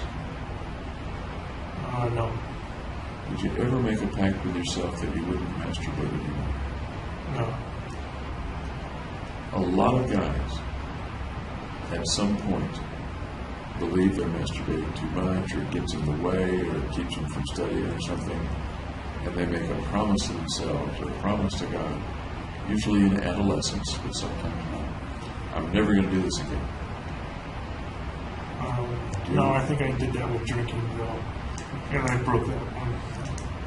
You don't ever remember making that pact with sex or No. masturbation? And by the way, that's another example of a promise that shouldn't be made because it can't be kept. First of all, it's a silly promise. Second, it's impossible to keep. But sometimes people feel very guilty about not keeping the promise. It's a misplaced guilt, you know what I mean? A little bit. I'm wondering if that has anything to do with succumbing to falling in love. It certainly sounds like misplaced guilt. Can you tell me what your associations are to that, what you think about or feel as you think about that? Just that I had that pact very strongly and still broke it. And then felt guilty about breaking it. The pact to Not fall in love. not fall in love. Not the pact not to masturbate, the pact not to fall in love. And that's from way back in childhood? Yeah. Really? How does that pact stay strong? I can understand an 8-year-old making it or something like that. Yeah. How does that pact stay strong after you have a taste of reality and you're a young adult? Seems It's just unusual. there. Seems unusual to me. One of the ways that it might stay strong, I guess, is that if you thought that falling in love would bring something terribly bad. No, I don't think I rationalize things like that. Falling in love means eventually you lose the thing you love. No, I don't think that. We love our dogs. We're a little kid. We lose our dog. I'll never love another dog again because it's painful to lose my dog. I'm not saying that's you talking, but it's a way that we make pacts. You'd have to have already loved your dog, but that when I was a kid, I didn't already love a girl. Some people who watch their parents get a divorce or watch their parents fight a lot will say, boy, this being in love must be really terrible. It causes you to argue and to throw things and maybe to get into fights. I'm not going to get into love, and I'm not going to fall in love because I don't want that to happen. I don't want myself to be hurt. I don't want to hurt other people. It wasn't the case for me. Beg pardon? That wasn't the case for me. Does the analogy apply to any other kind of pain that you might have anticipated with falling in love? I don't think it applies. Okay. I'll stop beating that dead horse then. You succumbed to falling in love. In what way did you succumb and how did you fall in love? Just by getting to know her. I'm sorry? Just by getting to know her. To know Guardian. Guardian. Okay, we're talking about Guardian. And you had already said she was your first serious girlfriend. Yeah. Okay.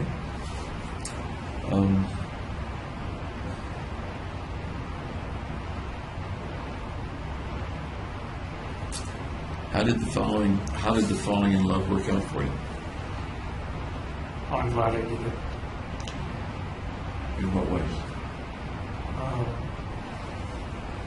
I got to know another person well and to care for another person and have that return as well.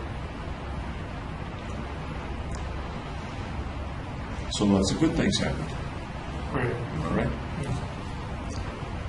When you wrote this,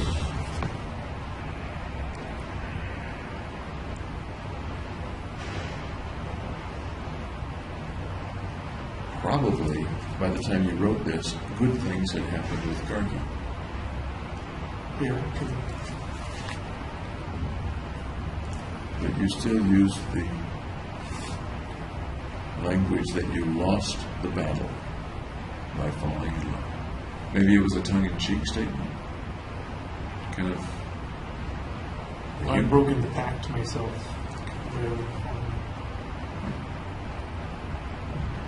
That was quite a pact. Okay. Any other pacts you've made to yourself? Kept or broken? That I would never hate my mother. That you would never hate your mother? Yeah. Okay.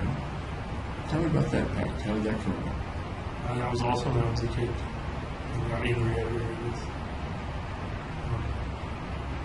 So you got angry at her, and what happened? I promised I wouldn't hate her. I'm sorry? I promised I wouldn't hate her. How do you get from being really angry to promising that you won't hate her? I don't understand the connection. Because it wasn't acceptable to be angry at her. Did you tell yourself you wouldn't hate her, or did you communicate that to her, or both? No, just to myself. Anger is one thing, hate is a little more, or a bit more than anger. Okay. My thought is that anger so scary for that little kid that you have to make a pact that you won't hate, so that you don't ever get angry again or something like that? I don't know why I made the pact. Do you remember the episode of being angry? No. But you're pretty sure the pact happened when you were angry at your mom. Yeah, because I didn't want it to happen again. I'm sorry? Because I didn't want it to happen again. Didn't want it to happen again. What might she have done or you have done to create the anger? I don't know. I don't remember the details. Wouldn't be the time you were smacked in the front yard, would it? I don't think so. What happens if one gets angry at his mother? What are the possible things that can happen if a kid gets angry at his mother?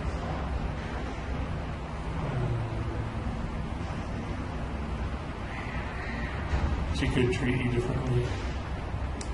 Such as? Use hostile tones of voice. Anything else she might do if you get angry at her? Put you in a timeout. Anything else that she might do if you get angry at her? Spanking. Anything else if she gets real angry at you? Ignore you. Ignore you. Timeouts is sort of ignoring too, isn't it? Ignore you. I think of not talk to you. Right.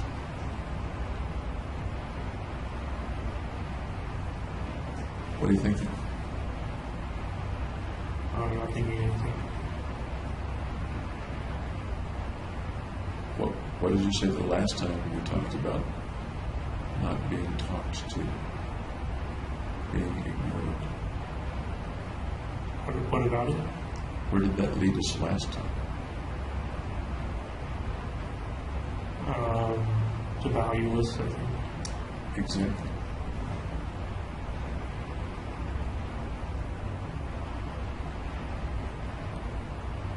Seems to me that the single most important person that you want to value you is your mother, especially Right. when you're a little kid. Yeah.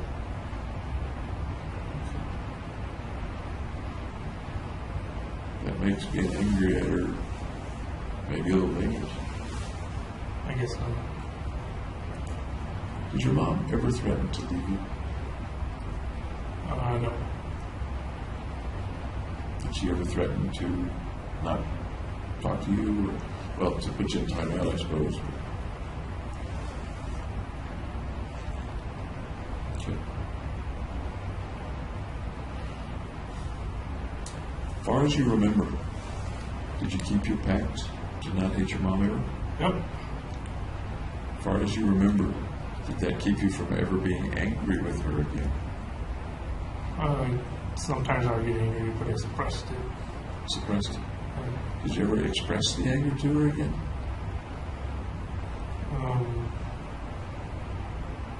No, I don't think so. Can one express anger without hating? Yeah. Like how? Can you give me an example? Or if you drop a dinner plate, your mom can be angry at you, but she still means she loves you. Pretty good example.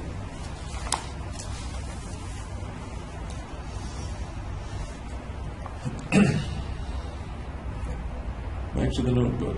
The obsession to kill since I was a kid, with age, became more and more realistic. Started as the entire world with nuclear bombs, then shifted to biological agent. Most recently turned to serial murder, and then you're working toward the theater scenario.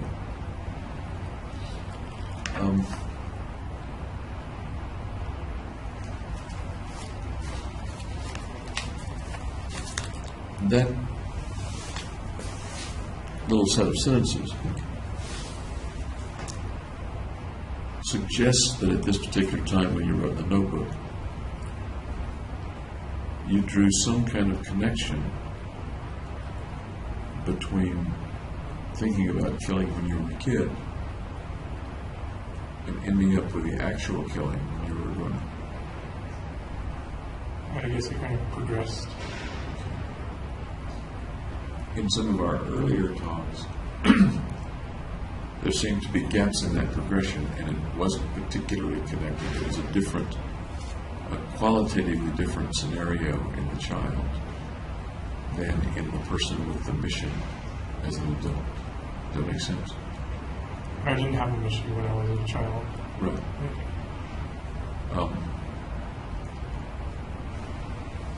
In the notebook comment, there's the suggestion of something a little different, that it was not qualitatively different, but merely but a kind of evolving set of quantitative differences between what you call the obsession to kill since you were a kid and the grown-up carrying out of the shootings. Right, it went from like everybody to just a small group. Do you see that as a continuum, or do you see it as an interrupted continuum, like a dotted line, or do you see it as two separate lines, one as a child and one as much later in life?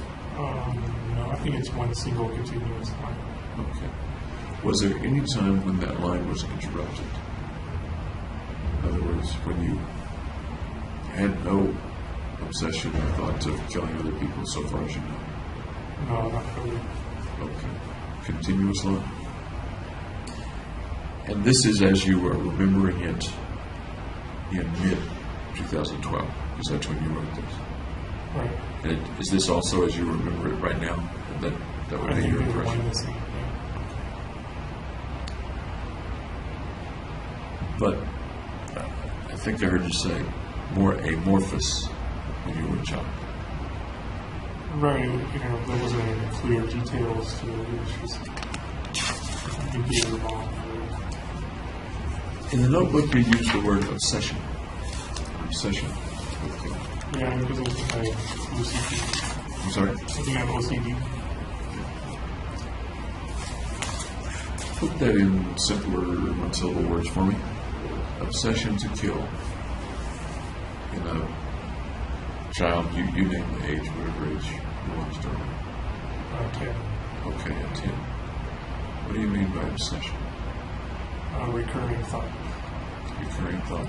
How often? It would vary. Sometimes multiple times a week.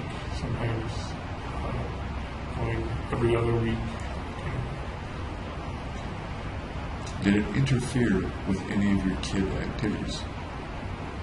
No, it would occur on like downtime and like before going to sleep. I'm sorry? Before going to sleep, kind of times when nothing's happening.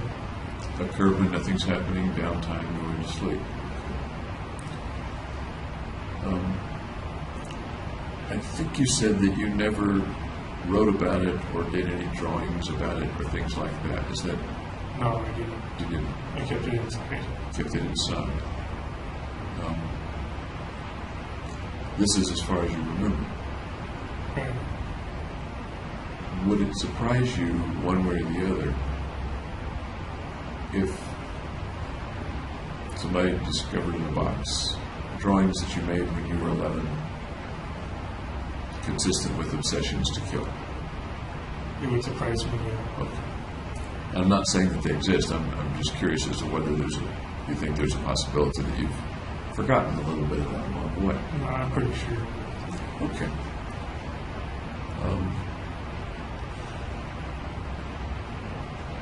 I did run across a couple of your early drawings, by the way. I'm not a very good artist. No, these are kid drawings. These are kid drawings. When you were in family counseling in Monterey,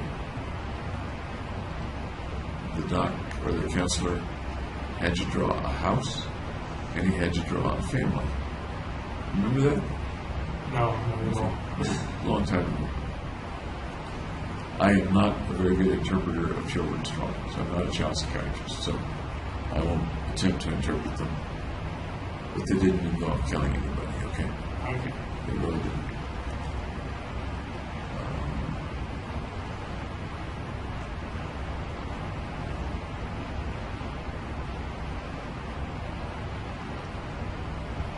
You referred to the, quote, mass murder at the movies as the last escape. I don't know what I was escaping from. I don't either. Any thoughts? I guess death is the last escape. But you're talking about what you described as an obsession, starting over 10 years before, and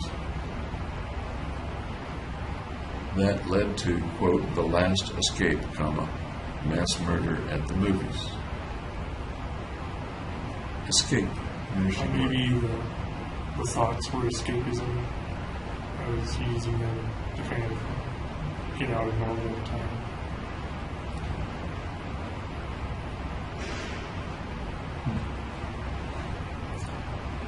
And then you're apparently explaining this to the reader. You say, so anyways, that's my mind. It is broken. I tried to fix it. I made it my sole conviction. But using something that's broken to fix itself proved insurmountable. Right. That's a logical statement. Can't use a broken tool to fix something. Well, I can't think of many really good analogies except just the statement that you made that we need help to fix a broken mind. A mind that's seeing itself erroneously or operating erroneously.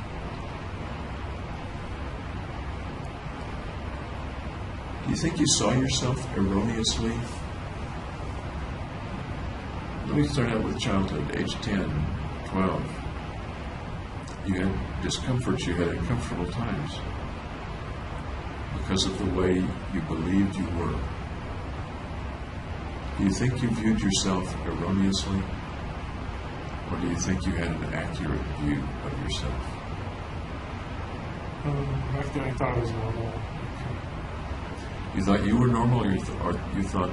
When I was a little kid, I thought it was normal. Yeah. At roughly what age are you talking about? Like 6. 6. When you come up to 10, and you're thinking about killing people,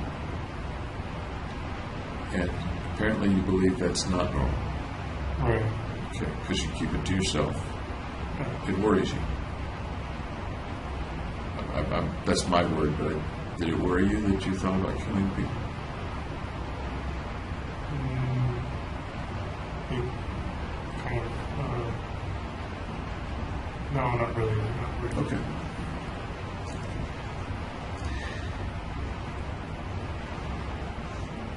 As you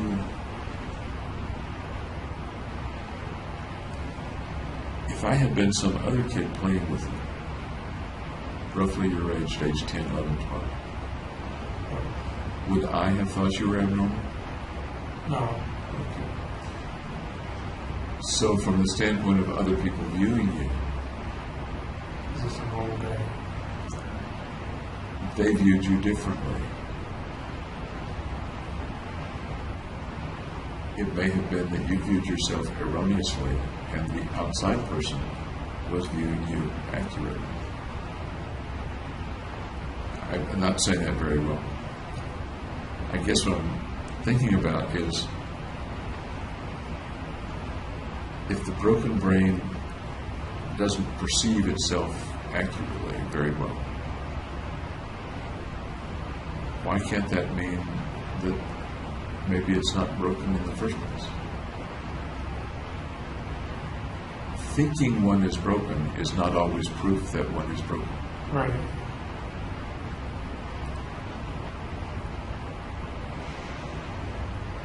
How accurate or inaccurate do you think you've been in viewing yourself over the years? Pretty accurate, otherwise I wouldn't have written it down.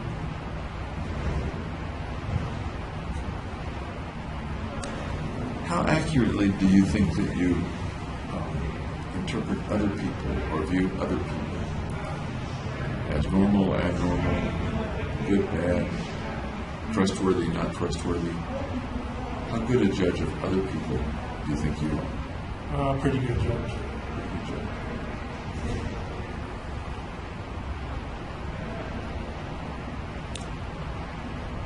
Do you think you are a pretty good judge of other people's feelings? Yeah, I can tell when they're happy or sad. When you were with Gargi, that was a close relationship. Right. Did you think you were a pretty good judge of how she was feeling at various times? Yeah.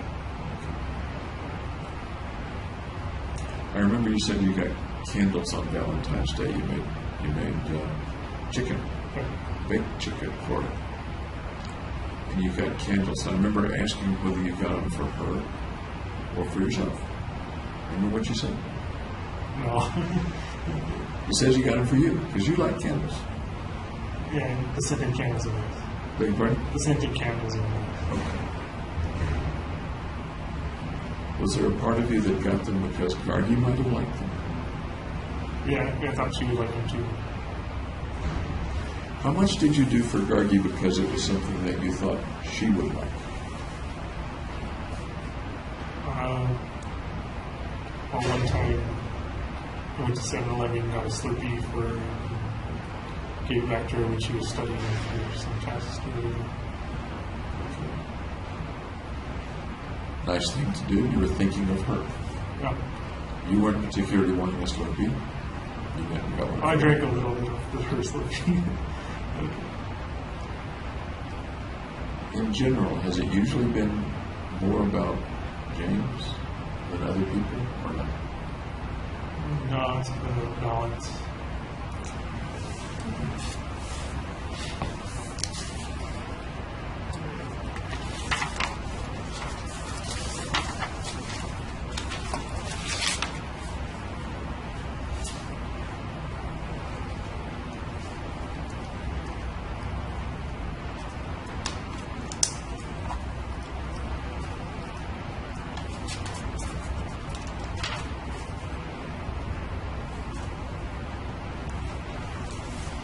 Let's see what else I see.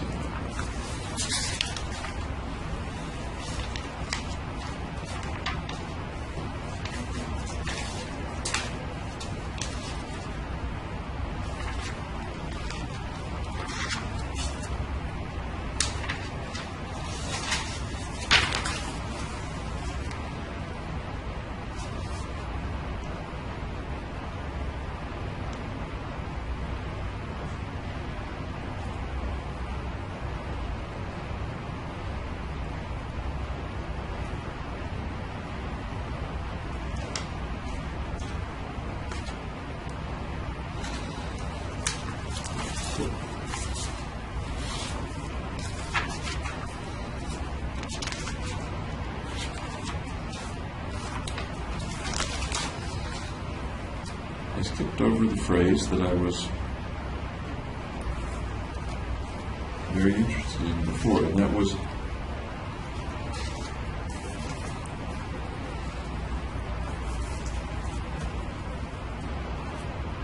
in trying to,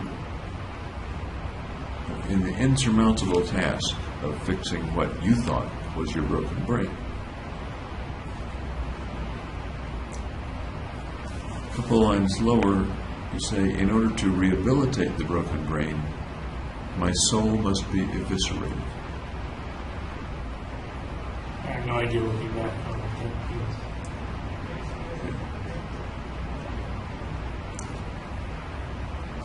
I can show you the context if you like on that page. Would that help? Maybe. Okay, and here's the eviscerated part.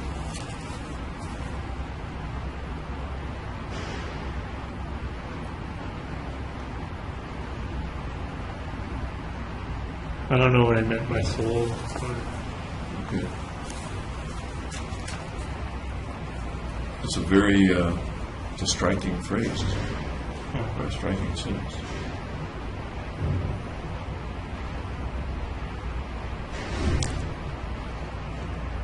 The next sentence is, I could not sacrifice my soul to have a, quote, normal mind.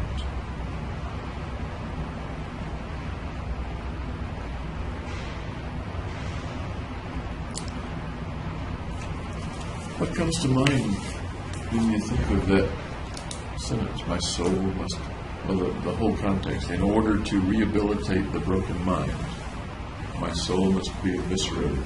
What pictures come to mind? I'm not sure what I meant by soul. So to be difficult. I understand that. What comes to mind right now? I guess the core of my being is a soul. Okay. And eviscerated, what does that bring to mind? Kind of cut out of weakness. So I guess the broken part of me was so essential. It was a part of my soul. So we go from broken mind to broken soul. And that's what you just... I don't know if it's broken at least soul. verbally went. That's the way the verbal track went. And for soul, you talked about the core inside of you. Yeah. Do you think you had the idea that your core was broken? I guess so, because the brain is kind of the core of a person. Actually, I'm separating that from mind right now, from the broken mind, broken brain. I'm talking about something more visceral, more basic. I'm not sure I can do this whole. What does the word eviscerate, just by itself, what does eviscerated mean to you? I think it means cut out the weakness.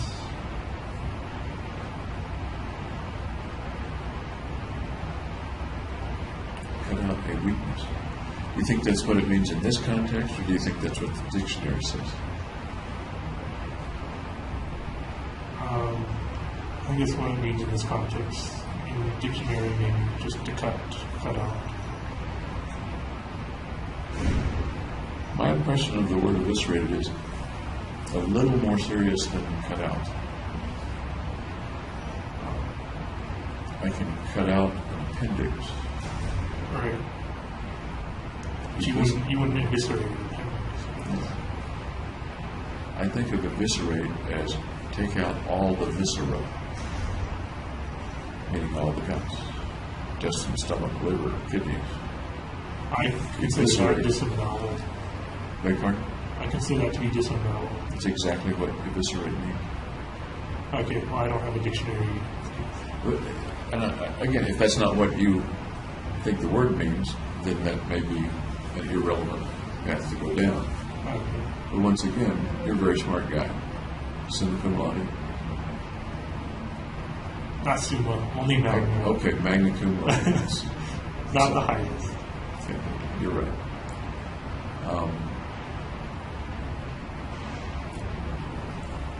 I would be a little surprised if you didn't know, particularly because you're in a biological side, if you didn't have a pretty good feeling of what eviscerate meant back in 2012. I thought like cut out an organ or something. Eviscerate my soul. My soul must be eviscerated. Any way you slice it, it sounds like a pretty radical cure. Yeah. And the next sentence indicates that you didn't want to do that cure. I could not sacrifice my soul to have a normal mind. Right. Is that the impression you get from reading the sentences together?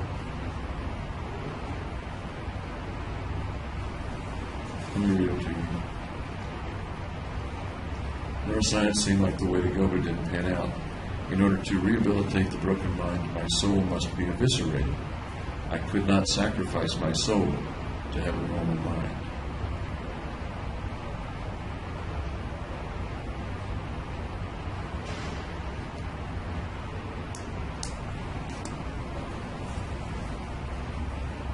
What does that sound like?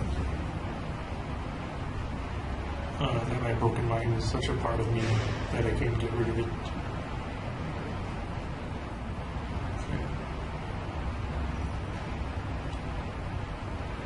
So, erroneous impression or not, that's one way that you may have been thinking at that time. That it was impossible to get rid of? Or did you mean it's so much a part of me that I don't wish to get rid of it? I don't wish to get rid of that important part of me. I may have misunderstood. It's an important part of me. It's so important I can't get rid of it. Thank you for clarifying. Thank you for clarifying. It's so important that broken or not, I can't get rid of it.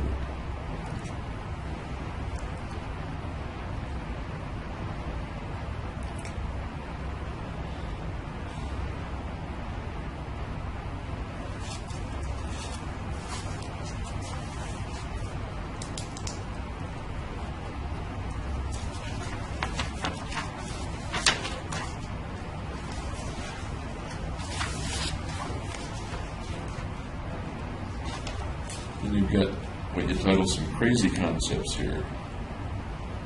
I was just like random stuff I was thinking about. Beg your pardon? That was random stuff I was thinking about. Some of which don't sound crazy, they sound kind of philosophical.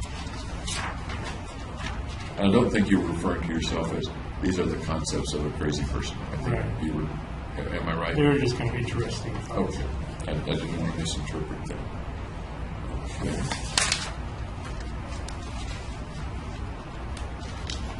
Ripple effect, butterfly effect. This moves into some things that are a little similar to the things that you're living yourself. Some philosophical concepts.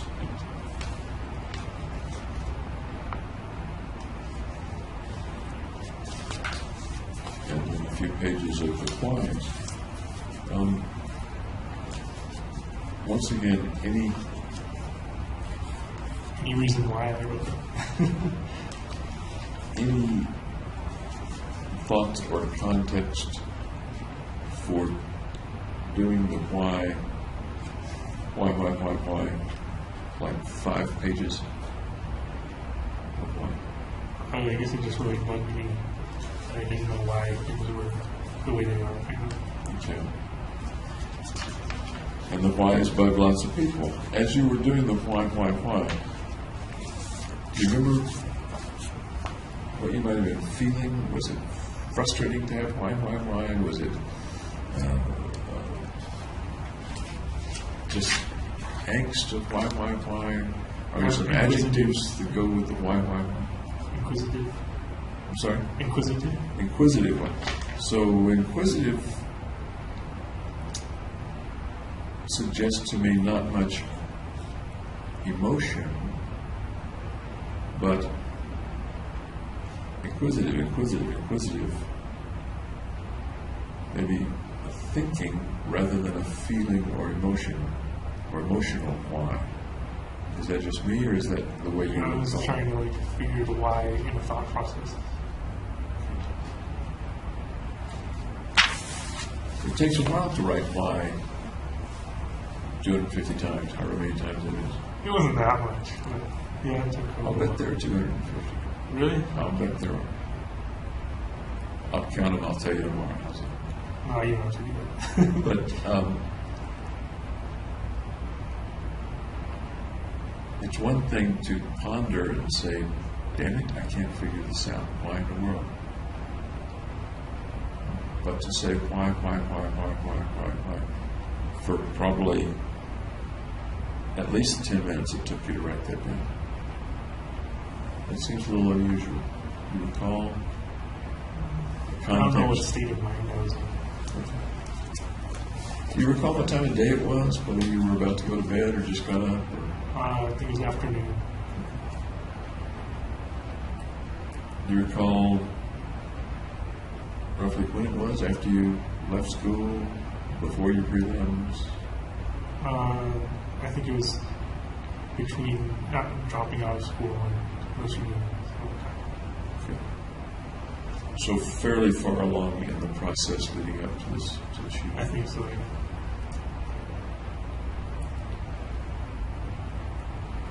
And a couple of pages later, we have the comment about casing the place, targets random. The cruel twists of fate are unkind to the misfortunate. We talked about the various possibilities, methods, and venues. And the rather detailed laying out of the plans and for doing it. Chronologically, these are after the whys. So, roughly when would you have been making those drawings? June and July. June or July?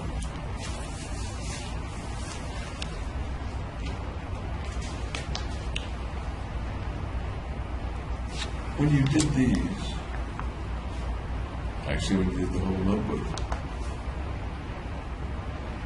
were you anticipating that this would go to Fenton?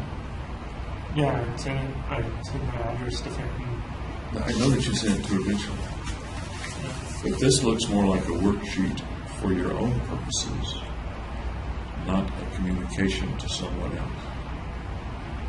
That was just a detail of my plans. When I was scoping out all the tactical situations. Was this used to detail your plan and think about it? Or was this a description of what you had already done for someone else to read about? A description. So this, for example, the drawings here, Yeah. the drawings here, you had already done that a long time ago. No, after I go to the movie theater and watch a movie, I sketch out the layout. Okay. But that's not these, or that is these? That is those. Because it would be fresh in my memory to remember the This suggests to me that the last details of the planning took place a little later than I thought they did. But Yeah, I didn't go to the movies until June and July. until June and July. late June, early June, or do you recall? Late June, early July. And when you started this notebook, I'm just trying to get it That I don't remember. here in my mind. But when you started the notebook, you started it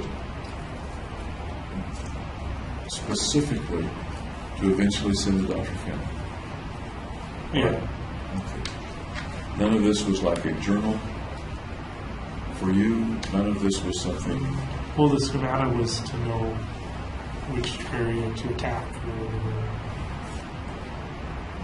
So the purpose of doing this was not to send to Dr. Fenton, but rather to know which area to attack.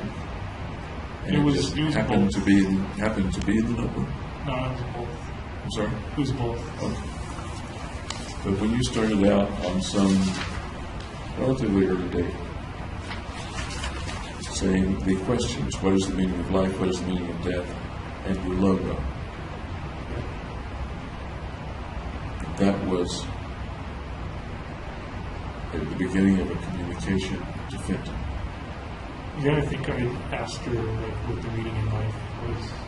That was one of my questions with Fenton. And you asked her what she thought the meaning of life And was. she wouldn't tell me. She wouldn't tell you.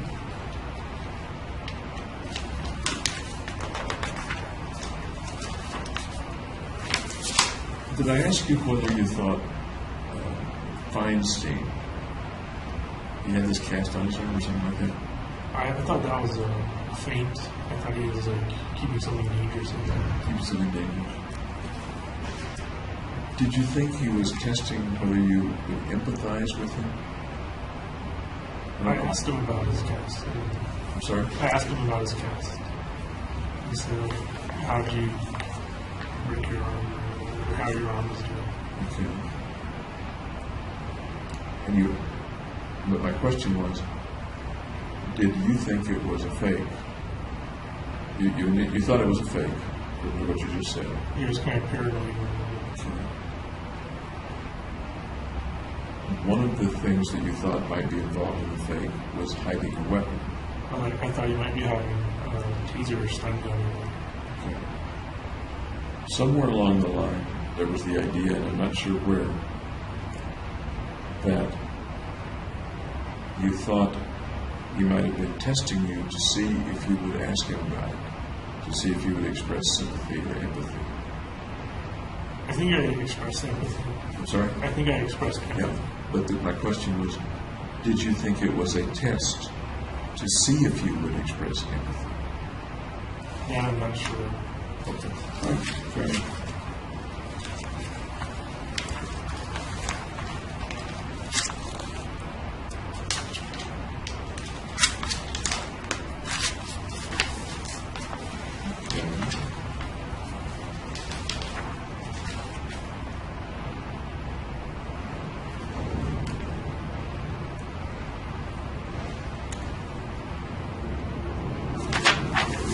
We've talked several times about the hatred of mankind that you wrote down.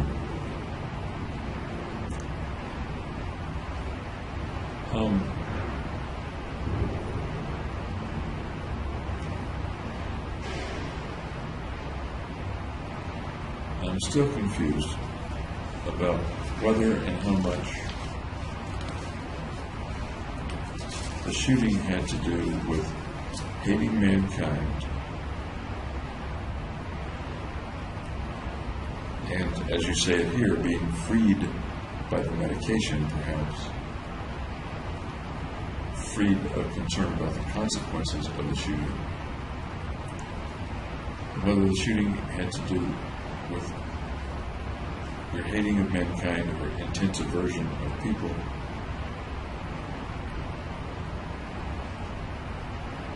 versus the means to gaining their value. Right. So, like, what weight did I assign? How much of it had to do with what you describe as primary drive reversion to hatred of mankind? Okay. You hate folks enough, you may want to kill them, and some folks may kill them. Is that... I didn't really hate any of the people in the theater. I just hate mankind in general. Were they representatives of mankind to be hated and killed? Or was the killing related? As a crowd, they were... I'm sorry? As a crowd, they were kind of... Talking about motivation for killing them. Okay. Why did you want or need for them to die? Mainly for the... So I wouldn't suicide and have my value increase. So those two things that we've talked a lot about. To help with your depression so you wouldn't suicide. And to increase your value. I don't think I've heard you say much at all, or maybe nothing, about they needed to die because I hate mankind. and they're part of mankind. Right. Right? Can you write what? I didn't really kill him for that reason much. Oh, that much? You added that little... That much. Okay. What do you mean, that much? Was it any? Well, or because I something? still hate mankind. Okay. Did that have anything to do with you killing the people in the theater? A little bit. A little. Percentage-wise, give or take? 10% that much, and 90% the other one. There were two others, not just one of them. Okay. Remember this? I'm going to calculate 45% to 45%. Okay. And I'm not meaning to quantify it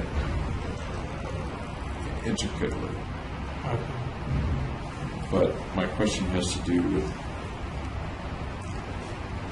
does the long-standing hatred of mankind that you say experienced a primary drive reversion to hatred of mankind with you believe with the treatment, and tense aversion of people, how much did that have to do with the shooting in the theaters? Very little. Okay.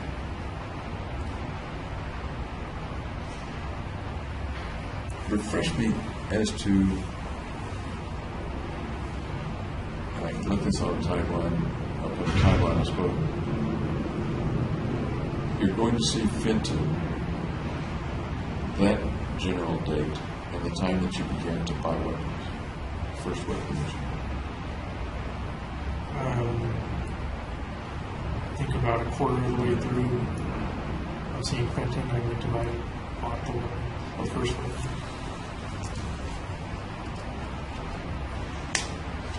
That's helpful, thank you. Okay.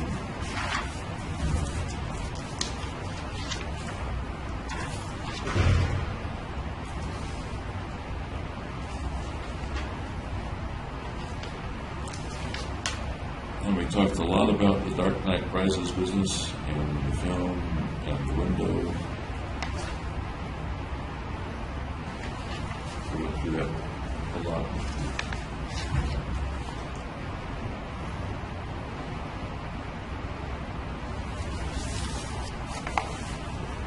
Your statement toward the end, what kind of God commands his people not to murder, yet cowers behind free will? I'm not sure what that means. He lets everybody do what they want, but then says, no, you can't do this. Says as a commandment? As a command, yeah. Cowards behind free will. Cowards is an interesting word to choose. I guess why wasn't he more bold? I'm sorry? Why wasn't he more bold and enforced it himself that people can't kill people?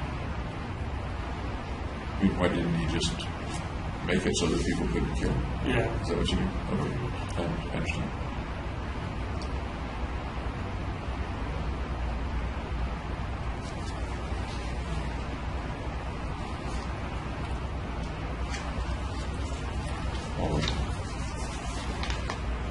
I think that's the way to go, but I do remember the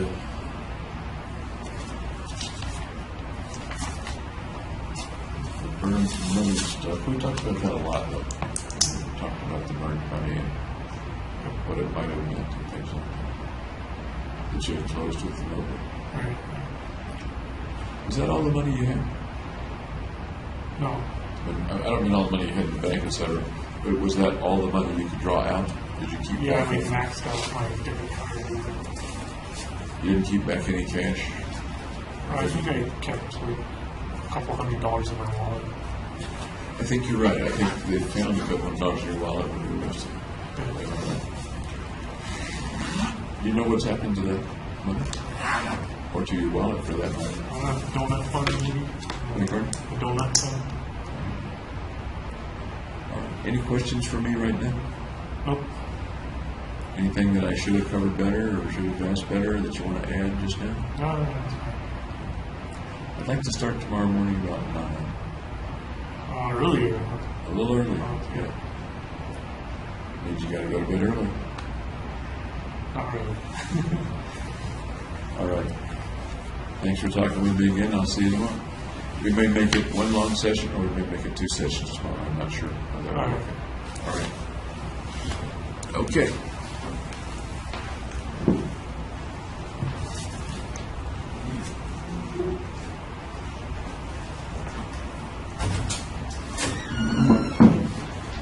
Thank you, gentlemen.